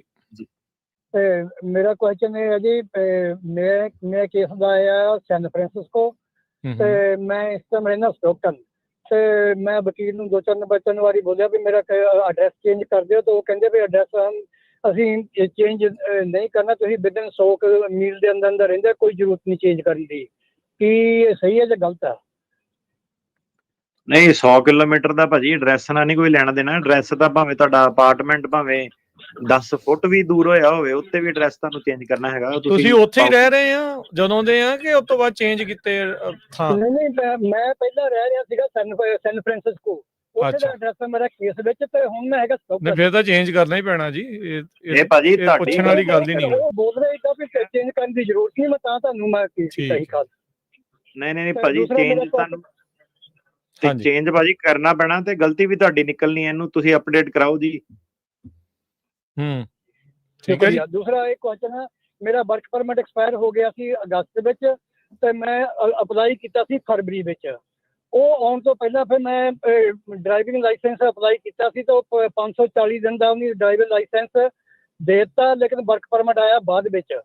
ਤੇ ਹੁਣ ਜਿੱਦਾਂ ਤੁਸੀਂ ਕਹਿੰਦੇ ਸੀ ਭਈ ਈਮੇਲ ਆਉਂਦੀਆਂ ਪਈਆਂ ਕੈਂਸਲ ਕਰਨੀਆਂ, ਕੀ ਉਹਦਾ ਮੈਨੂੰ ਉਹ ਕਰਵਾਉਣਾ ਚਾਹੀਦਾ? ਕੀ ਤੁਹਾਡਾ ਸੀਡੀਐਲ ਆ ਕਿ ਰੈਗੂਲਰ ਡਰਾਈਵਿੰਗ ਲਾਇਸੈਂਸ? ਤੁਸੀਂ ਭਾਜੀ ਪਹਿਲਾਂ ਜਿਹੜੀ ਮੇਨ ਗੱਲ ਇਹ ਆ ਕਿ ਜਿਹੜਾ ਡੀਐਮਵੀ ਦੇ ਵਿੱਚ ਹੈਗਾ, ਡੀਐਮਵੀ ਦੇ ਵਿੱਚ ਕੀ ਐਡਰੈਸ ਹੈਗਾ ਤੁਹਾਡਾ, ਸਟਾਕਟਨ ਵਾਲਾ ਕਿ ਸੈਨ ਫਰਾਂਸਿਸਕੋ ਵਾਲਾ? ਉਹ ਸਟਾਕਟਨ ਵਾਲਾ। ਡੀਐਮਵੀ ਤੇ ਤਾਂ ਸਾਰਾ ਸਹੀ ਦੱਸਿਆ ਨਾ ਤੁਸੀਂ? ਹਾਂਜੀ ਬਿਲਕੁਲ ਸਹੀ ਆ ਉਹ। ਹਾਂਜੀ ਤੁਸੀਂ ਭਾਜੀ ਸਭ ਤੋਂ ਪਹਿਲਾਂ ਆਪਣਾ ਨਾ ਕੋਰਟ ਦੇ ਨਾਲ, ਜੇ ਕੋਰਟ ਦੇ ਨਾਲ ਚੱਲਦਾ ਕੇਸ ਕਿ ਅਸਾਈਲਮ ਆਫਿਸ ਨਾਲ ਚੱਲਦਾ? ਨਹੀਂ ਅਸਾਈਲਮ ਆਫਿਸ ਹੈ, ਅਸਾਈਲਮ ਆਫਿਸ। ਹਾਂ ਉਹ ਤਾਂ ਤੁਸੀਂ ਭਾਜੀ ਆਪ ਹੀ, ਜਿਹੜੇ ਇੱਕ ਫਾਰਮ ਹੁੰਦਾ AR11 ਫਾਰਮ ਹੁੰਦਾ, ਉਹ ਤੁਸੀਂ ਭਰੋ। AR11 ਫਾਰਮ ਕੋਈ ਵੀ ਨਹੀਂ, ਵਕੀਲ ਦੀ ਵੀ ਨਹੀਂ ਤੁਹਾਨੂੰ ਲੋੜ, ਤੁਸੀਂ ਖੁਦ ਭਰ ਦਿਓ। ਅਸਾਈਲਮ ਅੱਛਾ ਜੀ। ਆਫਿਸ ਤੁਹਾਡਾ ਸੈਨ ਫਰਾਂਸਿਸਕੋ ਹੀ ਰਹਿਣਾ, ਕਿਉਂਕਿ ਇੱਕੋ ਹੀ ਹੈਗਾ ਸਟਾਕਟਨ, ਕੋਈ ਅਸਾਈਲਮ ਆਫਿਸ ਨਹੀਂ ਹੈਗਾ। ਆਫਿਸ ਤੁਹਾਡਾ ਉਹੀ ਰਹਿਣਾ, ਪਰ ਤੁਸੀਂ ਆਪਣਾ ਐਡਰੈਸ ਜਿਹੜਾ ਇਹ ਅਪਡੇਟ ਕਰ ਦਿਓ। ਜਿਹਨੂੰ ਵੀ ਇੰਟਰਨੈਟ ਚਲਾਉਣਾ ਆਉਂਦਾ, ਇਹ ਤਾਂ 2 ਮਿੰਟ ਦਾ ਕੰਮ ਆ। AR11 ਫਾਰਮ ਜਿਹੜਾ ਉਹਦੇ ਤੇ ਭਰ ਦਿਓ। ਤੇ ਬਾਕੀ DMV ਜਾ ਕੇ ਪੁੱਛ ਲਓ ਜੀ ਉਹਨਾਂ ਨੂੰ ਕਿੱਦਾਂ ਜਿਹੜੀ ਉਹ ਸਿਚੁਏਸ਼ਨ ਹੈਗੀ ਆ ਜਿਹੜੀ ਈਮੇਲ ਦੇ ਬਾਬਤ ਆ। ਸੋ ਉਹ ਤੁਹਾਨੂੰ ਕਲੀਅਰਲੀ ਜਿਹੜੇ ਉਹ ਦੱਸਣਗੇ। ਨਰਿੰਦਰ ਜੀ, ਹੈਲੋ। ਸਤਿ ਸ਼੍ਰੀ ਅਕਾਲ ਭਾਜੀ। ਸਤਿ ਸਤਿ ਸ਼੍ਰੀ ਅਕਾਲ ਦੋਨਾਂ ਵੀਰਾਂ ਨੂੰ ਜੀ। First of all thank you very much ਜਿਹੜੀ ਇੰਨੀ ਇਨਫੋਰਮੇਸ਼ਨ ਦਿੰਦੇ ਹੋ ਭਾਜੀ। ਮੇਰੇ 2 ਸਵਾਲ ਆਏ ਕਿ ਮੈਂ ਨਾ 2023 ਚ ਆਇਆ ਸੀਗਾ ਨਿਊਯਾਰਕ, ਤੇ ਮੇਰਾ ਕੇਸ ਉੱਥੇ ਲੱਗਾ ਸੀ ਤੇ ਮੇਰੀ ਮਾਸਟਰ ਹੀਅਰਿੰਗ ਉੱਥੇ ਹੋ ਗਈ। ਤੇ ਉੱਥੇ ਜੱਜ ਜਿਹੜਾ ਸੀਗਾ ਥੋੜਾ ਜਿਹਾ ਉਦੋਂ ਕੇਸ ਡਿਸਮਿਸ ਕਰੀ ਜਾਂਦੇ, ਤੇ ਵਕੀਲ ਨੇ ਸੁਜੈਸ਼ਨ ਦਿੱਤਾ ਕਿ ਚਲ ਤੂੰ ਟਰੱਕ ਕੰਮ ਵੀ ਕਰਨਾ ਹੈ, ਤੂੰ ਸੈਕਰਾਮੈਂਟੋ ਮੂਵ ਹੋ ਜਾ। ਤੇ ਉਦੋਂ ਦਾ ਭਾਈ ਮੈਂ ਕੇਸ ਇੱਥੇ ਆ ਗਿਆ, ਕੰਮ ਕਾਜ ਇੱਥੇ ਹੋ ਗਿਆ, ਕੇਸ ਇੱਥੇ ਮੂਵ ਕਰ ਲਿਆ। ਤੇ ਮੇਰੀ ਤਰੀਕ ਨਹੀਂ ਆਈ ਜੀ ਦੁਬਾਰਾ। ਉਹਨਾਂ ਨੇ ਫਾਈਨਲ ਦੇਤੀ ਸੀ, ਲੇਕਿਨ ਉਹ ਬਾਅਦ ਚੋਂ ਉੱਥੋਂ ਨਹੀਂ ਆਈ, ਤੇ ਮੈਂ ਇੱਥੇ ਵੇਟ ਕਰੀ ਜਾਂਦਾ। ਤੇ ਮੈਂ ਪੁੱਛ ਰਹੀ ਆਪਾਂ ਇਹਨੂੰ ਐਕਸਪੈਡਾਈਟ ਕਰ ਸਕਦੇ ਹਾਂ? ਕਾਲੀ ਹੈਗੀ ਮੇਰਾ ਵੀਰ ਤੈਨੂੰ ਕੋਈ? ਹਾਂਜੀ ਮੈਂ ਕਿਹਾ ਕਾਲੀ ਹੈਗੀ, ਕਾਲੀ ਹੈਗੀ ਤਰੀਕ ਛੇਤੀ ਜਾਣਾ? ਹਾਂਜੀ ਹਾਂ ਭਾਈ ਥੋੜਾ ਜਿਹਾ ਨਾ ਮੈਂ ਯੈਸ ਔਰ ਨੋ ਚ ਦੱਸ ਦਿਓ ਵੀ ਕਾਲੀ ਆ ਕਿ ਨਹੀਂ। ਜੀ ਹਾਂਜੀ ਹਾਂਜੀ ਕਾਲੀ ਭਾਜੀ, ਕਾਲੀ ਹੈ ਥੋੜੀ ਜੀ। ਠੀਕ ਹੈ ਜੀ, ਬਸ ਕਾਲੀ ਆ, ਠੀਕ ਆ। ਤੇ ਇਹਦੇ ਵਿੱਚ ਮੇਰਾ ਵੀਰ 2-3 ਚੀਜ਼ਾਂ ਹੈਗੀਆਂ। ਐਡਰੈਸ ਐਡਰੈਸ ਵਾਲਾ ਮਤਲਬ ਕੋਈ ਗੜਬੜ ਨਾ ਹੋਵੇ, ਮਤਲਬ ਬਹੁਤ ਜ਼ਿਆਦਾ ਜਿਹੜੇ ਚੈੱਕ ਕਰਦੇ ਆ ਕਿ ਬੰਦਾ ਇਹ ਨਹੀਂ ਕਿ ਕੇਸ ਮੂਵ ਕਰਾਉਣ ਕਰਕੇ ਜਿਹੜਾ ਉਹ ਕਰ ਲਿਆ। ਹਲੇ ਇਹ ਹੈ ਕਿ ਬੰਦਾ ਕੁਦਰਤੀ ਜਿੱਥੇ ਮੂਵ ਹੁੰਦਾ ਉੱਥੇ ਉਹਦਾ ਐਡਰੈਸ ਜਿਹੜਾ ਹੋਣਾ ਚਾਹੀਦਾ। ਇਹਦੇ ਵਿੱਚ ਮੇਰਾ ਵੀਰ ਜੇ ਤਰੀਕ ਬੋਲਦੀ ਹੀ ਨਹੀਂ ਹੈਗੀ ਤਾਂ ਮੋਸ਼ਨ ਟੂ ਰੀਕੈਲੰਡਰ ਕਰਨਾ ਪੈਂਦਾ ਇਮੀਗ੍ਰੇਸ਼ਨ ਕੋਰਟ ਮੋਰੇ। ਜੇ ਤਰੀਕ ਅੱਗੇ ਦੀ ਆ, ਤਰੀਕ ਬੋਲਦੀ ਆ, ਤੇ ਫਿਰ ਮੋਸ਼ਨ ਟੂ ਐਡਵਾਂਸ ਕਰਨਾ ਪੈਂਦਾ। ਤੁਹਾਨੂੰ ਆਪਣਾ ਇਹਦੇ ਵਿੱਚ ਰੀਜ਼ਨ ਦੇਣਾ ਪੈਣਾ ਕਿ ਕਿਉਂ ਜਿਹੜਾ ਮੋਸ਼ਨ ਟੂ ਐਡਵਾਂਸ ਜਿਹੜਾ ਚਾਹੀਦਾ ਹੈਗਾ, ਕਿ ਕੋਰਟ ਵਗੈਰਾ ਵੀ ਬਿਜ਼ੀ ਹੈ। ਪਰ ਹਾਂਜੀ ਤੁਸੀਂ ਮੋਸ਼ਨ ਪਾ ਸਕਦੇ ਹੋ। ਭਾਜੀ ਉਹ ਮੋਸ਼ਨ ਉਹਨਾਂ ਨੇ ਨਾ ਪਿਛਲੇ ਸਾਲ ਅਕਤੂਬਰ ਚ ਪਾਇਆ ਸੀਗਾ, ਤੇ ਮੈਨੂੰ ਕਹਿੰਦੇ ਕਿ ਫਰਵਰੀ ਤੱਕ ਆ ਜਾਊਗਾ ਕੋਈ ਜਵਾਬ। ਤੇ ਫਰਵਰੀ ਚ ਉਹਨਾਂ ਨੇ ਅੱਗੂ ਜੱਜ ਨੇ ਕਹਿ ਤਾ ਕਿ ਬਈ ਮੇਰੇ ਕੋਲ ਡੇਟ ਨਹੀਂ ਹੈਗੀ ਅਜੇ। ਹਾਂਜੀ ਤੁਸੀਂ ਉਹਦੇ ਵਿੱਚ ਏਦਾਂ ਆ ਕਿ ਵਕੀਲ ਤੋਂ ਨਾ ਤੁਸੀਂ ਇਹ ਪੁੱਛ ਸਕਦੇ ਆ, ਇਹ ਮੈਂ ਇੱਕ ਵਾਰੀ ਕੀਤਾ ਵੀ ਹੈਗਾ ਨਾ, ਤੁਸੀਂ ਉਹ ਨਾ ਆਪਣੇ ਵਕੀਲ ਨੂੰ ਇਹ ਪੁੱਛ ਸਕਦੇ ਆ ਸੇਮ ਜੱਜ ਮੋਰੇ ਕਿ ਕਿਸੇ ਹੋਰ ਉਹਦੇ ਕਲਾਇੰਟ ਦੀ ਜੇ ਡੇਟ ਆ, ਤੇ ਜੱਜ ਕਈ ਵਾਰੀ ਕੀ ਕਰਦਾ ਕਿ ਉਹਨਾਂ ਡੇਟ ਤੁਹਾਡੀ ਸਵੈਪ ਕਰ ਲੈਂਦਾ। ਹੋ ਸਕਦਾ ਕਿ ਕੋਈ ਉਹਦੇ ਵਿੱਚ ਵਿਅਕਤੀ ਹੋਵੇ ਜਿਹੜਾ ਕਵੇ ਕਿ ਮੈਨੂੰ ਬਾਅਦ ਚ ਡੇਟ ਚਾਹੀਦੀ ਆ, ਤੇ ਉਹ ਤੁਸੀਂ ਆਪਣੇ ਵਕੀਲ ਨਾਲ ਜਿਹੜੀ ਗੱਲਬਾਤ ਕਰੋ। ਉਹ ਵਕੀਲ ਦੇ ਤੁਹਾਡੇ ਦੇ ਉਸ ਦੇ ਮੂਹਰੇ ਹੋਰ ਵੀ ਕੇਸ ਉਹਦੇ ਲੱਗੇ ਹੋਣੇ ਜੱਜ ਦੇ।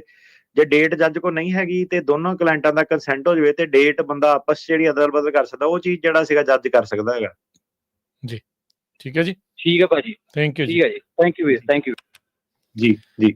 ਅਗਲੇ ਕਾਲਰ ਨੇ ਅਰਸ਼ਦੀਪ। ਹਾਂਜੀ ਸਤਿ ਸ਼੍ਰੀ ਅਕਾਲ ਭਾਜੀ। ਸਤਿ ਸ਼੍ਰੀ ਅਕਾਲ ਜੀ ਦੋਵਾਂ ਨੂੰ। ਭਾਜੀ ਤੁਹਾਨੂੰ ਭਾਜੀ ਮੇਰਾ ਕੁਐਸਚਨ ਹੈ ਭਾਜੀ, ਆਪਣੇ ਮੇਰਾ ਜੀ ਬ੍ਰਦਰ ਇੱਥੋਂ ਲੋਡ ਚੱਕ ਕੇ ਆ ਰਿਹਾ ਸੀ ਭਾਜੀ ਆਪਣੇ ਮਕੈਲਨ ਤੋਂ, ਤੇ ਭਾਜੀ ਉਹਨਾਂ ਦੇ ਜਿੱਦਾਂ 3 ਜਾਣੇ ਹੋਰ ਸੀ ਆਪਣੇ ਪੰਜਾਬੀ ਮੁੰਡੇ ਨੇ, ਇੱਕ ਮੋਡੈਸਟੋ ਤੋਂ, ਇੱਕ ਮੰਟੀਕੇ ਤੋਂ ਆ, ਤੇ ਜਿਹੜਾ ਮੇਰਾ ਬ੍ਰਦਰ ਆ ਭਾਜੀ ਉਹਨਾਂ ਜਿੱਦਾਂ ਰਿਮੂਵਲ ਲੱਗੀ ਹੋਈ ਸੀ ਉਹਨਾਂ ਦੀ, ਹੁਣ ਰਿਮੂਵਲ ਪ੍ਰੋਸੀਡਿੰਗ 'ਚ ਸੀ ਉਹ। ਸੋ ਅਸੀਂ ਬੈਕ ਇਨ ਫੋਰਥ ਕੰਮ ਕਰ ਰਹੇ ਸੀ ਜਿੱਦਾਂ ਕੈਲੀਫੋਰਨੀਆ ਤੋਂ ਮਕੈਲਨ।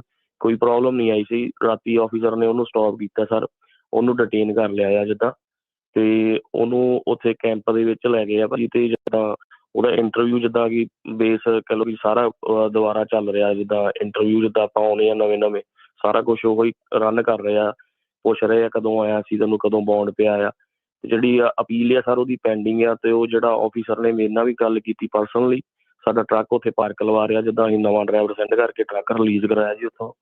ਤੇ ਉਹਨਾਂ ਨੇ ਹੁਣ ਸਾਨੂੰ ਇਹ ਕਿਹਾ ਵਾ ਕਿ ਵੇਟ ਕਰੋ, ਅਸੀਂ ਜੱਜ ਮੂਹਰੇ ਇਹਨਾਂ ਨੂੰ ਪੇਸ਼ ਕਰਨਾ ਆ, ਤੇ ਜੱਜ ਜਿਹੜਾ ਉਹ ਡਿਸਾਈਡ ਕਰੂਗਾ। ਤੇ ਜਿਹੜੀ ਆ ਰਿਮੂਵਲ ਪ੍ਰੋਸੀਡਿੰਗ ਆ ਉਹ ਤੇ ਜਿਹੜੀ ਅਪੀਲ ਆ ਉਹਦਾ ਇਹ 'ਚ ਸਟੇਟਸ ਨਹੀਂ ਆ, ਕਹਿੰਦੇ ਅਸੀਂ ਮੰਨਦੇ ਨਹੀਂ ਕੁਛ ਇਹਨੂੰ। ਸਰ ਮੇਰਾ ਕੁਐਸਚਨ ਇਹ ਆ ਕਿ ਇਹ ਭਾਜੀ ਕੀ ਹੋ ਸਕਦਾ ਇਹਦਾ ਹੱਲ ਭਾਜੀ, ਜਿੱਦਾਂ ਕਿ ਅਸੀਂ ਲੱਭ ਰਹੇ ਹਾਂ ਕੋਈ ਲਾਇਰ ਸਾਨੂੰ ਮਿਲ ਜਾਵੇ ਵਧੀਆ ਕਿਤੇ, ਆਪਣੇ ਹੈਲਪ ਹੋ ਸਕੇ ਸਾਡੀ। ਇਹ ਵਧੀਆ ਲਾਇਰ ਨਾਲ ਤਾਂ ਗੱਲ ਕਰ ਰਹੇ ਹੋ ਤੁਸੀਂ। ਹੋਰ ਹਾਂਜੀ ਮਤਲਬ ਇਹਦੇ ਵਿੱਚ ਭਾਜੀ ਹਾਂਜੀ ਸੌਰੀ ਭਾਜੀ ਤੁਹਾਡੀ ਸਿਚੁਏਸ਼ਨ ਦੇ ਲਈ ਜਿਹੜਾ ਫੜ ਲਿਆ। ਤੇ ਮਤਲਬ ਜਿਹੜਾ ਮੈਂ ਜਸਟ ਟੂ ਬੀ ਕਲੀਅਰ, ਜਿਹੜਾ ਆਪਾਂ ਜਿਹੜੇ ਵਿਅਕਤੀ ਦੀ ਗੱਲ ਕਰ ਰਹੇ ਹਾਂ ਉਹ ਇਮੀਗ੍ਰੇਸ਼ਨ ਕੋਰਟ ਚੋਂ ਕੇਸ ਹਾਰ ਗਿਆ ਤੇ BIA ਦੇ ਵਿੱਚ ਅਪੀਲ ਪੈਂਡਿੰਗ ਆ, ਕਰੈਕਟ? ਜੀ ਸਰ। ਮਤਲਬ ਏਦਾਂ ਨਹੀਂ ਹੈਗਾ ਕਿ ਉੱਤੇ ਸਰਕਟ ਕੋਰਟ ਤੋਂ ਹਾਰ ਗਿਆ ਤੇ ਫਿਰ BIA 'ਚ ਪੈਂਡਿੰਗ, ਮਤਲਬ ਇੱਕ ਪਹਿਲੀ ਅਪੀਲ ਆਉਂਦੀ ਹੈ। ਹਾਂਜੀ ਪਹਿਲੀ ਅਪੀਲ ਜਿਹੜੀ ਸਰ ਪੈਂਡਿੰਗ ਹੈ ਜੀ। ਹਾਂਜੀ, ਇਹਦੇ ਵਿੱਚ ਮੈਨੂੰ ਲੱਗਦਾ ਆਫਿਸਰਾਂ ਦੀ ਦੇਖੋ ਜੀ ਟ੍ਰੇਨਿੰਗ ਨਹੀਂ ਇਹਦੇ ਵਿੱਚ ਹੈਗੀ। ਜੱਜ ਨੇ ਜੇ ਆਲਰੇਡੀ ਫੈਸਲਾ ਦੇ ਦਿੱਤਾ ਨਾ, ਉਹ ਮਤਲਬ ਬਿਆਨ ਤਾਂ ਉਹਨਾਂ ਦੇ ਚੀਜ਼ਾਂ ਜਿਹੜੀਆਂ ਪਰੇ ਚਲ ਗਈਆਂ। ਤੁਸੀਂ ਐਕਚੁਅਲੀ ਉਹਨਾਂ ਨੂੰ ਇਹ ਵੀ ਕਹਿ ਸਕਦੇ ਸੀਗੇ ਕਿ ਇਹਨੇ ਇਹਦਾ ਵਕੀਲ ਆ ਕੀਤਾ ਹੋਇਆ ਅਪੀਲ ਪੈਂਡਿੰਗ ਆ, ਇਹਨਾਂ ਜਿਹੜੀ ਸੀਗੀ ਗੱਲ ਕਰੋ ਜਾਂ ਇਹਨਾਂ ਨਾਲ ਗੱਲ ਕਰਨੀ। ਮਤਲਬ ਕਿ ਜਿਹੜਾ ਬੰਦਾ ਆਲਰੇਡੀ ਸਿਸਟਮ ਦੇ ਵਿੱਚ ਹੈਗਾ, ਅਪੀਲ ਜਿਹੜੀ ਹੈਗੀ ਆ ਉਹਦੇ ਵਿੱਚ ਜਿਹੜਾ ਇਮੀਗ੍ਰੇਸ਼ਨ ਜੱਜ ਵੀ ਕੁਝ ਨਹੀਂ ਕਰ ਸਕਦਾ। ਮਤਲਬ ਕਿ ਜੂਰਿਸਡਿਕਸ਼ਨ ਜਿਹੜਾ ਹੈਗਾ BIA ਦੇ ਵਿੱਚ ਹੈਗਾ ਜੂਰਿਸਡਿਕਸ਼ਨ। ਇਹਦੇ ਵਿੱਚ ਭਾਜੀ ਦੋ ਚੀਜ਼ਾਂ ਜਿਹੜੀਆਂ ਆ ਜਾਂਦੀਆਂ, ਠੀਕ ਆ। ਪਹਿਲੀ ਚੀਜ਼ ਜਿਹੜੀ ਇਹ ਆ ਜਾਂਦੀ ਹੈ ਕਿ ਬੌਂਡ ਜਿਹੜਾ ਮਿਲ ਸਕਦਾ ਕਿ ਨਹੀਂ ਮਿਲ ਸਕਦਾ ਇਹ ਸਰਕਮਸਟੈਂਸਿਸ ਦੇ ਅੰਦਰ। ਜਿਹੜਾ ਬੌਂਡ ਦੇ ਜਿਹੜੇ ਕਾਨੂੰਨ ਆ ਤੁਹਾਨੂੰ ਦੱਸਿਆ ਸੀਗਾ, ਉਹ ਕਹਿੰਦੇ ਜੱਜ ਕੋਲ ਅਥਾਰਟੀ ਉਹ ਹੈ ਨਹੀਂ, ਹੈ ਨਾ। ਤੇ ਕਈ ਕੋਰਟਸ ਦੇ ਵਿੱਚ ਆਪਾਂ ਦੇਖਿਆ ਜਿੱਦਾਂ ਆਪਣੇ ਵਾਸ਼ਿੰਗਟਨ ਸਟੇਟ ਦੇ ਵਿੱਚ ਲੱਗ ਰਿਹਾ ਕਿ ਥੋੜੀ ਜਿਹੀ ਉਮੀਦ, ਤੇ ਇੰਡੀਆਨਾ ਦੇ ਵਿੱਚ ਸਟੇਟ ਦੇ ਵਿੱਚ ਲੱਗ ਰਿਹਾ ਕਿ ਹੋ ਸਕਦਾ ਕਿ ਇੱਥੇ ਹੋ ਸਕਣ। ਬਾਕੀ ਇਹਦੇ ਵਿੱਚ ਇੱਕ ਜਿਹੜੀ ਚੀਜ਼ ਹੁੰਦੀ ਹੈ ਹੇਬੀਅਸ ਕਾਰਪਸ ਦੀ ਇੱਕ ਰਿਟ ਹੁੰਦੀ ਹੈ, ਉਹ ਸਿਵਲ ਕੋਰਟਸ ਦੇ ਵਿੱਚ ਥਰੂ ਜਿਹੜੀ ਕਰ ਸਕਦੇ ਆ ਆਪਾਂ। ਮਤਲਬ ਉਹਦੇ ਵਿੱਚ ਮੈਂ ਤੁਹਾਡੀ ਡਾਇਰੈਕਟਲੀ ਹੈਲਪ ਨਹੀਂ ਕਰ ਸਕਦਾ, ਪਰ ਸਾਡੇ ਕੋਈ ਜਾਣਕਾਰ ਨੇ ਉਹ ਹੈਲਪ ਤੁਹਾਡੀ ਹੋ ਸਕਦਾ ਕਰ ਸਕਦੇ ਆ। ਉਹਦੇ ਵਿੱਚ ਕੀ ਹੁੰਦਾ ਕਿ ਤੁਹਾਨੂੰ ਜਿਹੜਾ ਸਰਕਾਰ ਤੇ ਇੱਕ ਲਾਅਸੂਟ ਜਿਹੜਾ ਕਰਨਾ ਪੈਂਦਾ। ਹੁਣ ਹੇਬੀਅਸ ਦੀ ਜਿਹੜੀ ਰਿਟ ਆ ਉਹਦੇ ਵਿੱਚ ਵੀ ਜਿੰਨੀ ਕੁ ਮੈਨੂੰ ਨੌਲੇਜ ਆ, ਉਹ ਕਹਿੰਦੇ ਆ ਕਿ ਜਦੋਂ ਬੰਦੇ ਨੂੰ ਘੱਟੋ ਘੱਟ 2-3 ਮਹੀਨੇ ਹੋ ਜਾਂਦੇ ਆ, ਫਿਰ ਉਸ ਤੋਂ ਬਾਅਦ ਹੀ ਜਿਹੜਾ ਮਤਲਬ ਇਹ ਨਹੀਂ ਕਿ ਤੁਸੀਂ ਪੈਂਦੀ ਸੱਟੇ ਜਿਹੜੇ ਹੇਬੀਅਸ ਦੀ ਜਿਹੜੀ ਰਿਟ ਕਰ ਸਕਦੇ ਆ। ਸੋ ਇਸ ਵੇਲੇ ਜਿਹੜਾ ਇਹਦੇ ਵਿੱਚ ਤੁਹਾਡੀ ਅਪੀਲ BIA ਦੇ ਵਿੱਚ ਹੀ ਚੱਲਣੀ ਆ, ਜਾਂ ਤਾਂ ਉਹ ਆਈਸ ਵਾਲੇ ਤੁਹਾਨੂੰ ਔਨ ਦੇਅਰ ਓਨ ਛੱਡ ਦੇਣਗੇ। ਉਹ ਇਹ ਚੀਜ਼ 'ਚ ਸਹੀ ਹੈ ਕਿ ਕੋਈ ਸਟੇਟਸ ਨਹੀਂ ਹੈਗਾ ਕਿ ਬੰਦੇ ਦੀ ਅਪੀਲ ਜਿਹੜੀ ਪੈਂਡਿੰਗ ਆ, ਪਰ ਇਹਦਾ ਮਤਲਬ ਇਹ ਵੀ ਨਹੀਂ ਹੈਗਾ ਕਿ ਬੰਦਾ ਇੱਥੇ ਰਿਮੂਵਲ ਆ ਜਾਂ ਉਹ ਰਿਮੂਵ ਨਹੀਂ ਕਰ ਸਕਦੇ ਇਹਨੂੰ। ਮਤਲਬ ਉਹਨੂੰ ਡੱਕ ਕੇ ਰੱਖ ਸਕਦੇ ਆ। ਤੇ ਫਿਰ ਗੱਲ ਇਹੀ ਆ ਕਿ ਬੰਦਾ ਫਲਾਈਟ ਰਿਸਕ ਤੇ ਹੈ ਨਹੀਂਗਾ, ਤੇ ਆਪਾਂ ਜਿਹੜਾ ਸਭ ਤੋਂ ਪਹਿਲਾ ਕੰਮ ਇਹ ਕਰ ਸਕਦੇ ਹਾਂ ਕਿ ਆਪਾਂ ਆਈਸ ਨੂੰ ਰਿਕੁਐਸਟ ਕਰ ਸਕਦੇ ਹਾਂ ਕਿ ਜੇ ਔਨ ਇਟਸ ਓਨ ਦੁਬਾਰਾ ਇਹਨੂੰ ਪੇਰੋਲ ਦੇ ਦੇਵੇ, ਤੇ ਉਹ ਚੀਜ਼ 'ਚ ਆਪਾਂ ਤੁਹਾਡੀ ਹੈਲਪ ਕਰ ਸਕਦੇ ਹਾਂ। ਬੌਂਡ ਦੇ ਵਿੱਚ ਕੋਈ ਫਾਇਦਾ ਹੋਣਾ ਨਹੀਂ, ਮਤਲਬ ਜੱਜ ਜ਼ਿਆਦਾਤਰ ਨਹੀਂ ਦੇ ਰਹੇ। ਤੇ ਤੀਸਰੀ ਆਪਸ਼ਨ ਜਿਹੜੀ ਤੁਹਾਨੂੰ ਦੱਸੀ ਸੀਗੀ ਕਿ ਰਿਟ ਜਿਹੜੀ ਹੇਬੀਅਸ ਕਾਰਪਸ ਵਾਲੀ ਸਿਵਲ ਕੋਰਟ ਦੇ ਥਰੂ ਆਪਾਂ ਜਾ ਸਕਦੇ ਹਾਂ, ਉਹਦੇ ਵਿੱਚ ਜਿਹੜੇ ਵਕੀਲ ਆ ਉਹ 2-3 ਮਹੀਨੇ ਜਿਹੜੇ ਮੰਗਦੇ ਆ। ਠੀਕ ਹੈ ਜੀ। ਭਾਜੀ ਆਪਣੇ ਜਿੱਦਾਂ ਬੌਂਡ, ਇੱਕ ਕੁਐਸਚਨ ਆ ਮੇਰਾ, ਜਿੱਦਾਂ ਬੌਂਡ ਆਪਾਂ ਇਹਦਾ ਆਲਰੇਡੀ ਪੇ ਕੀਤਾ ਪਿਆ ਭਾਈ ਜਦੋਂ ਆਇਆ ਸੀ, ਸੋ ਬੌਂਡ ਨੂੰ ਫਿਰ ਬੌਂਡ ਪੈ ਸਕਦੇ, ਇਹਨੂੰ ਫਿਰ ਕਹਿ ਸਕਦੇ ਆਪਾਂ ਨੂੰ? ਉਹਨਾਂ ਨੂੰ ਫਿਰ ਪੁਰਾਣਾ ਵਾਲਾ ਜੀ ਵਾਪਸ ਕਰਨਾ ਪੈਂਦਾ ਹੁੰਦਾ, ਉਹ ਕਰ ਸਕਦੇ ਆ ਵਾਪਸ। ਤੇ ਉਹਨਾਂ ਨੂੰ ਤੁਸੀਂ ਦੱਸ ਸਕਦੇ ਆ ਕਿ ਆਲਰੇਡੀ ਬੌਂਡ ਤੇ ਛੁੱਟਿਆ ਸੀਗਾ, ਇਹਦੀ ਟਰਮਸ ਐਂਡ ਕੰਡੀਸ਼ਨ ਸੀਗੀਆਂ। ਤੇ ਬਾਇਓਡਾਟਾ ਕੱਢਿਆ ਸਰ ਇਹਦਾ, ਕਹਿੰਦਾ ਕਿ ਤੁਹਾਨੂੰ ਬੌਂਡ ਪਿਆ ਵਾ, ਕਿ ਆਫੀਸਰ ਨੇ ਗੱਲ ਕੀਤੀ ਕਿ ਆਹ ਲਾਇਰ ਆ, ਉਹਨਾਂ ਨੇ ਸਾਨੂੰ ਕਈ ਬੰਦਿਆਂ ਦੇ ਉੱਥੇ ਨੰਬਰ ਪ੍ਰੋਵਾਈਡ ਕਰਾਏ ਕਿ ਇਹ ਹੈਲਪ ਕਰ ਸਕਦੇ ਤੁਹਾਨੂੰ ਕਢਾਉਣ 'ਚ। ਤੇ ਮੈਂ ਕਿਹਾ ਕਿ ਆਪਣੇ ਪੰਜਾਬੀ ਬੰਦੇ ਨੂੰ ਕਿਸੇ ਨੂੰ ਪੁੱਛਿਆ ਜਾਵੇ ਤਾਂ ਵਧੀਆ ਗੱਲ ਹੈ, ਤਾਂ ਤੁਹਾਨੂੰ ਕਾਲ ਲਾਈ ਸਰ ਆਪਾਂ ਰੇਡੀਓ ਤੇ। ਉਹ ਜਿਹੜੀ ਲਿਸਟ ਸੀਗੀ ਤੁਹਾਨੂੰ ਆਈਸ ਵਾਲਿਆਂ ਨੇ ਦਿੱਤੀ ਸੀ? ਜਿਹੜੇ ਆਫੀਸਰ ਸਰ ਜਿੱਦਾਂ ਬਾਰਡਰ ਪੈਟਰੋਲ ਵਾਲੇ ਆ ਜੀ ਆਪਣੇ, ਉਹਨਾਂ ਨੇ ਜਿੱਦਾਂ ਹੁਣ ਪਹਿਲਾਂ ਇੱਕ ਥਾਂ ਲਗਾਇਆ ਜੀ ਇਹਨੂੰ, ਜਿੱਦਾਂ ਚੌਂਕੀ ਕਹਿ ਸਕਦੇ ਜੀ, ਬਾਅਦ 'ਚ ਹੁਣ ਜਿਹੜਾ ਮੇਨ ਕੈਂਪ ਹੈ ਜੀ ਮਕੈਲਨ, ਉੱਥੇ ਲੈ ਗਿਆ ਜੀ। ਤੇ ਉੱਥੋਂ ਤੁਸੀਂ ਇਹਦੇ ਵਿੱਚ ਹਾਂਜੀ, ਤੁਸੀਂ ਇਹਦੇ ਵਿੱਚ ਇੱਕ ਕੰਮ ਕਰੋ, ਤੁਸੀਂ ਜਿਹੜਾ ਪਹਿਲੇ ਲਾਇਰ ਨੇ ਤੁਹਾਡਾ ਬੌਂਡ ਪਵਾਇਆ ਸੀਗਾ ਨਾ, ਤੁਸੀਂ ਇੱਕ ਵਾਰੀ ਉਹਨਾਂ ਨਾਲ ਕੰਟੈਕਟ ਕਰ ਲਓ। ਤੇ ਕਿਉਂਕਿ ਪੇਪਰ ਵਰਕ ਵਗੈਰਾ ਸਾਰਾ ਹੋਣਾ, ਥੋੜਾ ਜਿਹਾ ਫਾਸਟ ਹੋਣਾ ਕੰਮ ਜਿਹੜਾ ਪਹਿਲਾ ਲਾਇਰ ਆ। ਜੇ ਤੁਹਾਡੀ ਫਿਰ ਨਹੀਂ ਹੈਲਪ ਹੁੰਦੀ ਆ, ਤੁਸੀਂ ਜੀ ਕਾਲ ਕਰ ਲਿਓ ਸਾਡੇ ਆਫਿਸ ਤੇ। ਹਾਂਜੀ, ਫਿਰ ਆਪਾਂ ਦੇਖ ਲੈਂਦੇ ਆ ਜੀ। ਜੀ ਜੀ, ਇਹਨਾਂ ਦੇ ਆਫਿਸ ਦਾ ਨੰਬਰ ਆ 415-909-0503 4159090503। ਕੁਛ ਕੁ ਜਿਹੜੇ ਕੁਐਸਚਨ ਜਿਹੜੇ ਆ ਰਹੇ ਆ, ਇੱਕ ਤਾਂ ਇਹ ਵੀ ਜਿੱਦਾਂ ਹੁਣ ਵਰਕ ਪਰਮਿਟ ਜਦੋਂ ਐਕਸਪਾਇਰ ਹੋਣ ਵਾਲਾ ਹੁੰਦਾ ਆ, ਅੱਗੇ ਆਟੋਮੈਟਿਕ ਐਕਸਟੈਂਸ਼ਨਾਂ ਜਦੋਂ ਇਹ ਕਰਦੇ ਸੀ, ਉਹ ਸਾਰੀਆਂ ਚੀਜ਼ਾਂ ਜਿਹੜੀਆਂ ਨਾਲ ਸੀ, ਹੁਣ ਐਗਜ਼ੈਕਟਲੀ 180 ਦਿਨ ਪਹਿਲਾਂ ਜਿਹੜਾ ਉਹ ਕਰ ਦੇਣਾ ਚਾਹੀਦਾ। ਕਿੰਨਾ ਸਮਾਂ ਜਿਹੜਾ ਉਹ ਲੱਗ ਰਿਹਾ, ਕੀ ਪ੍ਰੋਸੈਸ ਜਿਹੜਾ ਉਹ ਇਸ ਟਾਈਮ ਪੇਪਰ ਵਰਕ ਨੂੰ ਲੈ ਕੇ, ਖਾਸ ਕਰਕੇ ਜਦੋਂ ਐਕਸਪਾਇਰ ਹੀ ਹੋਣ ਵਾਲਾ ਹੁੰਦਾ ਹੈ ਤੁਹਾਡਾ ਕੋਈ ਵੀ ਡਾਕੂਮੈਂਟ, ਉਹਦੇ ਲਈ ਕੀ ਜਿਹੜਾ ਉਹ ਕਰ ਰਹੇ ਆ ਲੋਕ, ਜਾਂ ਕੀ ਤੁਹਾਡੀ ਸੁਜੈਸ਼ਨ ਆ? ਦੇਖੋ ਜੀ, ਜਿਹੜਾ ਐਕਸਟੈਂਸ਼ਨਾਂ ਨੂੰ ਰੋਕਣਾ ਇਹਨਾਂ ਨੇ ਸੀਗਾ, ਉਹ ਇਹਨਾਂ ਨੇ ਤੰਗ ਪਰੇਸ਼ਾਨ ਕਰਨਾ ਇਮੀਗ੍ਰੈਂਟਾਂ ਨੂੰ। ਗੱਲ ਇਹ ਆ, ਜਿੱਦਾਂ ਹੁਣ ਬਾਈਡਨ ਹੋਣੀ ਸੀਗਾ, ਉਹਨਾਂ ਨੇ ਐਕਸਟੈਂਸ਼ਨ ਜਿੱਦਾਂ ਪਹਿਲਾਂ 6 ਮਹੀਨੇ ਦੀ ਦਿੰਦੇ ਸੀ, ਉਹਨਾਂ ਨੇ ਵਧਾਤੀ ਉਹਨੂੰ, ਕੋਈ ਜ਼ਿਆਦਾ ਐਕਸਟੈਂਸ਼ਨ ਦੇ, ਉਹ ਹੈਲਪ ਕਰਨਾ ਚਾਹੁੰਦੇ ਸੀਗੇ ਉਹ ਚੀਜ਼ ਦੇ ਵਿੱਚ। ਤੇ ਹੁਣ ਇਹਦੇ ਵਿੱਚ ਸਾਡੇ ਕੋਲ ਜੀ ਟੂਲ ਤਾਂ ਇੱਕੋ ਹੀ ਹੈਗਾ ਕਿ ਆਪਾਂ 180 ਦਿਨ ਪਹਿਲਾਂ ਜਿਹੜੀ ਕਰ ਸਕਦੇ ਹਾਂ, ਤਾਂ ਕਿ ਬਾਹਲਾ ਗੈਪ ਨਾ ਆਵੇ। ਤੇ ਇਹਦੇ ਵਿੱਚ ਇਹ ਦੇਖੋ 14-15 ਮਹੀਨੇ ਆਲਮੋਸਟ ਜਿਹੜੇ ਲਗਾ ਹੀ ਦਿੰਦੇ ਸੀਗੇ ਵਰਕ ਪਰਮਿਟ ਦੇ ਵਿੱਚ। ਤੇ ਹੁਣ ਇਹ ਆ ਕਿ ਲੋਕਾਂ ਦਾ ਗੈਪ ਆਉਣਾ ਸ਼ੁਰੂ ਹੋ ਜਾਣਾ ਇਹਦੇ ਵਿੱਚ। ਮਤਲਬ ਕਿ ਏਦਾਂ ਦਾ ਸਿਨੈਰੀਓ ਆ ਜਾਣਾ ਕਿ 6 ਮਹੀਨੇ ਸਾਲ ਬਿਨਾਂ ਵਰਕ ਪਰਮਿਟ ਦੇ, ਕਿਉਂਕਿ ਐਕਸਟੈਂਸ਼ਨ ਜਿਹੜੀ ਸੀਗੀ ਮਿਲਣੀ ਨਹੀਂ। ਬਾਈਡਨ ਹੋਣੀ ਜਿਹੜੇ ਸੀਗੇ ਉਹ ਇਹ ਚੀਜ਼ ਨੂੰ ਸਮਝਦੇ ਸੀਗੇ, ਮੇਰੇ ਖਿਆਲ ਉਹਨਾਂ ਨੇ ਤਾਂ ਕਰਕੇ ਜਿਹੜਾ ਸੀਗਾ ਵਰਕ ਪਰਮਿਟ 5 ਸਾਲ ਦੇ ਕਰਤੇ ਸੀਗੇ। ਤੇ ਬੜੀ ਜਿਹੜੀ ਜਨਤਾ ਹੈਗੀ ਉਹ ਆਲਰੇਡੀ ਇਹ ਪ੍ਰੋਬਲਮ ਤੋਂ ਬਚ ਗਏ ਆ ਕਿ ਉਹਨਾਂ ਦੇ 3-4 ਸਾਲ ਜਿਹੜੇ ਸੀਗੇ ਆਹ ਚੀਜ਼ 'ਚ ਟੱਪ ਜਾਣੇ ਆ ਹਨਾ। ਪਰ ਇਹ ਹੈ ਕਿ ਕਈ ਬੰਦੇ ਇਹਦੇ ਵਿੱਚ ਫਸਨੇ ਆ ਹਨਾ, ਤੇ ਉਹ ਜਿਹੜਾ ਸੀਗਾ ਆਪਣਾ ਵਰਕ ਪਰਮਿਟ ਜਿਹੜੀ ਨਹੀਂ ਉਹਦੀ ਐਕਸਟੈਂਸ਼ਨ ਜਿਹੜੀ ਮਿਲਣੀ, ਤੇ ਟਾਈਮ ਸਰ ਜਿਹੜੇ ਸੀਗੇ ਫਿਰ ਗੈਪ ਆ ਜਾਣਾ ਵਿੱਚ।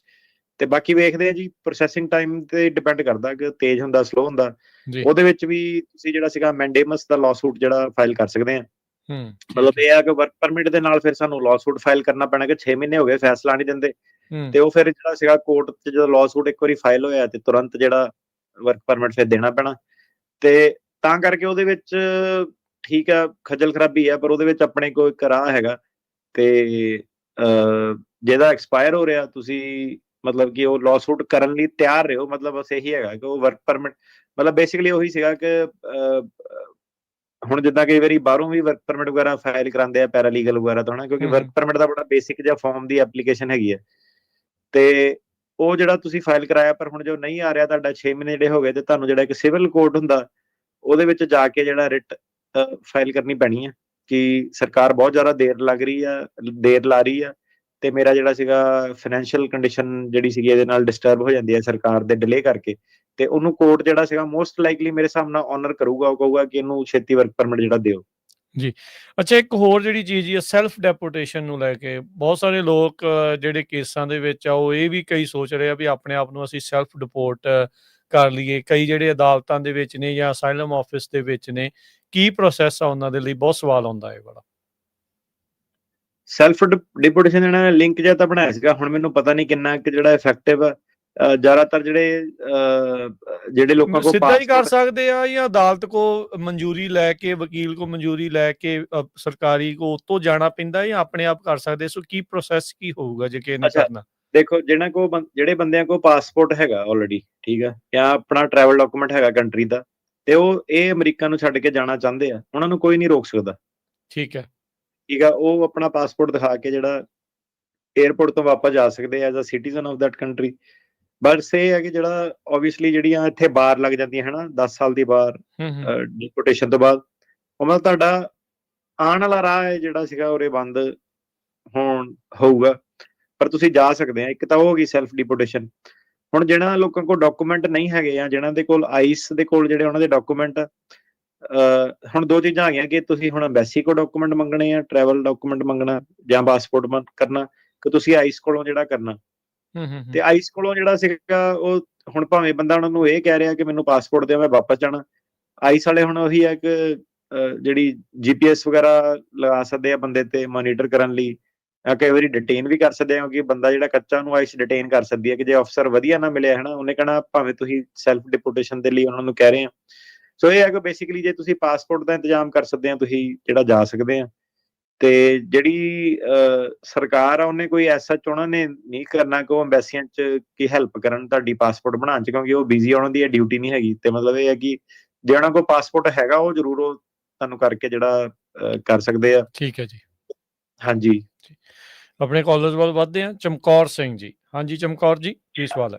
ਸਤਿ ਸ੍ਰੀ ਅਕਾਲ ਭਾਈ। ਸਤਿ ਸ੍ਰੀ ਅਕਾਲ ਭਾਈ। ਮੇਰਾ ਸਵਾਲ ਹੈਗਾ, ਆਪਣਾ ਮੇਰੇ ਨਾਲ ਰਿਸ਼ਤੇਦਾਰ 2 ਸਾਲ ਦੀ ਪਰਮਿਸ਼ਨ ਲੈ ਕੇ ਗਏ ਆ ਇੰਡੀਆ, ਤੇ ਉਹਨਾਂ ਨੂੰ ਜਨਵਰੀ 'ਚ 2 ਸਾਲ ਹੋ ਜਾਣੇ, ਪਰ ਜਿਹੜਾ ਉਹਨਾਂ ਦਾ ਕਾਰਡ ਆਇਆ ਸੀਗਾ ਉਹ ਫਿੰਗਰ ਕਰਾ ਕੇ ਚਲੇ ਗਏ ਸੀਗੇ, ਉਹ ਆਇਆ ਸਾਲ ਬਾਅਦ।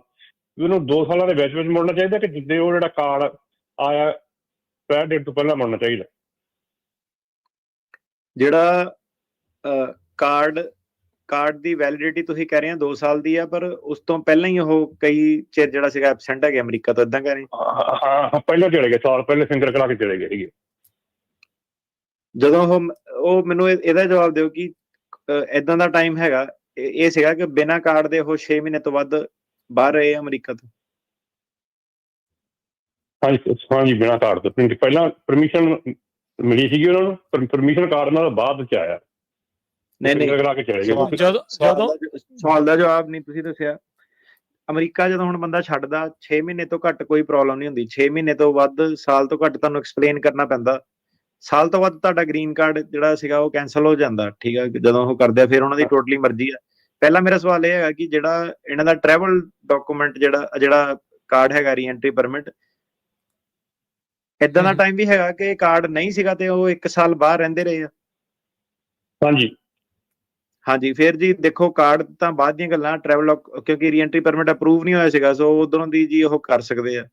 ਤੇ ਹੁਣ ਇਹਦੇ ਵਿੱਚ ਇਦਾਂ ਹੈ ਕਿ ਮੈਂ ਤੁਹਾਨੂੰ ਇਹੀ ਕਹੂੰਗਾ ਕਿ ਤੁਰੰਤ ਜਿਹੜੀ ਸੀ ਅਗਲੀ ਫਲਾਈਟ ਲੈ ਕੇ ਉਹ ਆਣ ਇੱਥੇ ਕਾਰਡ ਦੇ ਥੱਲੇ, ਤੇ ਤਾਂ ਕਿ ਪ੍ਰੋਬਲਮ ਨਾ ਹੋਵੇ, ਠੀਕ ਆ। ਤੇ 에ਅਰਪੋਰਟ ਤੇ ਰੋਂਗ ਆਫਿਸਰ ਮਿਲ ਗਿਆ, ਉਹ ਪੰਗਾ ਇਹਦਾ ਪਾ ਸਕਦਾ। ਜ਼ਿਆਦਾਤਰ ਫਿਰ ਇਹ ਹੈ ਕਿ ਤੁਸੀਂ ਆਓਗੇ ਗ੍ਰੀਨ ਕਾਰਡ ਤੇ ਨਾਲ ਉਹ ਹੈਗਾ ਹੋਪਫੁਲੀ ਕਿ ਬਿਨਾਂ ਸਵਾਲ ਕੀਤੇ ਇੱਕ ਵਾਰੀ ਉਹ ਆਣ ਦੇਣ, ਠੀਕ ਆ। ਤੇ ਇਹਨੂੰ ਤੁਸੀਂ ਜਿਹੜਾ ਸੀਗਾ ਇੱਥੇ ਹੋਰ ਨਾ ਟਾਈਮ ਖਰਾਬ ਕਰਿਓ ਬਾਹਰ। ਓਕੇ, ਥੈਂਕ ਯੂ, ਧੰਨਵਾਦ ਜੀ। ਸੁਰਜੀਤ ਸਿੰਘ। ਹਾਂਜੀ ਸੁਰਜੀਤ ਜੀ। ਸਤਿ ਸ਼੍ਰੀ ਅਕਾਲ ਜੀ। ਸਤਿ ਸ਼੍ਰੀ ਅਕਾਲ ਜੀ, ਪੁੱਛੋ ਜੀ ਸਵਾਲ। ਹਾਂਜੀ, ਮੈਂ ਪੁੱਛਣਾ ਸੀ ਪੀਡੀ ਲਈ ਹੈ ਭਾਜਣਾ ਥਰੂ, ਤੇ ਜੇ ਇੰਡੀਆ ਨੂੰ ਜਾਣਾ ਹੋਵੇ ਤਾਂ ਕੋਈ ਕਲੀਅਰੈਂਸ ਲੈਣੀ ਪਊ ਸਾਨੂੰ ਕਿ ਨਹੀਂ? ਪੀਡੀ ਜਿਹੜੀ ਤੁਸੀਂ ਕਹਿੰਦੇ ਆ ਕੇਸ ਬਿਲਕੁਲ ਹੀ ਡਿਸਮਿਸ ਕਰਤਾ ਸੀਗਾ ਕਿ ਐਡਮਿਨ ਕਲੋਜ਼ ਕੀਤਾ ਸੀਗਾ? ਜਿਹੜੀ ਗੱਲ ਕੀਤੀ ਸੀ ਉਹਦੀ ਪੀਡੀ ਲੈ ਲਈ ਸੀ ਤੁਹਾਡੇ ਥਰੂ। ਸਵਾਲ ਦਾ ਜਵਾਬ ਦਿਓ ਤੁਸੀਂ ਜਿਹੜਾ ਪੁੱਛ ਰਹੇ ਹੋ। ਪੀਡੀ ਦਾ ਮਤਲਬ ਇਹ, ਪੀਡੀ ਦੇ ਕਈ ਮਤਲਬ ਨਿਕਲਦੇ ਨੇ, ਮਤਲਬ ਕੇਸ ਪੂਰਾ ਉਹਨਾਂ ਨੇ ਖਾਰਜ ਕਰਤਾ ਸੀਗਾ ਕਿ ਉਹਨਾਂ ਨੇ ਟੈਂਪਰੇਰੀਲੀ ਬੰਦ ਕੀਤਾ, ਐਡਮਿਨ ਕਲੋਜ਼ ਕੀਤਾ? ਤੁਸੀਂ ਭਾਜੀ ਕੰਟੈਕਟ ਕਰ ਲਿਓ ਆਫਿਸ 'ਚ, ਆਪਾਂ ਤੁਹਾਡਾ ਨਾ ਦੇਖ ਕੇ ਜਵਾਬ ਦੇ ਦਾਂਗੇ। ਇੱਥੇ ਤੁਹਾਨੂੰ ਡਿਟੇਲ ਆਪਣੀ ਦੇਣ ਦੀ ਜ਼ਰੂਰਤ ਨਹੀਂ ਹੈ। ਈਮੇਲ ਜਿਹੜੀ ਆਪਣੀ ਚੱਲਦੀ ਹੈ ਨਾ, ਤੁਸੀਂ ਉੱਤੇ ਮੈਸੇਜ ਪਾ ਦਿਓ ਤੇ ਆਪਾਂ ਤੁਹਾਨੂੰ ਕੰਟੈਕਟ ਕਰ ਲੈਂਦੇ ਅਗਲੇ ਹਫਤੇ। ਆਲਰਾਈਟ। ਪਰ ਇਹ ਹਾਂਜੀ ਜੀ। ਸਨੀ। ਹੈਲੋ, ਹਾਂਜੀ ਸਤਿ ਸ਼੍ਰੀ ਅਕਾਲ ਭਾਜੀ। ਸਤਿ ਸ਼੍ਰੀ ਅਕਾਲ ਜੀ। ਜੀ ਭਾਜੀ ਮੇਰਾ ਕੁਐਸਚਨ ਸੀਗਾ, ਜਿੱਦਾਂ ਮੈਂ ਯੂਐਸ ਸਿਟੀਜ਼ਨ ਹਾਂ ਤੇ ਮੇਰਾ ਬੇਟਾ ਵੀ ਯੂਐਸ ਸਿਟੀਜ਼ਨ ਆ ਤੇ ਉਹ ਯੂਐਸ ਆਰਮੀ ਦੇ ਵਿੱਚ ਜਿੱਦਾਂ ਸਰਜੈਂਟ ਆ, ਤੇ ਅਸੀਂ ਉਹਦੀ ਮੈਰਿਜ ਕੈਨੇਡਾ 'ਚ ਕਰਨੀ ਚਾਹੁੰਦੇ ਸੀ। ਤੇ ਉਹ ਕੁੜੀ ਜਿਹੜੀ ਆ ਉਹ ਜਿੱਦਾਂ ਕੈਨੇਡਾ ਦੇ ਵਿੱਚ ਵਰਕ ਪਰਮਿਟ ਤੇ ਆ, ਸਟੂਡੈਂਟ ਵੀਜ਼ੇ ਤੇ ਆ। ਤੇ ਮੇਰਾ ਕੁਐਸਚਨ ਇਹ ਸੀਗਾ ਕਿ ਅਸੀਂ ਉੱਥੇ ਕੈਨੇਡਾ 'ਚ ਜਾ ਕੇ ਮੈਰਿਜ ਕਰੀਏ ਜਾਂ ਕੁੜੀ ਇੱਥੇ ਆ ਕੇ ਮੈਰਿਜ ਕਰੀਏ, ਕਿਹੜਾ ਪ੍ਰੋਸੈਸ ਫਾਸਟ ਹੈ? ਜਾਂ ਸਪਾਊਸ ਵੀਜ਼ਾ ਜਿੱਦਾਂ ਹੁੰਦਾ ਆ, ਫਿਆਂਸੇ ਵੀਜ਼ਾ, ਉਹ ਫਾਸਟ ਹੈ? ਤੇ ਦੂਜਾ ਨਾਲ ਸੀਗਾ ਕਿ ਇੱਦਾਂ ਆਰਮੀ ਪਰਸਨਲ ਨੂੰ ਕੋਈ ਇਹਦੇ ਵਿੱਚ ਮਿਲਦੀ ਹੈ, ਪ੍ਰੈਫਰੈਂਸ ਮਿਲਦੀ ਹੈ ਜੀ? ਹਾਂਜੀ ਹਾਂਜੀ, ਬਿਲਕੁਲ ਮਿਲਦੀ ਹੈ ਜੀ। ਤੁਸੀਂ ਰਿਕੁਐਸਟ ਕਰ ਸਕਦੇ ਆ ਐਕਸਪੀਡਾਈਟ ਦੀ ਐਜ਼ ਆਰਮੀ ਪਰਸਨ। ਤੇ ਅਮਰੀਕਾ ਦੇ ਤਾਂ ਜੀ ਕਾਨੂੰਨ ਇਹ ਹੈ ਕਿ ਤੁਸੀਂ ਝੂਠ ਬੋਲ ਕੇ ਨਹੀਂ ਉਹਨਾਂ ਨੂੰ ਆ ਸਕਦੇ। ਇੱਕ ਆਪਾਂ ਟੈਂਪਰੇਰੀ ਆਏ ਆ ਤੇ ਬਾਅਦ ਚ ਆ ਕੇ ਵਿਆਹ ਕਰਕੇ ਇੱਥੇ ਰੁਕ ਜਾਓ। ਤੇ ਇੱਥੇ ਹੁਣ ਅੱਜ ਕੱਲ੍ਹ ਜਿਹੜੇ ਕਾਨੂੰਨ ਚੱਲਦੇ ਆ, ਜਿਹੜੇ ਹਿਸਾਬ ਨਾਲ ਇਹ ਇੰਟਰਪ੍ਰੀਟ ਕਰਦੇ ਆ, ਕਹਿੰਦੇ ਕਿ ਬੰਦੇ ਨੇ ਸਟੇਟਸ ਵੀ ਇੱਥੇ ਮੇਨਟੇਨ ਕਰਨਾ, ਸਿਰਫ ਇਹ ਨਹੀਂ ਕਿ ਵਿਆਹ ਕਰਾ ਕੇ ਫਾਈਲ ਕਰਤਾ ਤੇ ਤੁਸੀਂ ਰਹਿ ਸਕਦੇ ਆ। ਸੋ ਉਹ ਵੀ ਇੱਕ ਚੱਕਰ ਜਿਹੜਾ ਆ ਜਾਂਦਾ। ਤਾਂ ਬੈਸਟ ਇਹਦੇ ਵਿੱਚ ਇਹੀ ਰਹਿਣਾ ਜੀ, ਤੁਸੀਂ ਆਪਣਾ ਵਿਆਹ ਦੇ ਬੇਸ ਤੇ ਜਿਹੜਾ ਸੀਗਾ ਸਿੱਧੇ ਪੱਕੇ ਗ੍ਰੀਨ ਕਾਰਡ ਤੇ ਜਿਹੜਾ ਆਓ ਬੁਲਾ ਤੇ ਐਜ਼ ਆਰਮੀ ਵਿਆਹ ਉੱਥੇ ਜਾ ਕੇ ਕਰ ਲੈਣ ਫਿਰ। ਹਾਂਜੀ ਠੀਕ ਹੈ ਜੀ। ਤੇ ਕਿੰਨਾ ਕੁ ਪ੍ਰੋਸੈਸ ਦਾ ਟਾਈਮ ਹੈ ਜੀ, ਕੁਛ ਆਈਡੀਆ ਹੈ ਜੀ? ਉੱਥੇ ਜਾਵੇ ਫਿਰ ਉਹ ਤਾਂ ਮੇਰੇ ਖਿਆਲ 10-12 ਮਹੀਨੇ ਲੱਗ ਜਾਂਦੇ ਆ, ਜਾਂ ਆਰਮੀ ਵਾਲਿਆਂ ਨੂੰ ਕੋਈ ਸਪੈਸ਼ਲ ਟ੍ਰੀਟਮੈਂਟ ਮਿਲਦਾ ਜੀ? ਐਕਟੀਵਿਟੀ 10-12 ਤੋਂ ਵੀ ਜ਼ਿਆਦਾ ਵੀ ਲੱਗ ਜਾਂਦੇ ਆ, ਕਈਆਂ ਨੂੰ 2-2 ਸਾਲ ਵੀ ਲੋਕਾਂ ਨੂੰ ਲੱਗ ਜਾਂਦੇ ਆ। ਪਰ ਆਰਮੀ ਵਾਲਿਆਂ ਦੇ ਕਰਕੇ ਇਹੀ ਹੈ ਕਿ ਐਕਸਪੀਡਾਈਟ ਤੁਸੀਂ ਕਰ ਸਕਦੇ ਆ ਤੇ ਰਿਕੁਐਸਟ ਕਰ ਸਕਦੇ ਆ ਜੀ ਉਹਨਾਂ ਨੂੰ। ਠੀਕ ਹੈ ਜੀ, ਥੈਂਕ ਯੂ ਜੀ। ਠੀਕ ਹੈ ਸਰ। ਪ੍ਰਿੰਸ। ਹਾਂਜੀ ਭਾਜੀ सत श्रीकाल। सत श्रीकाल। हाँ जी, मेरा क्वेश्चन है कि मेरी अक्टूबर में I-360 अप्रूव हुई है और मेरा जो EOI केस है वो एडमिनिस्ट्रेटिवली क्लोज है, और मेरी दिसंबर 5 को आगे आइस चेकिंग है, तो उसमें भी मेरे को कोई दिक्कत हो सकती है? हाँ जी, हो भी सकती है दिक्कत आपको, नहीं भी हो सकती है। मतलब कि ये है कि लीगली, और आप जब आए थे पकड़े गए थे कि सीधे सेफ आए थे या कैसे आए थे? नहीं, मैं अंडर 18 आया था और मैं 2 महीने कैंप में रहा था। अच्छा, तो हाँ जी, मतलब आइस पे जाना पड़ेगा आपको। मेरे ख्याल से तो नई प्रॉब्लम आएगी, क्योंकि है, पर हमने केस ऐसे के देखे हैं जिसमें गार्डियन शिप वाले लोगों को भी पकड़ा है उन्होंने, तो पकड़ सकते हैं आपको। पके जाना जरूर है पर आइस दी डेट पे। हाँ जी, जाना पड़ना। हाँ जी, तो मेरी जो अभी जुलाई 31 को भी थी, उस टाइम मेरी I-360 पेंडिंग थी और मेरा केस उस टाइम भी एडमिन क्लोजर पे था। पहले वो मेरे को 1 साल की देते थे आई चेक इन, अब उन्होंने 4 महीनों की दी है। हाँ जी, तो मतलब इसमें वही है कि जाना पड़ेगा, कोई हल नहीं है इसका, जाना पड़ेगा आपको। ओके, और एक और क्वेश्चन है, जो मेरे को USCIS की तरफ से नोटिस आया था फीस $100 की फीस भरने के लिए, वो मैंने भर दिया, और मेरा जो EU केस है एडमिनिस्ट्रेटिवली क्लोज है, तो मेरे को इस पे भी भरना पड़ेगा फीस या बस उसमें भरनी है? अभी तो देखो जो नया कानून है वो अभी टेम्परेरी तो उन्होंने स्टॉप कर दिया है कि नहीं आप कर सकते, नई क्लैरिफिकेशन आएगी इसमें। तो अभी जो कोर्ट सिस्टम है उसमें अब जब आपकी डेट आती है तो तभी आप फी रिसीट जो है करो। बाकी ये है कि कोर्ट के हिसाब से अभी थोड़ी गाइडेंस एक बारी क्लैरिटी आ जाती है तो फिर हम इंफॉर्मेशन सोशल मीडिया पे शेयर करेंगे। बाकी मेरा मानना यही है कि फी $100 की है, ठीक है, उसको नहीं अगर आपको पिंच करती है, सिस्टम अलाउ करता है, आप कर दो उसको $100 में, कि कल को पता नहीं होता है इनका कि किस साइड पे चले जाते हैं ना जी। ठीक है जी, okay, thank you. Thank you जी। जसपाल जी। हाँ जी जसपाल। ਹਾਂਜੀ ਸਤਿ ਸ਼੍ਰੀ ਅਕਾਲ ਭਾਜੀ। ਸਤਿ ਸ਼੍ਰੀ ਅਕਾਲ ਭਾਜੀ ਮੇਰਾ ਨਾ 2023 ਵਿੱਚ ਆਪਣਾ ਕੇਸ ਡਿਸਮਿਸ ਹੋ ਗਿਆ ਸੀ ਜੀ। ਮੈਂ ਅਪੀਲ ਵੀ ਲਾਈ ਸੀ ਤੇ 6 ਮਹੀਨੇ ਬਾਅਦ ਅਪੀਲ ਵੀ ਮੇਰੀ ਡਿਸਮਿਸ ਕਰਤੀ ਸੀ ਭਾਜੀ। ਹੁਣ ਮੇਰਾ ਵਾਵਾ ਪੈਂਡਿੰਗ ਹੈ ਔਰ ਮੇਰਾ ਇਮੀਗ੍ਰੇਸ਼ਨ ਕੋਰਟ 'ਚ ਮੇਰਾ ਉਹ ਆਪਣਾ ਅਸਾਈਲਮ ਪੈਂਡਿੰਗ ਹੈ ਭਾਜੀ। ਤੇ ਮੈਨੂੰ ਕੀ ਕਰਨਾ ਚਾਹੀਦਾ ਅੱਗੇ? ਸੋ ਤੁਹਾਡਾ ਵਾਵਾ ਪੈਂਡਿੰਗ ਹੈਗਾ ਇਹ ਕਹਿ ਰਹੇ ਨਾ? ਹਾਂਜੀ ਨੋਟਿਸ ਸਾਰੇ ਆਏ ਨੇ ਵਾਵਾ ਦੇ ਜਿਹੜੇ ਵੀ ਹੁੰਦੇ ਨੇ ਸਾਰੇ ਨੋਟਿਸ ਨੇ, ਐਡਜਸਟਮੈਂਟ ਆਫ ਸਟੇਟਸ ਸਾਰਾ ਕੁਛ ਹੈਗਾ ਜੀ। ਨਹੀਂ ਮਤਲਬ ਐਡਜਸਟਮੈਂਟ ਆਫ ਸਟੇਟਸ ਗ੍ਰਾਂਟ ਹੋ ਗਈ ਹੈ ਕਿ ਪੈਂਡਿੰਗ ਹੈਗੀ? ਪੈਂਡਿੰਗ ਹੈ ਭਾਜੀ, ਸਾਲ ਹੋ ਗਿਆ ਪੈਂਡਿੰਗ ਹੈ, ਲੈ ਗ੍ਰਾਂਟ ਨਹੀਂ। ਤੇ ਇਮੀਗ੍ਰੇਸ਼ਨ ਕੋਰਟ ਦੇ ਵਿੱਚ ਕੀ ਹੈਗਾ, ਉਹ ਡਿਨਾਈ ਹੋ ਕੇ ਅਪੀਲ ਲੱਗੀ ਹੋਈ ਉਹਦੀ? ਅਪੀਲ ਵੀ ਡਿਸਮਿਸ ਆ ਗਈ। ਹਾਂਜੀ ਅਪੀਲ ਲਾਤੀ ਸੀ ਜੀ ਵਕੀਲ ਨੇ ਨਾ ਜੀ। ਪਹਿਲਾਂ ਉਹਨਾਂ ਨੇ ਡਿਸਮਿਸ ਕਰਤਾ ਸੀ ਵਿਦਆਊਟ ਹੀਅਰਿੰਗ ਤੋਂ ਨਾ, 1 ਮਹੀਨਾ ਪਹਿਲਾਂ ਹੀ ਐਲਏ ਕੋਰਟ ਨੇ ਡਿਸਮਿਸ ਕਰਤਾ ਤੇ ਉਸ ਤੋਂ ਬਾਅਦ ਅਪੀਲ ਲਾਈ ਸੀ ਤੇ ਅਪੀਲ ਵੀ ਡਿਸਮਿਸ ਕਰਤੀ ਉਹਨਾਂ ਨੇ 6 ਮਹੀਨਿਆਂ ਬਾਅਦ। ਤੇ ਫਿਰ ਉਹ ਵਰਕ ਪਰਮਿਟ ਚਲਾਉਣ ਅਤੇ ਲਾਇਰ ਨੇ ਕਹਿਤਾ ਕਿ ਤੂੰ ਥੱਲੇ ਨਿਚਲੀ ਕੋਰਟ 'ਚ ਆਪਣਾ ਤੇ ਅਪੀਲ ਪਾ ਦਿੰਦੇ ਆ। ਉਹਨਾਂ ਨੇ ਨਿਚਲੀ ਕੋਰਟ 'ਚ ਅਪੀਲ ਪਾਈ ਹੈ, 2 ਸਾਲ ਹੋ ਗਏ ਨੇ ਆਲਮੋਸਟ। ਨਹੀਂ ਮੇਰਾ ਵੀਰ, ਨਿਚਲੀ ਕੋਰਟ ਕੀ ਮਤਲਬ ਅਸਾਈਲਮ ਆਫਿਸ ਕੇਸ ਲੱਗਿਆ ਹੋਇਆ ਨਾ ਇਸ ਵੇਲੇ? ਅਸਾਈਲਮ ਆਫਿਸ, ਹਾਂਜੀ ਲੱਗਿਆ ਅਸਾਈਲਮ ਆਫਿਸ ਵਿੱਚ ਫਿੰਗਰ। ਹਾਂਜੀ ਬਸ ਠੀਕ ਆ, ਫਿਰ ਆਪਣਾ ਤੇਰਾ ਰਾਹ ਕਲੀਅਰ ਆ ਜੀ। 485 ਜਦੋਂ ਤੁਹਾਡਾ ਗ੍ਰਾਂਟ ਹੋ ਜਾਂਦਾ, ਗ੍ਰੀਨ ਕਾਰਡ ਆ ਜਾਊਗਾ ਤੁਹਾਡਾ, ਤੇ ਆਪਣਾ ਉਸ ਤੋਂ ਬਾਅਦ ਤੁਸੀਂ ਬੰਦ ਕਰਾ ਦਿਓ ਆਪਣਾ ਅਸਾਈਲਮ ਆਫਿਸ ਦੇ ਵਿੱਚ ਕੇਸ, ਹੈ ਨਾ?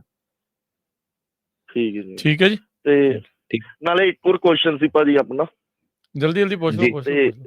ਤੇ ਮੇਰਾ ਬ੍ਰਦਰ ਵੀ ਆਇਆ ਸੀ ਜੀ ਆਪਣਾ ਨਾ 2-2.5 ਸਾਲ ਹੋ ਗਏ ਨੇ ਉਹਨੂੰ ਆਏ ਨੂੰ, ਜਦੋਂ ਰੋਲ ਤੇ ਛੱਡਦੇ ਸੀ, ਰੋਲ ਤੇ ਆਇਆ ਸੀ। ਹਾਂਜੀ। ਤੇ ਉਹ ਡੇਟ ਤੇ ਗਿਆ, ਆਈਸ ਡੇਟ ਤੇ ਗਿਆ। ਤੀਸਰੀ ਡੇਟ ਤੇ ਨਾ ਆਈਸ ਵਾਲੇ ਨੇ ਉਹਨੂੰ ਮਨਾ ਕਰਤਾ, ਤੈਨੂੰ ਆਉਣ ਦੀ ਲੋੜ ਨਹੀਂ ਆ ਹੁਣ, ਤੇ ਤੇਰਾ ਕੋਰਟ 'ਚ ਕੇਸ ਲੱਗਿਆ। ਉਹਨੇ ਕਿਹਾ ਹਾਂ ਅਸਾਈਲਮ ਆਫਿਸ ਲੱਗਿਆ, ਤੇ ਉਹਨਾਂ ਨੇ ਕਿਹਾ ਆਉਣ ਦੀ ਲੋੜ ਨਹੀਂ ਆ। ਉਸ ਤੋਂ ਬਾਅਦ ਨਾ ਕੋਈ ਡੇਟ ਆਈ ਹੈ ਨਾ ਕੁਛ ਆਈ ਹੈ, ਕਹਿ ਰਿਹਾ ਕੁਛ ਵੀ ਨਹੀਂ ਆ ਰਿਹਾ ਹੁੰਦਾ। ਭਾਜੀ ਕੀ ਕਰਨਾ ਚਾਹੀਦਾ ਹੁੰਦੇ ਉੱਤੇ? ਜੇ ਤਾਂ ਤੁਸੀਂ ਸੱਚ ਕਹਿ ਰਹੇ ਹੋ ਸਾਰਾ ਕੁਝ, ਕੋਈ ਡੇਟ ਨਹੀਂ ਹੈਗੀ, ਕੁਛ ਨਹੀਂ ਹੈਗੀ। ਹੁਣ ਆਪ ਤਾਂ ਮੈਂ ਤੁਹਾਨੂੰ ਰეკਮੈਂਡ ਨਹੀਂ ਕਰੂੰਗਾ ਕਿ ਤੁਸੀਂ ਆਪ ਹੀ ਉਹਨਾਂ ਕੋਲ ਚਲ ਜਾਓ ਤੇ ਫਿਰ ਆਪਣਾ ਜਿਹੜਾ ਸੀਗਾ ਵਕੀਲ ਦੇ ਨਾਲ ਕੇਸ ਲੜਨ ਦੀ ਤਿਆਰੀ ਕਰੋ, ਹਨਾ। ਮਤਲਬ ਮਿਸ ਨਾ ਕਰ ਦਿਓ ਬਸ। ਜੇ ਡੇਟ ਸੀਗੀ ਤੇ ਮਤਲਬ ਉਹ 'ਚ ਨਾ ਭੁਲੇਖਾ ਖਾਇਓ। ਬਾਕੀ ਫਿਰ ਜੇ ਤੁਹਾਨੂੰ ਸੱਦਿਆ ਹੀ ਨਹੀਂ ਉਹਨਾਂ ਨੇ, ਫਿਰ ਤਾਂ ਨਹੀਂ ਤੁਹਾਨੂੰ ਕੁਛ ਕਰਨ ਦੀ ਲੋੜ। ਜੀ ਇੱਕ ਢਿੱਲੋਂ ਹੁਣੀ ਕਹੀ ਜਾਂਦੇ, ਕਹਿੰਦੇ ਮੈਂ ਆਈਸ ਦੀ ਡੇਟ ਮਿਸ ਕਰਦੀ ਆ ਤੇ ਹੁਣ ਡਰ ਲੱਗਦਾ ਰਹਿੰਦਾ ਵੀ ਮੇਰੀ ਲੋਕੇਸ਼ਨ ਲੱਭ ਕੇ ਨਾ ਆ ਜਾਣ। ਭਾਈ ਡਰਨਾ ਤਾਂ ਪੈਣਾ ਹੀ ਆ ਜੇ ਹੁਣ ਆਈਸ ਦੀ ਡੇਟ ਮਿਸ ਕੀਤੀ ਆ ਤਾਂ। ਸੋ ਇੱਕ ਭਾਜੀ ਇੱਥੇ ਮੈਂ ਖਬਰ ਕਰਨੀ ਸੀਗੀ ਸ਼ੇਅਰ ਜ਼ਰੂਰ, ਤੇ ਧਿਆਨ ਨਾਲ ਸੁਣਿਓ ਸਾਰੇ ਜਾਣੇ। ਕਿੱਦਾਂ ਕਿ ਹੁਣ 2-3 ਆਪਾਂ ਨੂੰ ਨਾ ਸੈਂਟੀਮੈਂਟ ਕਮਿਊਨਿਟੀ 'ਚ ਵਿਖ ਰਹੇ ਆ ਓਬਵੀਅਸ, ਕਿ ਇੱਕ ਹੈਗੇ ਲੋਕੀ ਉਹ ਨਾ ਕਹਿ ਰਹੇ ਕਿ ਮੈਂ ਤਰੀਕ ਤੇ ਨਹੀਂ ਜਾਣਾ। ਬਸ ਮਤਲਬ ਨਹੀਂ, ਜਿੱਦਾਂ ਵਕੀਲ ਕਹਿ ਰਿਹਾ ਕਿ ਨਹੀਂ ਯਾਰ ਤੈਨੂੰ ਜਾਣਾ ਪੈਣਾ, ਨਹੀਂ ਮੈਂ ਜਾਣਾ ਹੀ ਨਹੀਂ ਤਰੀਕ ਤੇ। ਇੱਕ ਜਿਹੜੇ ਆਈਸ ਵਾਲਿਆਂ ਦੇ ਹੈਗੇ ਆ, ਉਹ ਦੇਖਾ ਦੇਖੀ 'ਚ ਬੜੇ ਹੈਗੇ ਆ ਕਿ ਨਹੀਂ ਸਾਡੇ ਨਾਲ 5 ਬੰਦੇ ਹੋਰ ਵੀ ਆ, ਉਹ ਵੀ ਨਹੀਂ ਗਏ, ਕੁਛ ਨਹੀਂ ਹੋਇਆ ਉਹਨਾਂ ਨੂੰ, ਠੀਕ ਆ। ਸੋ ਗੱਲ ਏਦਾਂ ਕਿ ਆਈਸ ਦੀ ਤਰੀਕ ਤੇ ਤੁਹਾਨੂੰ ਬੰਦੇ ਏਦਾਂ ਦੇ ਵੀ ਮਿਲ ਜਾਣੇ ਆ ਜਿਹਨਾਂ ਨੂੰ ਆਈਸ ਨੇ ਕੁਛ ਨਹੀਂ ਕਿਹਾ ਜਾਂ GPS ਲਾ ਕੇ ਛੱਡਿਆ, ਠੀਕ ਆ। ਤੁਸੀਂ ਇਹ ਨਾ ਸਿਰਫ ਦੇਖੋ ਕਿ ਕਈਆਂ ਨੂੰ ਉਹ ਫੜ ਲੈਂਦੇ ਆ, ਕਿਉਂਕਿ ਜਦੋਂ ਉਹਨਾਂ ਨੇ ਫਿਜੀਟਿਵ ਕਰਾਰ ਕਰਤਾ, ਅਗਲੀ ਵਾਰੀ ਉਹਨਾਂ ਨੇ ਬਿਲਕੁਲ ਵੀ ਰਿਆਤ ਨਹੀਂ ਕਰਨੀ ਜੇ ਕਰਨੀ ਸੀਗੀ ਤਾਂ। ਤੇ ਹੁਣ ਇਹ ਜਿਹੜਾ ਸਿਸਟਮ ਆ, ਤਰੀਕ ਆਪਣੀ ਮਿਸ ਨਾ ਕਰੋ। ਤੇ ਆਪਾਂ ਇਹਦੇ ਵਿੱਚ ਰਾਜਕਰਨ ਜੀ ਕੀ ਦੇਖਦੇ ਆ ਕਿ ਇੱਕ ਆਹ ਬੜਾ ਸਿਸਟਮ ਚੱਲਿਆ ਕਿ ਝੂਠੇ ਮੈਡੀਕਲ ਲਗਾ ਕੇ ਨਾ ਲੋਕੀ ਡੇਟ ਆਪਣੀ ਅੱਗੇ ਵਧਾਉਣਾ ਚਾਹੁੰਦੇ ਆ। ਅੱਛਾ। ਹਰੇਕ ਕੋਰਟ ਦੇ ਵਿੱਚ, ਠੀਕ ਆ, ਸੈਨ ਫਰਾਂਸਿਸਕੋ, ਕੌਂਕੜ ਆ, ਤੁਸੀਂ ਦੇਖ ਲਓ ਕਿ ਇੱਕ 10 ਤੋਂ 20 ਇੰਨੀ ਕੁ ਗਿਣਤੀ 'ਚ ਜਿਹੜੇ ਜੱਜ ਹੁੰਦੇ ਆ, ਠੀਕ ਆ, ਉਹ ਇਹ ਚੀਜ਼ਾਂ ਰੋਜ਼ਾਨਾ ਇੱਕ ਜਿਹੜਾ ਦੇਖਦੇ ਆ। ਤੇ ਇਹਦੇ ਵਿੱਚ ਨਾ ਕਈ ਪੈਰਾਲੀਗਲ ਜਿਹੜੇ ਆ ਗਏ ਆ, ਜਿਹੜੇ ਵਕੀਲ ਨਹੀਂ ਹੈਗੇ, ਉਹ ਕੀ ਕਰਦੇ ਆ ਕਿ ਇਹਨਾਂ ਦੀ ਨਾ ਵਿੱਚ ਆਪ ਹੀ ਜਿਹੜੀ ਮੋਸ਼ਨ ਟ੍ਰਾਂਸਫਰ ਆਫ ਵੈਨਿਊ ਇਹਨਾਂ ਕੋਲ ਸਾਈਡ ਤੋਂ ਪੈਸੇ ਲੈ ਕੇ ਤੇ ਉਹ ਵਿੱਚ ਫਾਈਲ ਕਰ ਦਿੰਦੇ ਆ, ਝੂਠ ਸੱਚ ਜਿਹਾ ਲਿਖ ਦਿੰਦੇ ਆ ਕਿ ਇਹ ਏਦਾਂ ਨਹੀਂ, ਇਹਦਾ ਵਕੀਲ ਆ ਨਹੀਂ ਕਰਦਾ, ਉਹ ਨਹੀਂ ਕਰਦਾ, ਤੇ ਇਹਦਾ ਵੈਨਿਊ ਜਿਹੜਾ ਚੇਂਜ ਕੀਤਾ ਜਾਵੇ। ਤੇ ਉਹ ਜਿਹੜੀ ਚੀਜ਼ ਆ ਬੈਕਫਾਇਰ ਬਹੁਤ ਲੋਕਾਂ ਨੂੰ ਜਿਹੜੀ ਕਰ ਜਾਂਦੀ ਆ ਕਿਉਂਕਿ ਉਹ ਫਿਰ ਦੁਬਾਰਾ ਵਕੀਲ ਨੂੰ ਆ ਕੇ ਪੁੱਛਦਾ ਕਿ ਏਦਾਂ, ਫਿਰ ਵਕੀਲ ਸਫਾਈ ਦਿੰਦਾ ਕਿ ਨਹੀਂ ਮੈਂ ਤਾਂ ਕਲਾਇੰਟ ਨਾਲ ਕੰਟੈਕਟ ਕਰਦਾ ਸੀਗਾ, ਇਹ ਤਾਂ ਆਪ ਹੀ ਜਿਹੜਾ ਸੀਗਾ ਲਾਸਟ ਮਿੰਟ ਤੇ ਜਿਹੜਾ ਸੀਗਾ ਪੈਰਾਲੀਗਲ ਤੋਂ ਪਟੀਸ਼ਨ ਪਵਾਈ ਆ। ਸੋ ਪੈਰਾਲੀਗਲ ਜਿਹੜਾ ਸੀਗਾ ਬਹੁਤ ਕੰਮ ਖਰਾਬ ਜਿਹੜਾ ਕਰ ਰਹੇ ਆ, ਤੇ ਵਿੱਚ ਆਹ ਜਿਹੜੀਆਂ ਸੀਗੀਆਂ ਝੂਠੀਆਂ ਸੱਚੀਆਂ ਚੇਂਜ ਆਫ ਵੈਨਿਊ ਪਟੀਸ਼ਨਾਂ ਜਿਹੜੀਆਂ ਪਾ ਰਹੇ ਆ, ਉਹਦੇ ਕਰਕੇ ਕੀ ਹੈਗਾ ਕਿ ਕਈ ਜੱਜ ਤਾਂ ਜਿਹੜੀ ਹੀਅਰਿੰਗ ਅੱਗੇ ਸੀਗੀ ਉਹਨੂੰ ਪ੍ਰੀਪੋਨ ਕਰ ਦਿੰਦੇ ਆ, ਕਿ ਜਿਹੜੀ 2026 ਚ ਆਣੀ ਸੀ ਉਹ ਕਹਿ ਰਹੇ ਆ ਕਿ ਤੂੰ ਹੁਣੇ ਹੀ ਅਗਲੇ 15 ਦਿਨ ਚ ਹੀ ਆ। ਅੱਛਾ, ਉਹ ਚੱਕਰ ਜਿਹੜਾ ਕਾਫੀ ਜਿਹੜਾ ਪੈ ਰਿਹਾ ਹੈਗਾ, ਤੇ ਉਹ ਚੀਜ਼ ਏਦਾਂ ਹੈਗੀ ਕਿ ਤਰੀਕ ਨਹੀਂ ਤੁਸੀਂ ਮਿਸ ਕਰਨੀ, ਉਹਨੂੰ ਤੁਸੀਂ ਜਿਹੜਾ ਸੀਗਾ ਲੜਨਾ ਹੀ ਹੈਗਾ। ਮਿਸ ਕਰਨਾ ਤੇ ਐ ਜੇ ਸੋਲੂਸ਼ਨ ਹੁੰਦਾ ਤੇ ਫਿਰ ਕਿਸੇ ਨੇ ਆਪਣੀ ਤਰੀਕ ਤੇ ਜਾਣਾ ਹੀ ਨਹੀਂ ਸੀਗਾ, ਹਨਾ, ਜੇ ਏਦਾਂ ਚੀਜ਼ਾਂ ਚੱਲਦੀਆਂ ਹੁੰਦੀਆਂ। ਤੇ ਉਹ ਚੀਜ਼ 'ਚ ਬਹੁਤ ਲੋਕੀ ਜਿਹੜੇ ਸੀਗੇ ਦੇਖਾ ਦੇਖੀ 'ਚ ਬੜੇ ਲੋਕੀ ਜਿਹੜੇ ਆਹ ਜਿਹੜਾ ਕੁਛ ਤੁਸੀਂ ਦੇਖ ਲਓ ਕਿ ਇਹ ਸਵਾਲ ਬਣਿਆ ਹੋਇਆ ਕਿ ਮੈਨੂੰ ਜਾਣਾ ਚਾਹੀਦਾ ਕਿ ਨਹੀਂ ਜਾਣਾ ਚਾਹੀਦਾ। ਆਫ ਕੋਰਸ ਤੁਹਾਨੂੰ ਜਾਣਾ ਪੈਣਾ ਵਾ। ਜੀ ਜੀ। ਅਗਲੇ ਕਾਲਰ ਨੇ ਮਨਜੀਤ। ਹੈਲੋ, ਹਾਂਜੀ, ਸਤਿ ਸ਼੍ਰੀ ਅਕਾਲ ਭਾਜੀ। ਸਤਿ ਸ਼੍ਰੀ ਅਕਾਲ ਜੀ। ਹਾਂਜੀ ਭਾਜੀ, ਮੇਰਾ ਕੁਐਸਚਨ ਸੀ, ਮੈਂ ਨਾ 2024 ਦੀ ਸਟਾਰਟਿੰਗ 'ਚ ਆਇਆ ਸੀ ਵਿਜ਼ਟਰ ਵੀਜ਼ੇ ਤੇ ਮੈਂ ਜਿਵੇਂ ਦਸੰਬਰ ਤੱਕ ਮੇਰਾ ਪਰਮਿਟ ਵਗੈਰਾ ਵੀ ਆ ਗਿਆ, ਤੇ ਮੇਰਾ ਹੁਣ ਕੇਸ ਆਫਲਾਈਨ ਆ, ਕੁਝ ਵੀ ਸ਼ੋ ਨਹੀਂ ਹੁੰਦਾ, ਤੇ ਆਨਲਾਈਨ ਪਾਉਂਦੇ ਆ ਤੇ ਇਹ ਆਉਂਦਾ ਕਿ ਨੋ ਕੇਸ ਫਾਊਂਡ। ਬਾਕੀ ਮੇਰਾ ਪਰਮਿਟ ਤੇ ਸੋਸ਼ਲ ਸਿਕਿਉਰਿਟੀ ਆਇਆ, ਉਸ ਤੋਂ ਬਾਅਦ ਮੇਰੇ ਕੋਈ ਅਪਡੇਟ ਨਹੀਂ ਹੈਗੀ ਕੇਸ 'ਚ। ਇਹ ਨੋਰਮਲ ਆ ਪ੍ਰੋਸੈਸ ਜਾਂ ਫਿਰ ਨਾ ਕੁਝ ਸ਼ੋ ਹੁੰਦਾ ਭਾਜੀ? 2 ਨੰਬਰ 'ਚ ਆਏ ਸੀਗੇ ਤੁਸੀਂ? ਨਹੀਂ, ਵਿਜ਼ਟਰ ਵੀਜ਼ੇ ਤੇ ਜੀ। ਵਿਜ਼ਟਰ ਵੀਜ਼ੇ ਤੇ ਆਏ ਸੀ ਤੇ ਅਸਾਈਲਮ ਆਫਿਸ ਤੁਸੀਂ ਪੈਂਡਿੰਗ ਹੈਗਾ ਕੇਸ ਤੁਹਾਡਾ? ਨੋਰਮਲ ਆ ਭਾਜੀ ਪ੍ਰੋਸੈਸ, ਜਿਵੇਂ ਕੋਈ ਅਪਡੇਟ ਨਹੀਂ ਆਉਂਦਾ, ਜਿਵੇਂ ਮੇਰੇ ਨਾਲ ਦੇ ਫਰੈਂਡ ਉਹ ਪਾਉਂਦੇ ਆ ਤੇ ਉਹਨਾਂ ਦਾ ਸਭ ਕੁਝ ਆਉਂਦਾ ਹੈ, ਕਿਹੜਾ ਜੱਜ ਹੈ ਉਹਨਾਂ ਦਾ, ਕਿਵੇਂ ਹਾਂਜੀ ਭਾਜੀ, ਗੱਲ ਤੇ ਸਵਾਲ ਦਾ ਤੇ ਜਵਾਬ ਦੇ ਦਿਓ ਕਿ ਅਸਾਈਲਮ ਆਫਿਸ ਦੇ ਮੂਹਰੇ ਕੇਸ ਪੈਂਡਿੰਗ ਹੈ ਤੁਹਾਡਾ? ਹਾਂਜੀ। ਹਾਂਜੀ, ਅਸਾਈਲਮ ਆਫਿਸ ਮੇਰਾ ਵੀਰ ਜੱਜ ਜੁੱਜ ਵਾਲਾ ਸਿਸਟਮ ਹੀ ਨਾ, ਉਹ ਤਾਂ ਏਜੰਸੀ ਦੂਜੀ ਆ। ਤੁਸੀਂ USCIS ਦੇ ਮੂਹਰੇ ਹੋਣੇ ਆ ਜੇ ਤੁਹਾਡਾ ਅਸਾਈਲਮ ਆਫਿਸ ਚੱਲਦਾ, ਤੇ ਉਹਦੇ ਵਿੱਚ ਨਹੀਂ ਉਹ ਪਾਉਂਦਾ ਆਉਂਦਾ। ਕਿੰਨੀ ਦੇਰ ਹੋ ਗਈ ਤੁਹਾਨੂੰ ਆਏ ਨੂੰ ਅਮਰੀਕਾ? ਮੈਨੂੰ ਇਹ 2 ਸਾਲ ਹੋ ਜਾਣਗੇ ਜੀ ਹੁਣ ਜਨਵਰੀ ਨੂੰ। ਹਾਂਜੀ, ਫਿਰ ਭਾਜੀ ਵਰਕ ਪਰਮਿਟ ਆਇਆ ਹੋਇਆ ਤੁਹਾਡਾ? ਸਭ ਕੁਝ ਹੈ, ਵਰਕ ਪਰਮਿਟ, ਸੋਸ਼ਲ ਸਿਕਿਉਰਿਟੀ ਸਭ ਹੈ ਜੀ। ਬਸ ਭਾਜੀ, ਫਿਰ ਕਿੱਦਾਂ ਉਹਨਾਂ ਦਾ ਕੇਸ ਲੱਗਾ ਤੁਹਾਡਾ ਤਾਂ ਹੀ ਵਰਕ ਪਰਮਿਟ ਆਇਆ, ਹੋਰ ਕਿੱਦਾਂ ਹੋ ਆਣਾ ਹੈ ਨਾ। ਤੇ ਉਹ ਤੁਹਾਡਾ ਜੱਜ ਮੋਰੇ ਜਦੋਂ ਇੱਥੋਂ ਦੀ ਡਿਨਾਈ ਹੋਊਗਾ ਜਾਂ ਰੈਫਰ ਹੋਊਗਾ ਜਾਂ ਡਿਸਮਿਸ ਹੋਊਗਾ, ਫੇਰ ਗੱਲ ਆ। ਤੇ ਤੁਸੀਂ ਇਹਨੂੰ ਅਸਾਈਲਮ ਆਫਿਸ ਨਾਲ ਤੁਸੀਂ ਚੈੱਕ ਕਰ ਸਕਦੇ ਹੋ USCIS.gov ਦੀ ਵੈਬਸਾਈਟ ਤੇ ਕਿ ਪੈਂਡਿੰਗ ਆ ਕਿ ਨਹੀਂ ਹੈ। ਠੀਕ ਹੈ ਜੀ। ਅਟਾਰਨੀ ਜਨਰਲ ਕਹਿੰਦੇ ਜੇ ਇੱਕ ਛੋਟੀ ਜਿਹੀ ਬ੍ਰੇਕ ਲੈ ਲਈਏ, ਤੇ ਬ੍ਰੇਕ ਤੋਂ ਬਾਅਦ ਫਿਰ ਆਪਾਂ ਪ੍ਰੋਗਰਾਮ ਦੇ ਅਖੀਰਲੇ ਹਿੱਸੇ ਦੇ ਵਿੱਚ ਜਿਹੜਾ ਉਹ ਆਪਾਂ ਵਧਾਂਗੇ। ਪਰ ਰਹਿ ਗਈਆਂ ਜਿਹੜੀਆਂ ਕਾਲਸ ਆ ਉਹਨਾਂ ਦੇ ਨਾਲ ਆਪਾਂ ਗੱਲ ਕਰਦੇ ਹਾਂ। ਇੱਕ ਛੋਟੀ ਜਿਹੀ ਬ੍ਰੇਕ, ਤੇ ਬ੍ਰੇਕ ਤੋਂ ਬਾਅਦ ਮੁੜਦੇ ਹਾਂ ਜੀ ਆਪਾਂ ਵਾਪਸ ਜੀ।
ਬ੍ਰੇਕ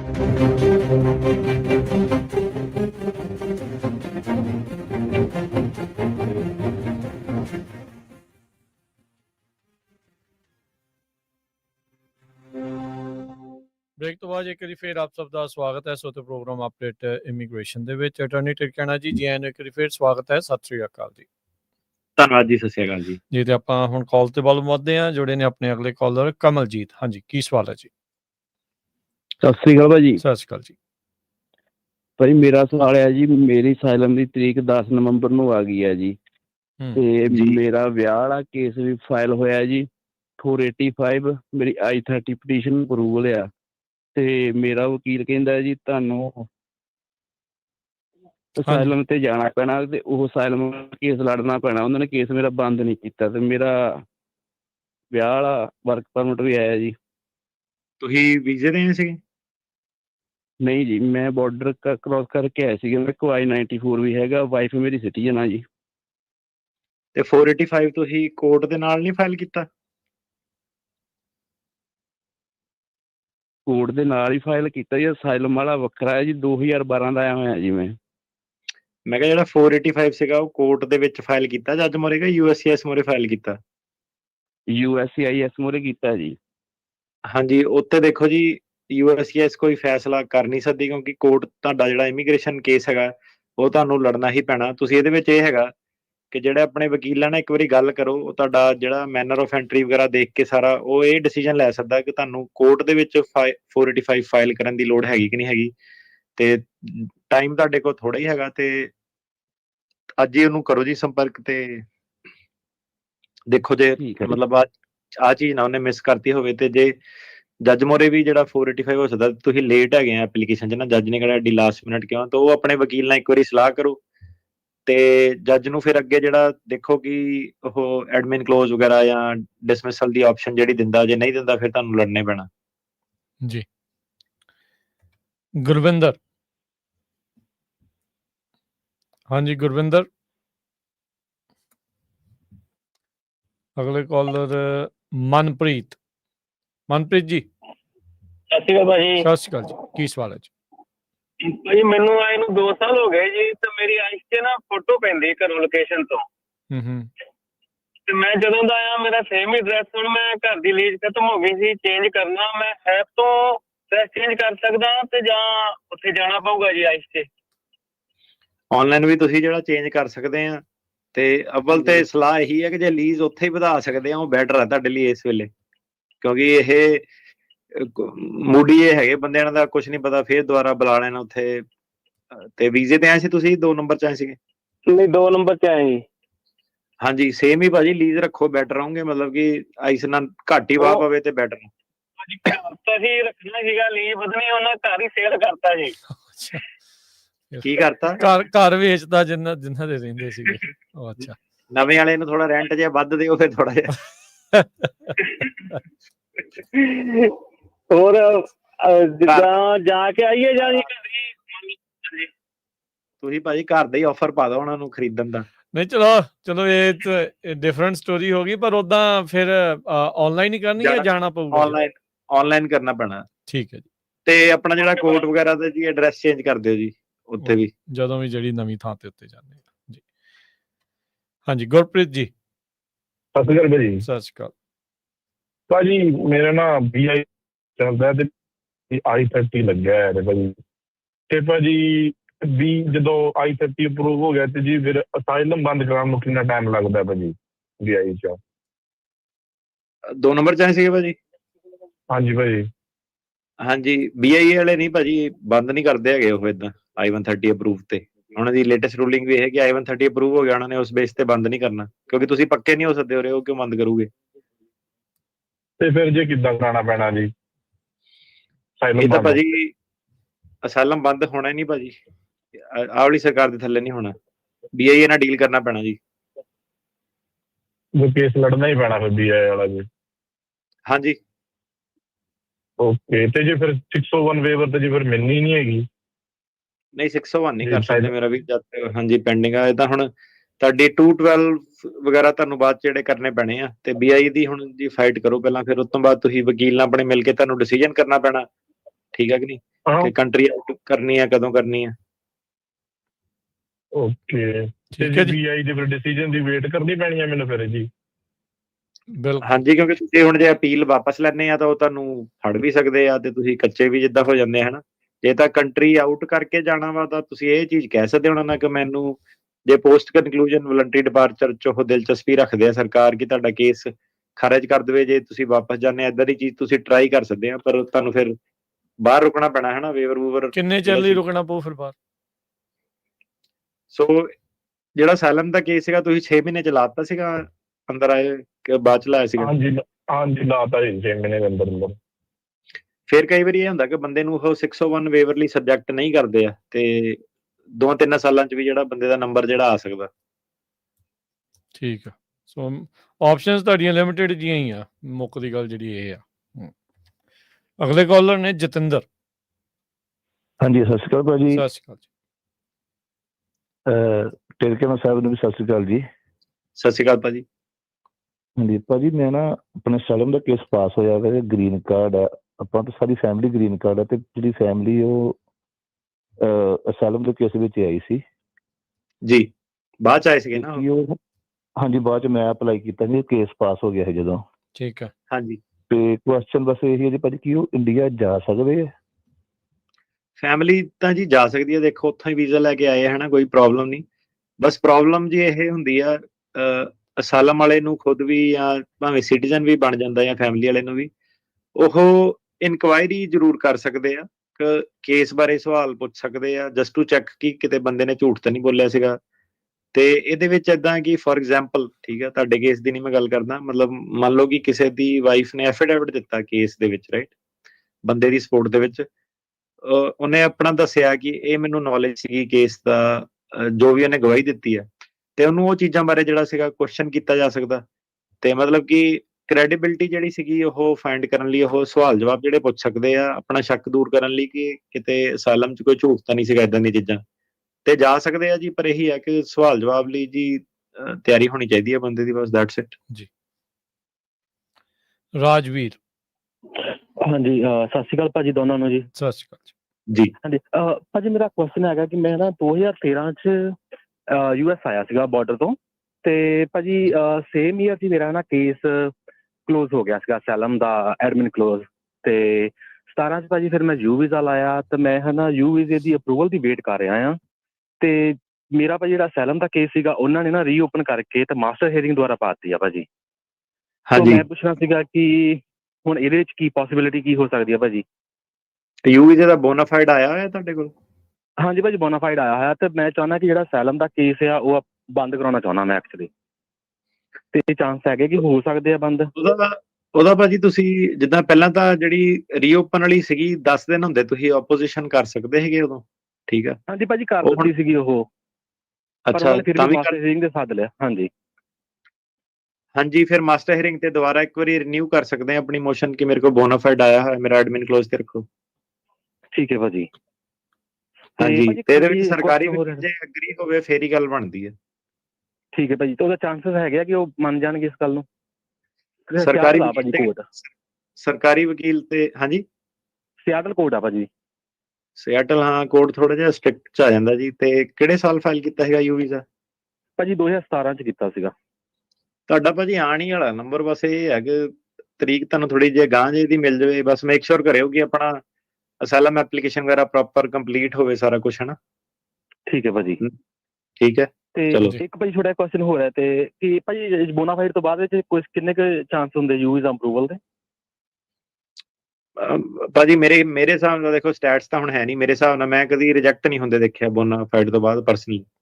ਗੁੱਡ ਨਿਊਜ਼ ਹੀ ਆ ਜੀ।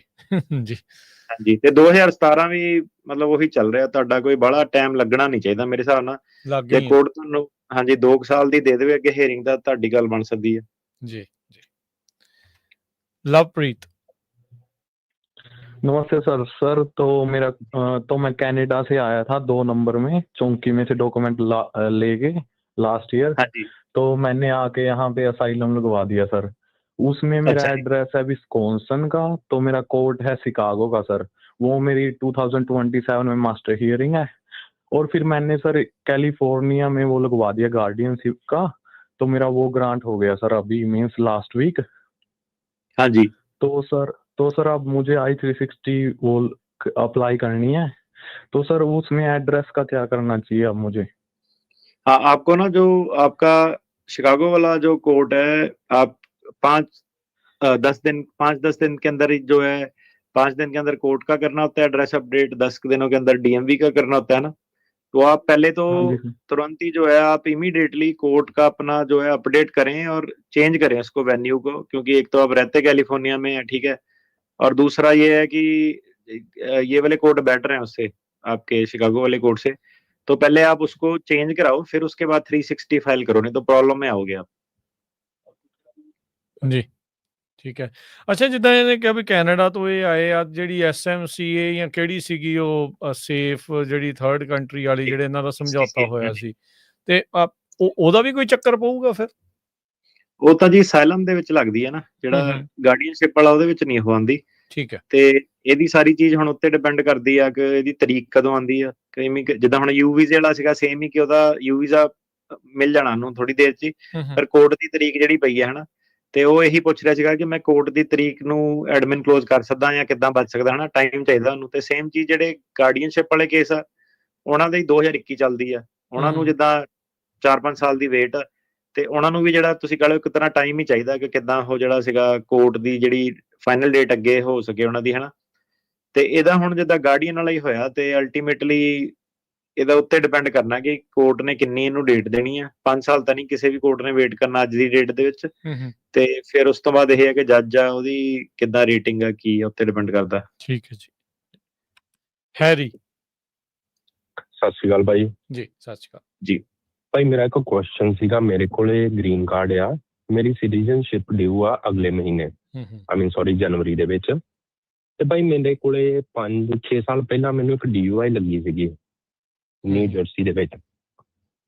ਤਾਂ ਕੀ ਤੁਹਾਡੇ ਹਿਸਾਬ ਦੇ ਨਾਲ ਮੈਨੂੰ ਸਿਟੀਜ਼ਨਸ਼ਿਪ ਅਪਲਾਈ ਕਰਨੀ ਚਾਹੀਦੀ ਆ ਕਿ ਮਾਹੌਲ ਦੇ ਹਿਸਾਬ ਨਾਲ ਥੋੜੀ ਵੇਟ ਕਰ ਲਈਏ? ਨਹੀਂ, ਕਰ ਦਿਓ ਭਾਜੀ, 5 ਸਾਲ ਤੋਂ ਬਾਹਰ ਹੀ ਹੈ ਗੁੱਡ ਮੋਰਲ ਕਰੈਕਟਰ ਤੋਂ, ਇੱਕ DUI ਦਾ ਨਹੀਂ ਕੋਈ ਫਰਕ ਪੈਣਾ, ਤੇ ਤੁਸੀਂ ਕਰ ਸਕਦੇ ਆ। ਗ੍ਰੀਨ ਕਾਰਡ ਉਤੋਂ ਪਹਿਲਾਂ ਮਿਲਿਆ ਸੀਗਾ ਕਿ ਬਾਅਦ ਚ ਮਿਲਿਆ ਸੀਗਾ? ਗ੍ਰੀਨ ਕਾਰਡ ਉਤੋਂ ਬਾਅਦ ਚ ਮਿਲਿਆ ਸੀਗਾ। ਤੇ ਗ੍ਰੀਨ ਕਾਰਡ ਦੇ ਵਿੱਚ ਡਿਸਕਲੋਜ਼ਰ ਕੀਤਾ ਸੀਗਾ ਨਾ ਪੂਰਾ DUI ਵਗੈਰਾ ਦਾ? ਉਹ ਪਹਿਲਾਂ ਅਪਲਾਈ ਹੋਇਆ ਸੀਗਾ, ਉਤੋਂ ਪਹਿਲਾਂ ਪੈਂਡਿੰਗ ਸੀਗਾ। ਜਦੋਂ DUI ਮਿਲੀ ਸੀਗੀ ਮੈਨੂੰ ਤੋਂ 3 ਮਹੀਨੇ ਬਾਅਦ ਚ ਗ੍ਰੀਨ ਕਾਰਡ ਆ ਗਿਆ ਸੀਗਾ ਮੇਰਾ। ਹਾਂਜੀ, ਉਹ ਪ੍ਰੋਬਲਮ ਹੈਗੀ ਫਿਰ ਭਾਜੀ, ਕਿਉਂਕਿ ਤੁਸੀਂ ਅਪਡੇਟ ਕਰਨਾ ਹੁੰਦਾ, ਤੇ ਮਤਲਬ ਉਹ ਇਹ ਸਟੈਂਡ ਲੈ ਸਕਦੇ ਆ ਕਿ ਤੁਸੀਂ ਅਪਡੇਟ ਨਹੀਂ ਕੀਤਾ ਹੈਗਾ। ਤੁਸੀਂ ਹੁਣ ਬੇਸਿਕਲੀ ਇਹ ਕਹਿ ਰਹੇ ਕਿ ਤੁਸੀਂ ਮੇਰੇ ਤੋਂ ਪੁੱਛਿਆ ਨਹੀਂ ਵਾਲੀ ਗੱਲ ਨਾ, ਤੇ ਤੁਹਾਡਾ ਹੁਣ ਐਪਲੀਕੇਸ਼ਨ 'ਚ ਉਹ ਡਿਸਕਲੋਜ਼ਰ ਨਹੀਂ ਹੈਗਾ ਉਸ ਚੀਜ਼ ਦਾ। ਤੇ ਹੁਣ ਜੇ ਸਿਟੀਜ਼ਨਸ਼ਿਪ ਦੇ ਵਿੱਚ ਡਿਸਕਲੋਜ਼ ਕਰਦੇ ਆ, ਹੁਣ ਮਤਲਬ ਉਹੀ ਹੈ ਕਿ ਇਹ ਚੀਜ਼ ਤੇ ਬੰਦੇ ਨੂੰ ਪ੍ਰੋਬਲਮ ਦੇਣੀ ਚਾਹੀਦੀ ਕਿ ਨਹੀਂ। ਹੁਣ ਮਤਲਬ ਟਰਾਇਰ ਆਫ ਫੈਕਟ ਤੇ ਹੀ ਹੈਗਾ ਸਾਰਾ, ਤੇ ਤੁਹਾਡੇ ਤੇ ਆ ਜੀ ਕਿੱਦਾਂ ਮਤਲਬ ਤੁਹਾਨੂੰ ਅਪਡੇਟ ਕਰਨਾ ਚਾਹੀਦਾ ਸੀਗਾ ਉਹ।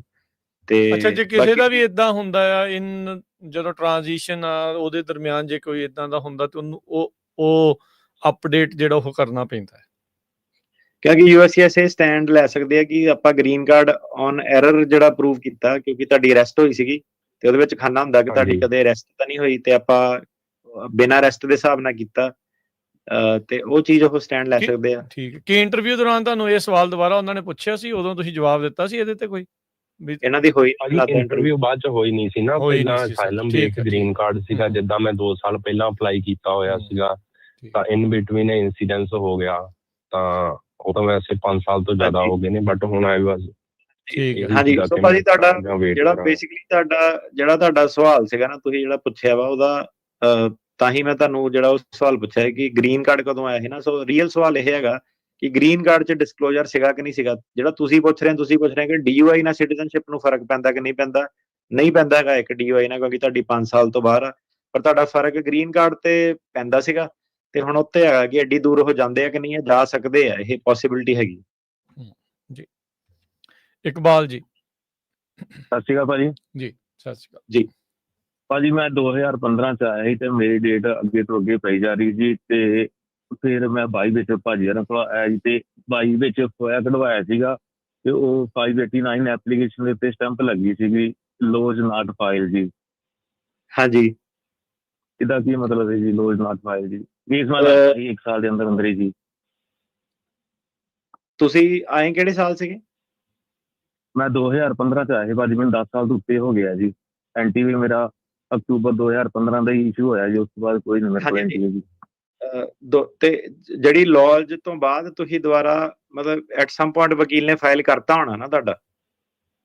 ਭਾਜੀ ਤੁਹਾਡੇ ਕੋਲ ਹੀ ਕੇਸ ਆ ਮੇਰਾ ਜੀ, 22 ਦੇ ਵਿੱਚ ਮੈਂ ਤੁਹਾਡੇ ਕੋਲ ਆਇਆ ਸੀ, ਉਦੋਂ ਹੋਇਆ ਕਿ ਹਾਂ ਸਾਡੇ ਕੋਲ ਤਾਂ 22 ਦੇ ਵਿੱਚ ਆਇਆ, ਪਰ 15 ਤੋਂ 22 ਦੇ ਵਿੱਚ 589 ਦੁਬਾਰਾ ਫਾਈਲ ਤੇ ਕੀਤਾ ਹੋਣਾ ਨਾ ਤੁਹਾਡੇ ਪੁਰਾਣੇ ਵਕੀਲਾਂ ਨੇ?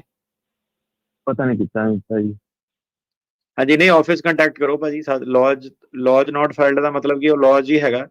ਤੇ ਤੁਸੀਂ ਆਪਣਾ ਜਿਹੜਾ ਈਮੇਲ ਚੱਲਦੀ ਹੈ ਨਾ ਆਪਣੀ, ਉੱਤੇ ਕਰੋ। ਉਹਦੇ ਵਿੱਚ ਕਈ ਐਕਸੈਪਸ਼ਨਸ ਥੋੜੀਆਂ ਬਹੁਤੀਆਂ ਸੀਗੀਆਂ, ਪਰ ਇਹ ਦੇਖਣਾ ਪੈਣਾ ਆਪਾਂ ਨੂੰ ਕਿ ਜਿਹੜਾ ਤੁਹਾਡਾ ਲੌਜਿੰਗ ਹੋਈ ਉਸ ਤੋਂ ਬਾਅਦ ਕਿੰਨੀ ਦੇਰ ਬਾਅਦ ਜਿਹੜਾ ਸੀਗਾ ਵਕੀਲ ਨੇ ਜਿਹੜਾ ਫਾਈਲ ਕੀਤਾ ਸੀਗਾ, ਠੀਕ ਹੈ ਕਿ ਨਹੀਂ? ਇਹ 7 ਸਾਲ ਵਾਲਾ ਗੈਪ ਜਿਹੜਾ 2022 ਤੱਕ, ਇਹ ਤਾਂ ਬਹੁਤ ਵੱਡਾ ਗੈਪ ਆ। ਮਤਲਬ ਥੋੜੀ ਬਹੁਤੀ ਗੁੰਜਾਇਸ਼ ਉਹ ਦੇ ਦਿੰਦੇ ਆ। ਤੇ EBT ਸੈਟਲਮੈਂਟ ਕਰਕੇ ਇੱਕ ਇਹਨਾਂ ਦੀ ਸੀਗੀ, ਸਮਝੌਤਾ ਜਿਹਾ ਵੀ ਹੋਇਆ ਸੀਗਾ ਇਸ ਚੀਜ਼ ਦੇ ਉੱਤੇ, ਤੇ ਉਹ ਆਪਾਂ ਤੁਹਾਨੂੰ ਦੇਖ ਕੇ ਦੱਸ ਦਾਂਗੇ ਕਿ ਤੁਸੀਂ ਕਵਰਡ ਹੈਗੇ ਕਿ ਨਹੀਂ ਹੈਗੇ। ਠੀਕ ਹੈ ਭਾਈ। ਜੱਜ ਮੇਰਾ ਭਾਈ ਅਗਲੇ ਸਾਲ ਮੇਰੀ ਹੀਅਰਿੰਗ ਹੈ ਜੀ, ਜਰਮੀ ਬਟਲਰ ਹੈ ਜੀ। ਠੀਕ ਹੈ ਜੀ, ਕਿੱਦਾਂ ਜੀ? ਵਧੀਆ ਜੀ, ਜੱਜ ਸਾਹਿਬ ਤਾਂ ਬਹੁਤ ਵਧੀਆ। ਤੁਸੀਂ ਆਪਣਾ ਜਿਹੜਾ ਸੀਗਾ ਈਮੇਲ ਪਾਓ ਜੀ ਆਪਣਾ, ਇਹਦੇ ਵਿੱਚ ਦੇਖਣਾ ਪੈਣਾ ਸਾਨੂੰ ਕੋਈ ਬਰੀਫਿੰਗ ਵਿੱਚ ਕਰਨੀ ਪੈਣੀ ਆ ਕਿ ਨਹੀਂ ਕਰਨੀ ਪੈਣੀ, ਕਿੱਦਾਂ ਹੈ ਨਾ ਜੀ। ਅਗਲੇ ਕਾਲਰ ਅਮਰਿੰਦਰ। ਹਾਂਜੀ ਅਮਰਿੰਦਰ।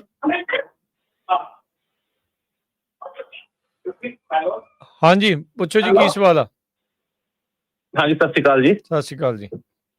ਹਾਂਜੀ ਭਾਜੀ, ਉਹ ਮੈਂ ਪੁੱਛਣਾ ਸੀ ਵੀ ਜਿਹੜਾ ਉਹ ਨਵਾਂ ਲਾਅ ਇਹਨਾਂ ਨੇ 2 ਦਿਨ ਹੋਏ ਚੇਂਜ ਹੋਇਆ ਕਿ ਜੇ ਫੈਮਿਲੀ ਮੈਂਬਰ ਇੰਡੀਆ ਤੋਂ ਇਮੀਗ੍ਰੈਂਟ ਵੀਜ਼ੇ ਤੇ ਆਉਣਾ, ਮਤਲਬ ਕਿ ਗ੍ਰੀਨ ਕਾਰਡ ਦੇ ਉੱਤੇ, ਤੇ ਉਹ ਕ੍ਰੋਨਿਕ ਡਿਸੀਜ਼ਸ ਜਿਹੜੀਆਂ ਇਹਨਾਂ ਨੇ ਕੀਤੀਆਂ ਨੇ, ਤੇ ਉਹਦੇ ਬਾਰੇ ਪੁੱਛਣਾ ਸੀ ਕਿ ਉਹ ਕੀ ਮਤਲਬ ਕਿ ਇਹਨਾਂ ਦਾ ਹਿਸਾਬ ਕਿਤਾਬ ਹੈ। ਆਲਰੇਡੀ ਡਿਸਕਸ ਕਰ ਲਿਆ ਸੀ ਪ੍ਰੋਗਰਾਮ ਦੇ ਪਹਿਲੇ ਹਿੱਸੇ 'ਚ, ਬਰੀਫਲੀ ਟਿਰਕੀਆਣਾ ਜੀ, ਜੇ ਤੁਸੀਂ ਇੱਕ ਵਾਰੀ ਰਿਮਾਈਂਡ ਕਰਾ ਦਿਓ ਭਾਜੀ। ਅੱਜ ਆਪਾਂ ਡਿਟੇਲ 'ਚ ਹੀ ਕੀਤਾ ਹੈਗਾ, ਤੁਸੀਂ ਦੁਬਾਰਾ ਹੀ ਉਹਨੂੰ ਸੁਣ ਲਓ, ਫਿਰ ਆਪਾਂ ਚਲੋ ਲੋਕਾਂ ਦਾ ਵੀ ਟਾਈਮ ਬਚ ਜਾਂਦਾ, ਤੇ ਉਹਨੂੰ ਦੁਬਾਰਾ ਸੁਣ ਲਿਓ। ਅੱਜ ਦੇ ਪ੍ਰੋਗਰਾਮ ਦੇ ਸ਼ੁਰੂਆਤ ਦੇ ਵਿੱਚ ਕਾਲਾਂ ਵਾਲੇ ਪ੍ਰੋਗਰਾਮ ਤੋਂ ਪਹਿਲਾਂ ਜਿਹੜਾ ਉਹਦੇ ਵਿੱਚ ਸਾਰਾ ਡਿਸਕਸ ਕੀਤਾ ਹੈ ਕੀ ਉਹ ਜਿਹੜਾ ਉਹ ਕਰ ਰਹੇ। ਦੀਪ ਕੌਰ। ਹਾਂਜੀ ਦੀਪ ਕੌਰ। ਅਗਲੇ ਕਾਲਰ ਨੇ ਅਮਰਿੰਦਰ, ਫਿਰ ਇੱਕ ਹੋਰ ਅਮਰਿੰਦਰ। ਹਾਂਜੀ ਪੁੱਛੋ ਜੀ, ਕੀ ਸਵਾਲ ਹੈ? ਸਤਿ ਸ਼੍ਰੀ ਅਕਾਲ ਜੀ ਭਾਜੀ। ਮੇਰੀ ਫਾਈਨਲ ਹੀਅਰਿੰਗ ਹੈ ਇਸ ਦਸੰਬਰ 'ਚ, ਪਹਿਲੇ ਵੀਕ, ਪਰ ਮੇਰਾ ਜਿਹੜਾ ਜੱਜ ਉਹ ਫਾਇਰ ਕਰਤਾ ਹੋਇਆ ਕਿਮ ਡੇਵਿਡ। ਮੇਰੇ ਵਕੀਲ ਨੇ ਮੈਨੂੰ ਮਨਾ ਕਰਤਾ ਕਿ ਤੂੰ ਆਪਣੇ ਡਾਕੂਮੈਂਟ ਨਹੀਂ ਲਾਣੇ ਹੈਗੇ ਹੁਣ, ਕਿਉਂਕਿ ਤੇਰੀ ਤਰੀਕ ਅੱਗੇ ਪੈ ਜਾਣੀ ਹੈ। ਤੇ ਮੈਨੂੰ ਕਿੱਦਾਂ ਕਰਨੀ ਚਾਹੀਦੀ? ਡਾਕੂਮੈਂਟ ਸਬਮਿਟ ਕਰਨੇ ਚਾਹੀਦੇ ਜਾਂ ਨਹੀਂ? ਆਪਣੇ ਭਾਜੀ ਵਕੀਲ ਦੀ ਸਲਾਹ ਨਾਲ ਚੱਲੋ। ਕਿੱਦਾਂ ਮੈਂ ਹੁਣ ਜੇ ਤੁਹਾਡਾ ਆਲਰੇਡੀ ਵਕੀਲ ਹੈਗਾ ਉਹਦੇ ਵਿੱਚ ਹੁਣ ਕੀ ਤੁਹਾਨੂੰ ਦੱਸਾਂ ਨਾ, ਮਤਲਬ ਹਰੇਕ ਮੈਨੂੰ ਇਹ ਡਰ ਸੀਗਾ ਕਿ ਮੇਰਾ ਕੇਸ ਨਾ ਡਿਸਮਿਸ ਕਰ ਦਿੰਦਾ ਅਗਰ ਆਪਾਂ ਡਾਕੂਮੈਂਟ ਨਹੀਂ ਸਬਮਿਟ ਕਰ ਦੇਗਾ। ਹਾਂਜੀ ਕਰ ਵੀ ਸਕਦੇ ਆ, ਤੁਹਾਡਾ ਡਰ ਸਹੀ ਆ, ਪਰ ਹੁਣ ਤੁਸੀਂ ਵਕੀਲ ਜਿਹੜਾ ਚੂਜ਼ ਕੀਤਾ ਜੀ ਉਹਦੇ ਹਿਸਾਬ ਨਾਲ ਚੱਲੋਗੇ। ਇਹ ਤੁਹਾਡੇ ਲਈ ਬੜਾ ਵੈਸੇ ਨਾ ਕਸੂਤੇ ਤੁਹਾਨੂੰ ਫਸਾ ਦਿੰਦੇ। ਇੱਕ ਪਾਸੇ ਦੂਜੇ ਉਹਨਾਂ ਦੇ ਆਪਣੇ ਵਕੀਲ ਹੁੰਦੇ, ਫਿਰ ਤੁਹਾਡੇ ਤੋਂ ਵੀ ਏਦਾਂ ਸਲਾਹ ਲੈ ਲੈਂਦੇ ਆ, ਤੇ ਫਿਰ ਆਪਸ ਚ ਕਲੈਸ਼ ਕਰਾ ਦਿੰਦੇ ਤੁਹਾਡਾ। ਹੈ ਹਾਂਜੀ, ਫਿਰ ਕਲਿੱਪ ਕੱਟ ਲੈਂਦੇ ਜੀ ਛੋਟੇ, ਉਹਨੂੰ ਗੱਲ ਏਦਾਂ ਜਾਂਦੀ ਆ। ਜੇ ਭਾਈ ਵਕੀਲ ਕੀਤਾ ਹੈ ਨਾ, ਉਹਨੂੰ ਉੱਤੇ ਫਿਰ ਰਿਲਾਈ ਕਰੋ ਕਿੱਦਾਂ ਨਾ, ਜੇ ਉਹਦੀ ਸਲਾਹ ਨਾਲ ਚੱਲਣਾ ਫਿਰ ਉਹਦੇ ਨਾਲ, ਜੇ ਉਹਨੂੰ ਹੁਣ ਉਹਦੇ ਨਾਲ ਆ ਉਹਦੀ ਸਲਾਹ ਨਾਲ ਚੱਲਣਾ। ਜਨਰਲ ਸਵਾਲ ਪੁੱਛ ਲਿਆ ਕਰੋ, ਮੇਰਾ ਵਕੀਲ ਨੇ ਆਹ ਕੀਤਾ ਉਹ ਕੀਤਾ, ਉਹ ਹੋਰ ਗੱਲਾਂ ਹੋ ਜਾਂਦੀਆਂ, ਤੁਸੀਂ ਹੋਰ ਪਾਸੇ ਵੱਲ ਨੂੰ ਗੱਲ ਲੈ ਜਾਂਦੇ ਆ ਸਾਰੇ ਜਾਣੇ। ਕਿਉਂਕਿ ਮੇਰੇ ਕੋਲ ਹੁਣ ਪੂਰੀ ਫਾਈਲ ਵੀ ਨਹੀਂ, ਪੂਰੀ ਇਨਫੋਰਮੇਸ਼ਨ ਵੀ ਨਹੀਂ। ਉਹ ਫੇਰ ਕਈ ਵਾਰੀ ਉਹ ਵਕੀਲ ਆਪਣੀ ਮਾਈਲੇਜ ਲੈਣ ਨੂੰ ਲੈ ਇਹਨੇ ਗਲਤ ਕਰਤਾ, ਇਹ ਨਕਮਾ ਵਕੀਲ ਆ, ਏਦਾਂ ਵਾ ਓਦਾਂ ਵਾ, ਉਹ ਬੜਾ ਕੁਛ ਚੱਲਦਾ। ਉਹ ਮੈਂ ਕਿਹਾ ਇਹ ਕੰਟਰੋਵਰਸੀਆਂ 'ਚ ਮੈਂ ਪੈਂਦਾ ਹੀ ਨਹੀਂ, ਮੈਂ ਪਹਿਲਾਂ ਹੀ ਦੂਰੋਂ ਪਛਾਣ ਲੈਣਾ ਕਿ ਏਦਾਂ ਚੱਕਰ ਆ। ਬਾਕੀ ਇਹ ਹੈ ਕਿ ਡਾਕੂਮੈਂਟ ਸਾਰੇ ਆਪਣੇ ਨਾ ਜਿਹੜੇ ਸੀਗੇ ਟਾਈਮ ਸਰ ਪਹਿਲਾਂ ਜਿੰਨੀ ਕਰ ਸਕਦੇ ਆ ਕਰੋ। ਤੇ ਆਪਣਾ ਸਾਰਿਆਂ ਨੂੰ ਇਹੀ ਹੁੰਦਾ, ਕਈ ਵਾਰੀ ਨਾ ਕਹਿੰਦੇ ਲੈ ਜੀ ਭਾਜੀ ਤੁਹਾਡੀ ਨਾ ਸਰਵਿਸ ਨਹੀਂ ਵਧੀਆ, ਏਦਾਂ ਏਦਾਂ। ਮੈਂ ਕਿਹਾ ਤੂੰ ਯਾਰ ਏਦਾਂ ਕਰ, ਅਗਲੇ ਹਫ਼ਤੇ ਆ ਜਾ ਆਪਣੇ, ਠੀਕ ਹੈ? ਸਾਰਿਆਂ ਨੂੰ ਖੁੱਲਾ ਸੱਦਾ ਹੈਗਾ, ਠੀਕ ਹੈ? ਜਿਹੜੇ ਕਹਿੰਦੇ ਨਹੀਂ ਵਧੀਆ ਸਰਵਿਸ, ਮੈਂ ਉਹਨਾਂ ਕਹਿੰਦਾ ਉਹੀ ਆ। ਮੈਂ ਕਿਹਾ ਆ ਜਾ, ਆਪਣੀ ਪੇਮੈਂਟ ਕਰਦੇ, ਆਪਾਂ ਪੂਰਾ 100% ਕੇਸ ਬਣਾ ਕੇ ਲਾ ਲੈਂਦੇ ਆ, ਠੀਕ ਹੈ? ਜਿਹੜੇ ਕਹਿੰਦੇ ਮੈਂ ਕਹਿੰਦਾ ਸਾਰਿਆਂ ਨੂੰ ਓਪਨ ਇਨਵੀਟੇਸ਼ਨ ਆ, ਆਓ ਕਰੋ 100% ਕੇਸ ਲਾ ਲਓ, ਭਾਵੇਂ ਤੁਹਾਡਾ 28 ਚ 29 ਜਾਂ 30 ਚ। ਆਪਾਂ ਕਿਉਂ ਵੇਟ ਕਰਨੀ ਆ, ਆਪਾਂ ਹੁਣੇ ਕਰ ਦਿੰਦੇ ਆ ਦਸੰਬਰ ਚ। ਉਹ ਨਾਲ ਹੀ ਨਹੀਂ ਭਾਜੀ ਅਜੇ ਨਾ ਮੰਦਹਾਲੀ ਚੱਲਦੀ ਆ, ਨਹੀਂ ਅਜੇ ਆਪਾਂ ਵੇਟ ਕਰ ਲੈਂਦੇ ਆ, ਨਹੀਂ ਅਜੇ ਸਾਨੂੰ ਨਾ ਟਾਈਮ ਚਾਹੀਦਾ ਉੱਦਾਂ। ਤੇ ਇਹ ਹੈ ਕਿ ਐਂਡ ਆਫ ਦਾ ਡੇ ਤੁਹਾਡਾ ਆਪਣਾ ਡਿਸੀਜਨ ਆ, ਠੀਕ ਹੈ? ਤੇ ਉਹ ਮਤਲਬ ਕਈ ਜਿੱਦਾਂ ਹੁਣ ਕਿ ਮੇਰਾ ਵਕੀਲ ਏਦਾਂ ਕਹਿੰਦਾ ਓਦਾਂ ਕਹਿੰਦਾ, ਉਹ ਮੈਂ ਨਹੀਂ ਬੋਦਰ ਕਰਦਾ ਇੰਨੀਆਂ ਗੱਲਾਂ 'ਚ। ਬਟ ਇਹ ਹੈ ਕਿ ਜੇ ਤੁਹਾਡਾ ਸਾਡੇ ਕੋਲ ਕੇਸ ਚੱਲਦਾ ਹੈਗਾ, ਤੁਹਾਨੂੰ ਲੱਗਦਾ ਕਿ ਕੰਮ ਛੇਤੀ ਨਹੀਂ ਹੋ ਰਿਹਾ ਜਾਂ ਓਦਾਂ ਵਾ, ਓਪਨ ਇਨਵਾਈਟ ਹੈਗਾ, ਆਓ ਆਫਿਸ ਦੇ ਵਿੱਚ, ਪੇਮੈਂਟ ਕਰੋ ਕਲੀਅਰ, ਆਪਣੀ ਜੋ ਵੀ ਬੈਲੈਂਸ ਬਣਾਉਂਦਾ ਆਪਾਂ 100% ਕੇਸ ਕਰਕੇ ਤੁਸੀਂ ਵੀ ਵਿਹਲੇ ਹੋ ਜਾਣਾ, ਆਪਾਂ ਵੀ ਵਿਹਲੇ ਹੋ ਜਾਣਾ, ਸਰਕਾਰੀ ਵਕੀਲ ਕੋ ਵੀ ਚਲ ਜਾਣੇ ਆ, ਜੱਜ ਕੋ ਵੀ ਚਲ ਜਾਣੇ ਆ ਡਾਕੂਮੈਂਟ। ਤੇ ਬਟ ਉਹੀ ਆ ਕਿ ਮਤਲਬ ਫਿਰ ਤੁਹਾਨੂੰ ਇਮੀਡੀਏਟਲੀ ਨਹੀਂ ਮੈਂ ਅਜੇ ਆਪਣਾ ਨਹੀਂ ਕੇਸ ਕਰਨਾ, ਅਜੇ ਮੈਂ ਵੇਟ ਕਰਨੀ ਦੇਖਣੀ ਹੈ, ਏਦਾਂ ਕਰਨਾ ਓਦਾਂ ਕਰਨਾ। ਠੀਕ ਹੈ। ਸੋ ਇਹ ਚੀਜ਼ਾਂ। ਸੁਰਜੀਤ। ਸਤਿ ਸ਼੍ਰੀ ਅਕਾਲ ਭਾਜੀ। ਸਤਿ ਸ਼੍ਰੀ ਅਕਾਲ। ਹਾਂਜੀ ਭਾਜੀ ਮੈਂ ਪੁੱਛਣਾ ਸੀ, ਮੇਰਾ ਨਾ ਕੇਸ 2023 ਦੇ ਵਿੱਚ ਪਾਸ ਹੋਇਆ ਸੀ ਨਿਊਯਾਰਕ, ਤੇ ਉਸ ਤੋਂ ਬਾਅਦ ਮੇਰਾ ਗ੍ਰੀਨ ਕਾਰਡ ਵੀ ਆ ਗਿਆ ਸੀ। ਮੈਂ ਨਾ ਜਿਹੜੀ ਕੁੜੀ ਦੇ ਨਾਲ ਵਿਆਹ ਕਰਵਾਇਆ ਸੀ ਉਹ ਸਟੂਡੈਂਟ ਵੀਜ਼ੇ ਤੇ ਆਈ ਸੀਗੀ ਇੱਥੇ, ਤੇ ਉਹ ਅਸੀਂ ਵਿਆਹ ਮਤਲਬ ਕੇਸ ਪਾਸ ਹੋਣ ਤੋਂ ਪਹਿਲਾਂ ਹੀ ਕਰਵਾ ਲਿਆ ਸੀਗਾ। ਤੇ ਜਿਸ ਦਿਨ ਮੇਰਾ ਕੇਸ ਪਾਸ ਹੋਇਆ ਉਸ ਦਿਨ ਉਹਨਾਂ ਨੇ ਉਹਦਾ ਜਿਹੜਾ I-730 ਅਪਲਾਈ ਕਰਤਾ ਸੀ, ਤੇ ਆਲਮੋਸਟ ਉਹਨੂੰ ਭਾਜੀ 750 ਦਿਨ ਹੋ ਗਿਆ, ਸਿਰਫ ਉਹਨਾਂ ਦੇ ਫਿੰਗਰ ਹੋਏ ਆ, ਫਿੰਗਰ 1 ਮਹੀਨਾ ਬਾਅਦ ਹੀ ਆ ਗਏ ਸੀ ਅਪਲਾਈ ਕਰਨ ਤੋਂ ਬਾਅਦ। ਪਰ ਉਸ ਤੋਂ ਬਾਅਦ ਕੋਈ ਉਹਦੇ ਵਿੱਚ ਕੋਈ ਮਤਲਬ ਹਿਲਜੁਲ ਨਹੀਂ ਹੋਈ ਕੇਸ ਦੇ ਵਿੱਚ। ਉਹਦਾ ਕੀ ਪ੍ਰੋਸੈਸ ਹੈ ਹੁਣ, ਕਿ ਆਪਾਂ ਕੋਈ ਰਿਕੁਐਸਟ ਪਾ ਸਕਦੇ ਹਾਂ ਜਾਂ ਕੀ ਕਰ ਸਕਦੇ ਆਪਾਂ ਅੱਗੇ? ਹਾਂਜੀ, USCIS ਦੀ ਜਿਹੜੇ ਵੀ ਸਰਵਿਸ ਸੈਂਟਰ ਮੋਰੇ ਨਾ, USCIS ਦੀ ਵੈਬਸਾਈਟ ਤੇ ਲਿਖਿਆ ਹੁੰਦਾ ਪ੍ਰੋਸੈਸਿੰਗ ਟਾਈਮ ਕਿੰਨਾ ਚੱਲਦਾ, ਤੇ ਜੇ ਪ੍ਰੋਸੈਸਿੰਗ ਟਾਈਮ ਤੋਂ ਬਾਹਰ ਹੈਗਾ ਤੇ ਉੱਥੇ ਤੁਸੀਂ USCIS ਦੀ ਜਿਹੜੀ ਵੈਬਸਾਈਟ ਆ ਉਹੀ ਤੁਹਾਨੂੰ ਆਪਸ਼ਨ ਦੇ ਦਿੰਦੀ ਹੈ ਰਿਕੁਐਸਟ ਪਾਉਣ ਦੀ। ਠੀਕ ਆ ਭਾਜੀ। ਉਹ ਹਾਂਜੀ ਉਹ ਅਸੀਂ ਚੈੱਕ ਕੀਤਾ ਜੀ, ਆਲਮੋਸਟ ਮਤਲਬ 2 ਸਾਲ ਦਾ ਕਹਿ ਰਹੇ ਸੀ, ਪਰ ਉਹ 2 ਸਾਲ ਤੋਂ ਹੁਣ ਉੱਪਰ ਹੀ ਹੋ ਚੁੱਕਿਆ ਵਾ। ਹਾਂਜੀ, ਫਿਰ ਕਰ ਦਿਓ ਜੀ ਰਿਕੁਐਸਟ ਉੱਥੇ। ਜੀ ਥੈਂਕ ਯੂ ਜੀ। ਜੀ ਠਾਕੁਰ। ਸਤਿ ਸ਼੍ਰੀ ਅਕਾਲ ਭਾਜੀ। ਸਤਿ ਸ਼੍ਰੀ ਅਕਾਲ ਜੀ। ਭਾਜੀ ਮੇਰੇ 2 ਕੁਐਸਚਨ ਸੀਗੇ ਛੋਟੇ ਛੋਟੇ। ਪੁੱਛੋ ਜੀ ਪੁੱਛੋ। ਇੱਕ ਮੇਰਾ ਜਿੱਦਾਂ ਮੇਰੇ ਕੋਲ ਗ੍ਰੀਨ ਕਾਰਡ ਹੈਗਾ ਆ, ਮੈਨੂੰ ਇਹਨਾਂ ਦਾ ਪਤਾ ਮੈਂ ਟਰੈਵਲ ਡਾਕੂਮੈਂਟ ਤੇ ਜਾ ਸਕਦਾ ਆ ਕੈਨੇਡਾ, ਤੇ ਬਟ ਮੇਰੇ ਟਰੈਵਲ ਡਾਕੂਮੈਂਟ ਹੈ ਨਹੀਂਗਾ, ਬਟ ਮੈਂ ਗ੍ਰੀਨ ਕਾਰਡ ਤੇ ਜਾ ਸਕਦਾ ਆ by road Canada? Green card ਤੇ ਰਾਜਕਰਨ ਜੀ ਮੈਨੂੰ ਪਤਾ ਨਹੀਂ, ਕੈਨੇਡਾ ਦਾ ਮੇਰੇ ਹਿਸਾਬ ਨਾਲ ਤਾਂ ਜਾ ਸਕਦੇ ਆ, ਜਾਂਦੇ ਆ ਗ੍ਰੀਨ ਕਾਰਡ ਤੇ। ਹਾਂਜੀ, ਲੋਕ ਟਰੈਵਲ ਕਰਦੇ ਆ ਕੈਨੇਡਾ ਨੂੰ। ਮੈਨੂੰ ਭਾਜੀ ਕੈਨੇਡਾ ਦਾ ਨਹੀਂ ਪਤਾ ਕੀ ਚੱਲਦਾ, ਪਰ ਹਾਂਜੀ ਸੁਣਿਆ ਜੀ ਬਾਈ ਰੋਡ ਵੀ ਜਾ ਸਕਦੇ ਆ। ਟਰੈਵਲ ਡਾਕੂਮੈਂਟ ਮਤਲਬ ਹੁਣ ਜਿਹੜਾ ਸੀਗਾ green card itself travel document ਨਹੀਂ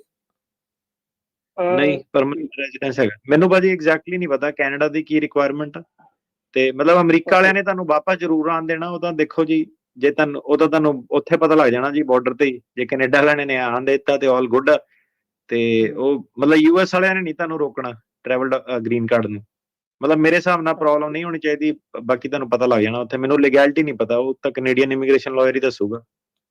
ਓਕੇ, ਤੇ ਸੈਕਿੰਡ ਕੁਐਸਚਨ ਭਾਜੀ ਮੇਰਾ ਇਹ ਸੀਗਾ ਵੀ ਜਿੱਦਾਂ ਮੇਰੀ ਫਿਆਂਸੇ ਕੈਨੇਡਾ ਹੈ, ਤੇ ਉਹ ਜਾਨੀ ਕਿ ਮੈਂ ਇੱਥੇ ਬੁਲਾਉਣਾ ਚਾਹੁੰਦਾ, ਜਾਨੀ ਕਿ ਉਹਨੇ ਕੀਤਾ ਪਿਆ ਆਲਰੇਡੀ ਵੀਜ਼ਾ ਅਪਲਾਈ ਕੀਤਾ ਪਿਆ ਉਹਨੇ, ਤੇ ਮੈਂ ਤਾਂ ਉਹਦਾ ਆਲਰੇਡੀ ਗ੍ਰੀਨ ਕਾਰਡ ਹੀ ਹੈ, ਤੇ ਇਹਦਾ ਕੀ ਪ੍ਰੋਸੈਸ ਹੋਊਗਾ ਇੱਥੇ ਜੇ ਮੰਨ ਲਓ ਵੀਜ਼ੇ ਤੇ ਆ ਜਾਂਦੀ ਹੈ ਇੱਥੇ, ਤੇ ਅਗਲਾ ਨੈਕਸਟ ਸਟੈਪ ਕੀ ਹੋਊਗਾ ਮੇਰਾ, ਵੀ ਮੈਂ ਕੀ ਕਰ ਸਕਦਾ ਅੱਗੇ? ਠੀਕ ਹੈ। ਅੱਛਾ, ਮੈਂ ਇੱਕ ਪਹਿਲੀ ਵਾਲੀ ਚ ਚੀਜ਼ ਐਡ ਕਰਨੀ ਹੈ ਕਿ ਅਸਾਈਲਮ ਦਾ ਜਿਹੜਾ ਹੈਗਾ ਨਾ, ਉਹ ਬੰਦੇ ਨੇ ਕਦੀ ਵੀ ਆਪਣਾ ਜਿਹੜਾ ਇੰਡੀਅਨ ਪਾਸਪੋਰਟ ਨਹੀਂ ਯੂਜ਼ ਕਰਨਾ। ਇਹ ਚੀਜ਼ ਬਿਲਕੁਲ ਪੱਕੀ ਹੈਗੀ ਹੈ। ਇਹ ਨਹੀਂ ਕਿ ਮੈਂ ਇੰਡੀਅਨ ਪਾਸਪੋਰਟ ਲੈ ਕੇ ਚੱਲ ਜਾਵਾਂ, ਉਹ ਚੀਜ਼ ਨਹੀਂ ਬਿਲਕੁਲ ਵੀ ਕਰਨੀ। ਠੀਕ ਹੈ। ਹਾਂ ਮਤਲਬ ਹਾਂਜੀ, ਉਹ ਸੋ ਚੀਜ਼ ਨਾਲ ਚੱਕਰ ਚ ਫਸਿਓ। ਠੀਕ ਹੈ। ਤੇ ਜਿਹੜੀ ਤੁਸੀਂ ਦੂਸਰੀ ਗੱਲ ਕੀਤੀ ਹੈ ਕਿ ਵੀਜ਼ੇ ਤੇ ਜੇ ਕੋਈ ਬੰਦਾ ਆਉਂਦਾ, ਠੀਕ ਹੈ, ਉਹ ਬੰਦੇ ਨੂੰ ਹੁਣ ਜਿਹੜਾ ਅੱਜ ਦੀ ਡੇਟ ਦੇ ਵਿੱਚ ਜਿਹੜੀ ਟਰੰਪ ਸਰਕਾਰ ਆ, ਉਹਨੂੰ ਪੂਰਾ ਜਿਹੜਾ ਆਪਣਾ ਵੀਜ਼ਾ ਜਿਹੜਾ ਮੇਨਟੇਨ ਕਰਨਾ ਪੈਂਦਾ ਸਟੇਟਸ ਆਲ ਦਾ ਵੇ ਅੰਟਿਲ ਉਹਨੂੰ ਗ੍ਰੀਨ ਕਾਰਡ ਮਿਲੇ। ਇੱਕ ਚੀਜ਼। ਦੂਜੀ ਚੀਜ਼ ਇਹ ਹੈ ਕਿ ਬੰਦਾ ਝੂਠੇ ਇਰਾਦੇ ਨਾਲ ਨਹੀਂ ਆ ਸਕਦਾ ਆ ਕੇ ਮੈਂ ਵਿਆਹ ਕਰਕੇ ਗ੍ਰੀਨ ਕਾਰਡ ਜਿਹੜਾ ਫਾਈਲ ਕਰ ਦੇਣਾ। ਉਹ ਚੀਜ਼ ਨੂੰ ਵੀ ਉਹ ਦੇਖਦੇ ਆ, ਇਨਵੈਸਟੀਗੇਟ ਕਰਦੇ ਆ, ਤੇ ਬੰਦਾ ਆਪਣੇ ਤੌਰ ਤੇ ਆ ਸਕਦਾ, ਸਟੂਡੈਂਟ ਵੀਜ਼ੇ ਤੇ ਆਵੇ, ਵਰਕ ਵੀਜ਼ੇ ਤੇ ਆਵੇ, ਕਿੱਦਾਂ ਆਵੇ, ਤੇ ਬਾਅਦ ਚ ਆ ਕੇ ਬੰਦੇ ਦਾ ਜ਼ਰੂਰ ਇਰਾਦਾ ਬਣ ਸਕਦਾ ਕਿ ਆਪਾਂ ਵਿਆਹ ਕਰਾਉਣਾ ਜਾਂ ਏਦਾਂ ਕਰਨਾ, ਤੇ ਪਹਿਲਾਂ ਹੀ ਜਿਹੜਾ ਇਸ ਇਰਾਦੇ ਨਾਲ ਆਉਂਦਾ ਉਹਨੂੰ ਉਹ ਇਨਵੈਸਟੀਗੇਟ ਕਰਦੇ ਆ। ਤੇ ਇਹਦੇ ਵਿੱਚ ਤੀਜੀ ਚੀਜ਼ ਇਹ ਹੈ ਕਿ ਤੁਸੀਂ ਜੇ ਕੈਨੇਡਾ ਜਾ ਕੇ ਵਿਆਹ ਕਰਾਉਂਦੇ ਆ, ਤੁਸੀਂ ਉਹਨੂੰ ਐਜ਼ ਅ ਗ੍ਰੀਨ ਕਾਰਡ ਇੱਥੋਂ ਦੀ ਅਪਲਾਈ ਕਰ ਸਕਦੇ ਹੋ ਉਹਦਾ, ਤੇ ਗ੍ਰੀਨ ਕਾਰਡ ਵਾਲੇ ਨੂੰ ਆਪਣੇ ਨੂੰ ਸਪਾਊਸ ਨੂੰ ਬੁਲਾਉਣ ਲਈ ਜਿਹੜਾ ਸੀਗਾ 4 ਸਾਲ ਦਾ 3-4 ਸਾਲ ਦਾ ਜਿਹੜਾ ਟਾਈਮ ਫਰੇਮ ਹੁਣ ਚੱਲਦਾ। ਠੀਕ ਹੈ ਜੀ। ਬਲਜਿੰਦਰ ਜੀ। ਹੈਲੋ, ਸਤਿ ਸ਼੍ਰੀ ਅਕਾਲ ਭਾਜੀ। ਸਤਿ ਸ਼੍ਰੀ ਅਕਾਲ ਜੀ। ਭਾਜੀ ਮੈਂ 2023 ਦੇ ਵਿੱਚ ਆਇਆ ਸੀ, ਤੇ ਮੇਰੀ ਨਾ ਚੈਕਿੰਗ ਹੀ ਆਈਸ ਦੀ ਇੱਥੇ ਫਰੈਸ਼ਨੋ, ਤੇ ਮੈਂ ਗਿਆ ਸੀ ਉਹਨਾਂ ਚੈਕਿੰਗ ਕਰਾਉਣ, ਤੇ ਭਾਜੀ ਉਹਨਾਂ ਨੇ ਨਾ ਮੈਨੂੰ ERO ਦਾ ਮੈਨੂੰ ਦਿੱਤਾ, ਆਫਿਸ ਦਾ EOIR ਦੇਤੀ ਅੱਗੇ ਜੀ। ਤੇ ਭਾਜੀ ਮੈਨੂੰ ਸਮਝ ਨਹੀਂ ਆਉਂਦੀ ਕਿ ਮੈਨੂੰ ਇੱਥੇ ਜਾਣਾ ਚਾਹੀਦਾ ਜਾਂ ਕੀ ਪ੍ਰੋਸੈਸ ਹੁੰਦਾ ਇੱਥੇ ਇਹਨਾਂ ਦਾ? ਨਹੀਂ, ਉਹਨਾਂ ਨੇ ਤੁਹਾਨੂੰ ਕੀ ਕਿਹਾ ਕਿ ERO ਨੂੰ ਰਿਪੋਰਟ ਕਰਨਾ ਦੁਬਾਰਾ? ਹਾਂਜੀ ਭਾਜੀ, ਉਹਨਾਂ ਨੇ ਲਿਖਿਆ ਵਾ participant reported at the ERO office on NA।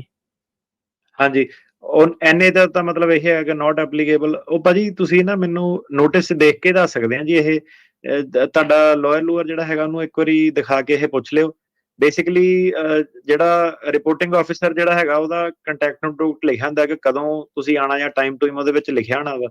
ਤੇ ਜੇ ਕੋਈ ਟਾਈਮ ਟੂਮ ਡੇਟ ਲਿਖਿਆ ਉਹਨਾਂ ਨੇ 11 ਦਸੰਬਰ 12 ਵਜੇ ਤੋਂ ਲੈ ਕੇ 2 ਵਜੇ ਤੱਕ ਹੈ ਦੁਪਹਿਰ ਦੀ। ਹਾਂਜੀ, ਇਹ ਰਿਪੋਰਟਿੰਗ ਆਫਿਸਰ ਕੋਲ ਜੀ ਜਾਣਾ ਪੈਣਾ ਤੁਹਾਨੂੰ ਜੀ। ਭਾਜੀ ਇਹਦੇ ਵਿੱਚ ਕੋਈ ਮਤਲਬ ਤੁਹਾਨੂੰ ਪਤਾ ਹੀ ਹੈ ਕੀ ਹਾਲਾਤ ਚੱਲਣ ਡੇ, ਤੇ ਕੋਈ ਹੈਗਾ ਇਹਦੇ ਵਿੱਚ ਜਾਣ ਦਾ? ਜੇ ਨਾ ਜਾਵਾਂ ਮੈਂ ਜਾਂ ਕੁਝ ਹੋ ਸਕਦਾ ਇੱਥੇ? ਨਹੀਂ ਯਾਰ, ਉਹ ਮੈਨੂੰ ਪਤਾ ਨਹੀਂ। ਹੁਣ ਕਈ ਵਾਰੀ ਜਿੱਦਾਂ ਗੱਲ ਕੀਤੀ ਹੈ, ਜਿਹੜੇ ਬਾਕੀ ਸੁਣਦੇ ਵੀ ਹੈ ਨਾ ਯਾਰ, ਉਹ ਲੋਕਾਂ ਨੇ ਆਪਣੇ ਵੱਲੋਂ ਹੀ ਧਾਰਨਾ ਬਣਾ ਲਈ ਹੈ ਕਿ ਨਹੀਂ ਜਾਣਾ ਤੇ ਉਹਨਾਂ ਨੇ ਭੁੱਲ ਜਾਣਾ। ਇਹ ਸਾਰਾ ਕੰਪਿਊਟਰਾਈਜ਼ ਸਿਸਟਮ ਦੇ ਵਿੱਚ ਹੀ ਹੈਗਾ। ਉਹ ਫਿਊਜੀਟਿਵ ਡਿਕਲੇਅਰ ਕਰਕੇ ਨਾ, ਉਹ ਮਤਲਬ ਕਿ ਬੰਦੇ, ਮੈਂ ਗੱਲ ਕਰਨੀ ਨਹੀਂ ਚਾਹੁੰਦਾ ਸੀ ਉੱਦਾਂ, ਆਪਾਂ ਨੂੰ ਲੋਕਾਂ ਨੇ ਇਹ ਵੀ ਦੱਸਿਆ ਕਿ ਘਰੋਂ ਦੀ ਅਪਾਰਟਮੈਂਟ ਦੇ ਵਿੱਚੋਂ ਵੀ ਆ ਕੇ ਜਿੱਦਾਂ ਲੋਕਾਂ ਨੂੰ ਫੜਿਆ ਹੋਇਆ ਉਹਨਾਂ ਨੇ। ਤੇ ਉਹਨਾਂ ਚੱਕਰਾਂ 'ਚ ਨਾ ਤੁਸੀਂ ਪਾਓ। ਫਿਰ ਉਹਦੇ ਵਿੱਚ ਏਦਾਂ ਕਿ ਤੁਹਾਨੂੰ ਹੁਣ ਜੇ ਲੱਭਣਾ ਹੈ ਅਪਾਰਟਮੈਂਟ, ਤਾਂ ਨਾਲ ਦੇ ਜਿਹੜੇ 4 ਸਹੀ ਵੀ ਆ, ਜਿਹਨਾਂ ਨੂੰ ਨਹੀਂ ਸੱਦਾ ਪੱਤਰ ਆਇਆ, ਉਹਨਾਂ ਦਾ ਵੀ ਕੰਮ ਖਰਾਬ ਕਰਨਾ। ਸੋ ਜਿਹੜਾ ਸੀਗਾ ਸੋਚ ਜਿਹੜੀ ਹੈਗੀ ਕਿ ਨਹੀਂ ਜਾਣ ਦੀ ਲੋੜ, ਤੇ ਪੈਰਾਲੀਗਲ ਪੂਰਾ ਲੀਗਲ ਥੋੜੇ ਜਿਹੇ ਨਾ ਪੁੱਠੀਆਂ ਸਲਾਹਾਂ ਜਿਹੜੀਆਂ ਜ਼ਿਆਦਾ ਕਮੇਟੀ ਨੂੰ ਦੇ ਰਹੇ ਆ। ਤੇ ਜਿੱਦਾਂ ਮੈਂ ਪਹਿਲਾਂ ਦੱਸਿਆ, ਕਈ ਵਾਰੀ ਡਾਕੂਮੈਂਟ ਵੀ ਵਿੱਚ ਝੂਠੇ ਜੇ ਫਾਈਲ ਕਰੀ ਜਾਂਦੇ ਆ ਕਿ ਏਦਾਂ ਹੋ ਗਿਆ, ਉਦਾਂ ਹੋ ਗਿਆ, ਐਮਰਜੈਂਸੀ ਆ ਗਈ, ਮੈਡੀਕਲ ਪੈ ਗਿਆ। ਤੇ ਤੁਸੀਂ ਜਾਣਾ ਜੀ ਤਰੀਕ ਦੇ ਉੱਤੇ, ਕੋਈ ਆਪਣੇ ਕੋਲ ਹੱਲ ਨਹੀਂ ਹੈਗਾ ਉਹਦਾ ਜੀ। ਮੁੱਖ ਦੀ ਗੱਲ ਇਹ ਆ ਜੀ। ਹਾਂਜੀ, ਦੀਪ ਕੌਰ। ਲਓ ਜੀ, ਸੋ ਇੱਥੇ ਹੀ ਪ੍ਰੋਗਰਾਮ ਦਾ ਸਮਾਂ ਸਮਾਪਤ ਹੈ। ਤੇ ਬਹੁਤ ਬਹੁਤ ਧੰਨਵਾਦ ਅਟਾਰਨੀ ਟਿਰਕੇਨਾ ਜੀ, ਬੜਾ ਸ਼ੁਕਰੀਆ ਆਪਣੇ ਨਾਲ ਤੁਸੀਂ ਜਿਹੜਾ ਜੁੜੇ ਰਹੇ ਤੇ ਬਹੁਤ ਸਾਰੇ ਜਿਹੜੇ ਜੋ ਮੁੱਦੇ ਚੱਲ ਰਹੇ ਆ ਉਹਨਾਂ ਦੇ ਉੱਤੇ ਗੱਲਬਾਤ ਕੀਤੀ ਤੇ ਨਾਲ ਸਰੋਤਿਆਂ ਦੇ ਸਵਾਲਾਂ ਦੇ ਜਿਹੜੇ ਜਵਾਬ ਦਿੱਤੇ। ਮਿਲਦੇ ਅਗਲੀ ਵਾਰੀ। ਧੰਨਵਾਦ, ਸਤਿ ਸ੍ਰੀ ਅਕਾਲ ਜੀ। ਸਤਿ ਸ੍ਰੀ ਅਕਾਲ ਜੀ, ਧੰਨਵਾਦ ਜੀ। ਜੀ, ਤੇ ਨਾਲ ਹੀ ਜਾਂਦੇ ਜਾਂਦੇ ਆਪਣੇ ਜਿਹੜੇ ਦਰਸ਼ਕਾਂ ਨੂੰ ਇਹ ਵੀ ਜਿਹੜਾ ਦੱਸਦੇ ਜਾਈਏ ਵੀ ਕੱਲ ਨੂੰ ਗੁਰਦੁਆਰਾ ਸਾਹਿਬ ਵਿਲਸਨ ਰੋਡ ਬੇਕਰਸਫੀਲਡ ਵਿਖੇ ਪੰਜਾਬੀ ਰੇਡੀਓ USA ਦੀ ਟੀਮ ਨਗਰ ਕੀਰਤਨ ਦੇ ਉੱਤੇ ਉਪਲਬਧ ਹੋਊਗੀ। ਉੱਥੇ ਮੌਜੂਦ ਹੋਵਾਂਗੇ, ਕਵਰੇਜ ਵੀ ਉੱਥੋਂ ਹੋਊਗੀ ਤੇ ਨਾਲ ਦੇ ਨਾਲ ਜਿਹੜੀ ਉੱਥੇ ਸਰਦਾਰ ਅਵਤਾਰ ਸਿੰਘ ਹੋਣਾ ਦੀ ਜਿਹੜੀ ਕਿਤਾਬ ਆ, ਉਹ ਪੰਜਾਬੀ ਰੇਡੀਓ USA ਦੇ ਜਿਹੜੇ ਰੇਡੀਓ ਸੈਟਸ ਆ ਉਹ ਹੋਣਗੇ। ਆ ਕੇ ਮਿਲਿਓ, ਗੱਲਬਾਤ ਵੀ ਕਰਿਓ ਤੇ ਜਿਨ੍ਹਾਂ ਨੂੰ ਰੇਡੀਓ ਸੈਟ ਚਾਹੀਦੇ ਉਹ ਵੀ ਲੈ ਕੇ ਜਾਣ। ਤੇ ਬਾਕੀ ਜਿਹੜੇ ਕਿਤਾਬ ਪ੍ਰਾਪਤ ਕਰਨਾ ਚਾਹੁੰਦੇ ਨੇ ਅਵਤਾਰ ਸਿੰਘ ਹੋਣਾ ਦੀ ਸਿੱਖ ਕੌਮਵਾਦ ਦਾ ਸੰਕਲਪ, ਉਹ ਵੀ ਉੱਥੋਂ ਤੁਸੀਂ ਪ੍ਰਾਪਤ ਕਰ ਸਕਦੇ ਹੋ। ਗੁਰਦੁਆਰਾ ਸਾਹਿਬ ਵਿਲਸਨ ਰੋਡ ਵਿਖੇ 25ਵਾਂ ਨਗਰ ਕੀਰਤਨ ਗੁਰੂ ਨਾਨਕ ਦੇਵ ਮਹਾਰਾਜ ਜੀ ਦੇ ਗੁਰਪੁਰਬ ਨੂੰ ਸਮਰਪਿਤ ਹੋਵੇਗਾ। ਸੋ ਟੀਮ ਉੱਥੇ ਮੌਜੂਦ ਹੋਊਗੀ, ਸੋ ਆ ਕੇ ਜ਼ਰੂਰ ਮਿਲਣਾ ਜੀ। ਸੋ ਧੰਨਵਾਦ, ਮਿਹਰਬਾਨੀ, ਸਭ ਨੂੰ ਸਤਿ ਸ੍ਰੀ ਅਕਾਲ।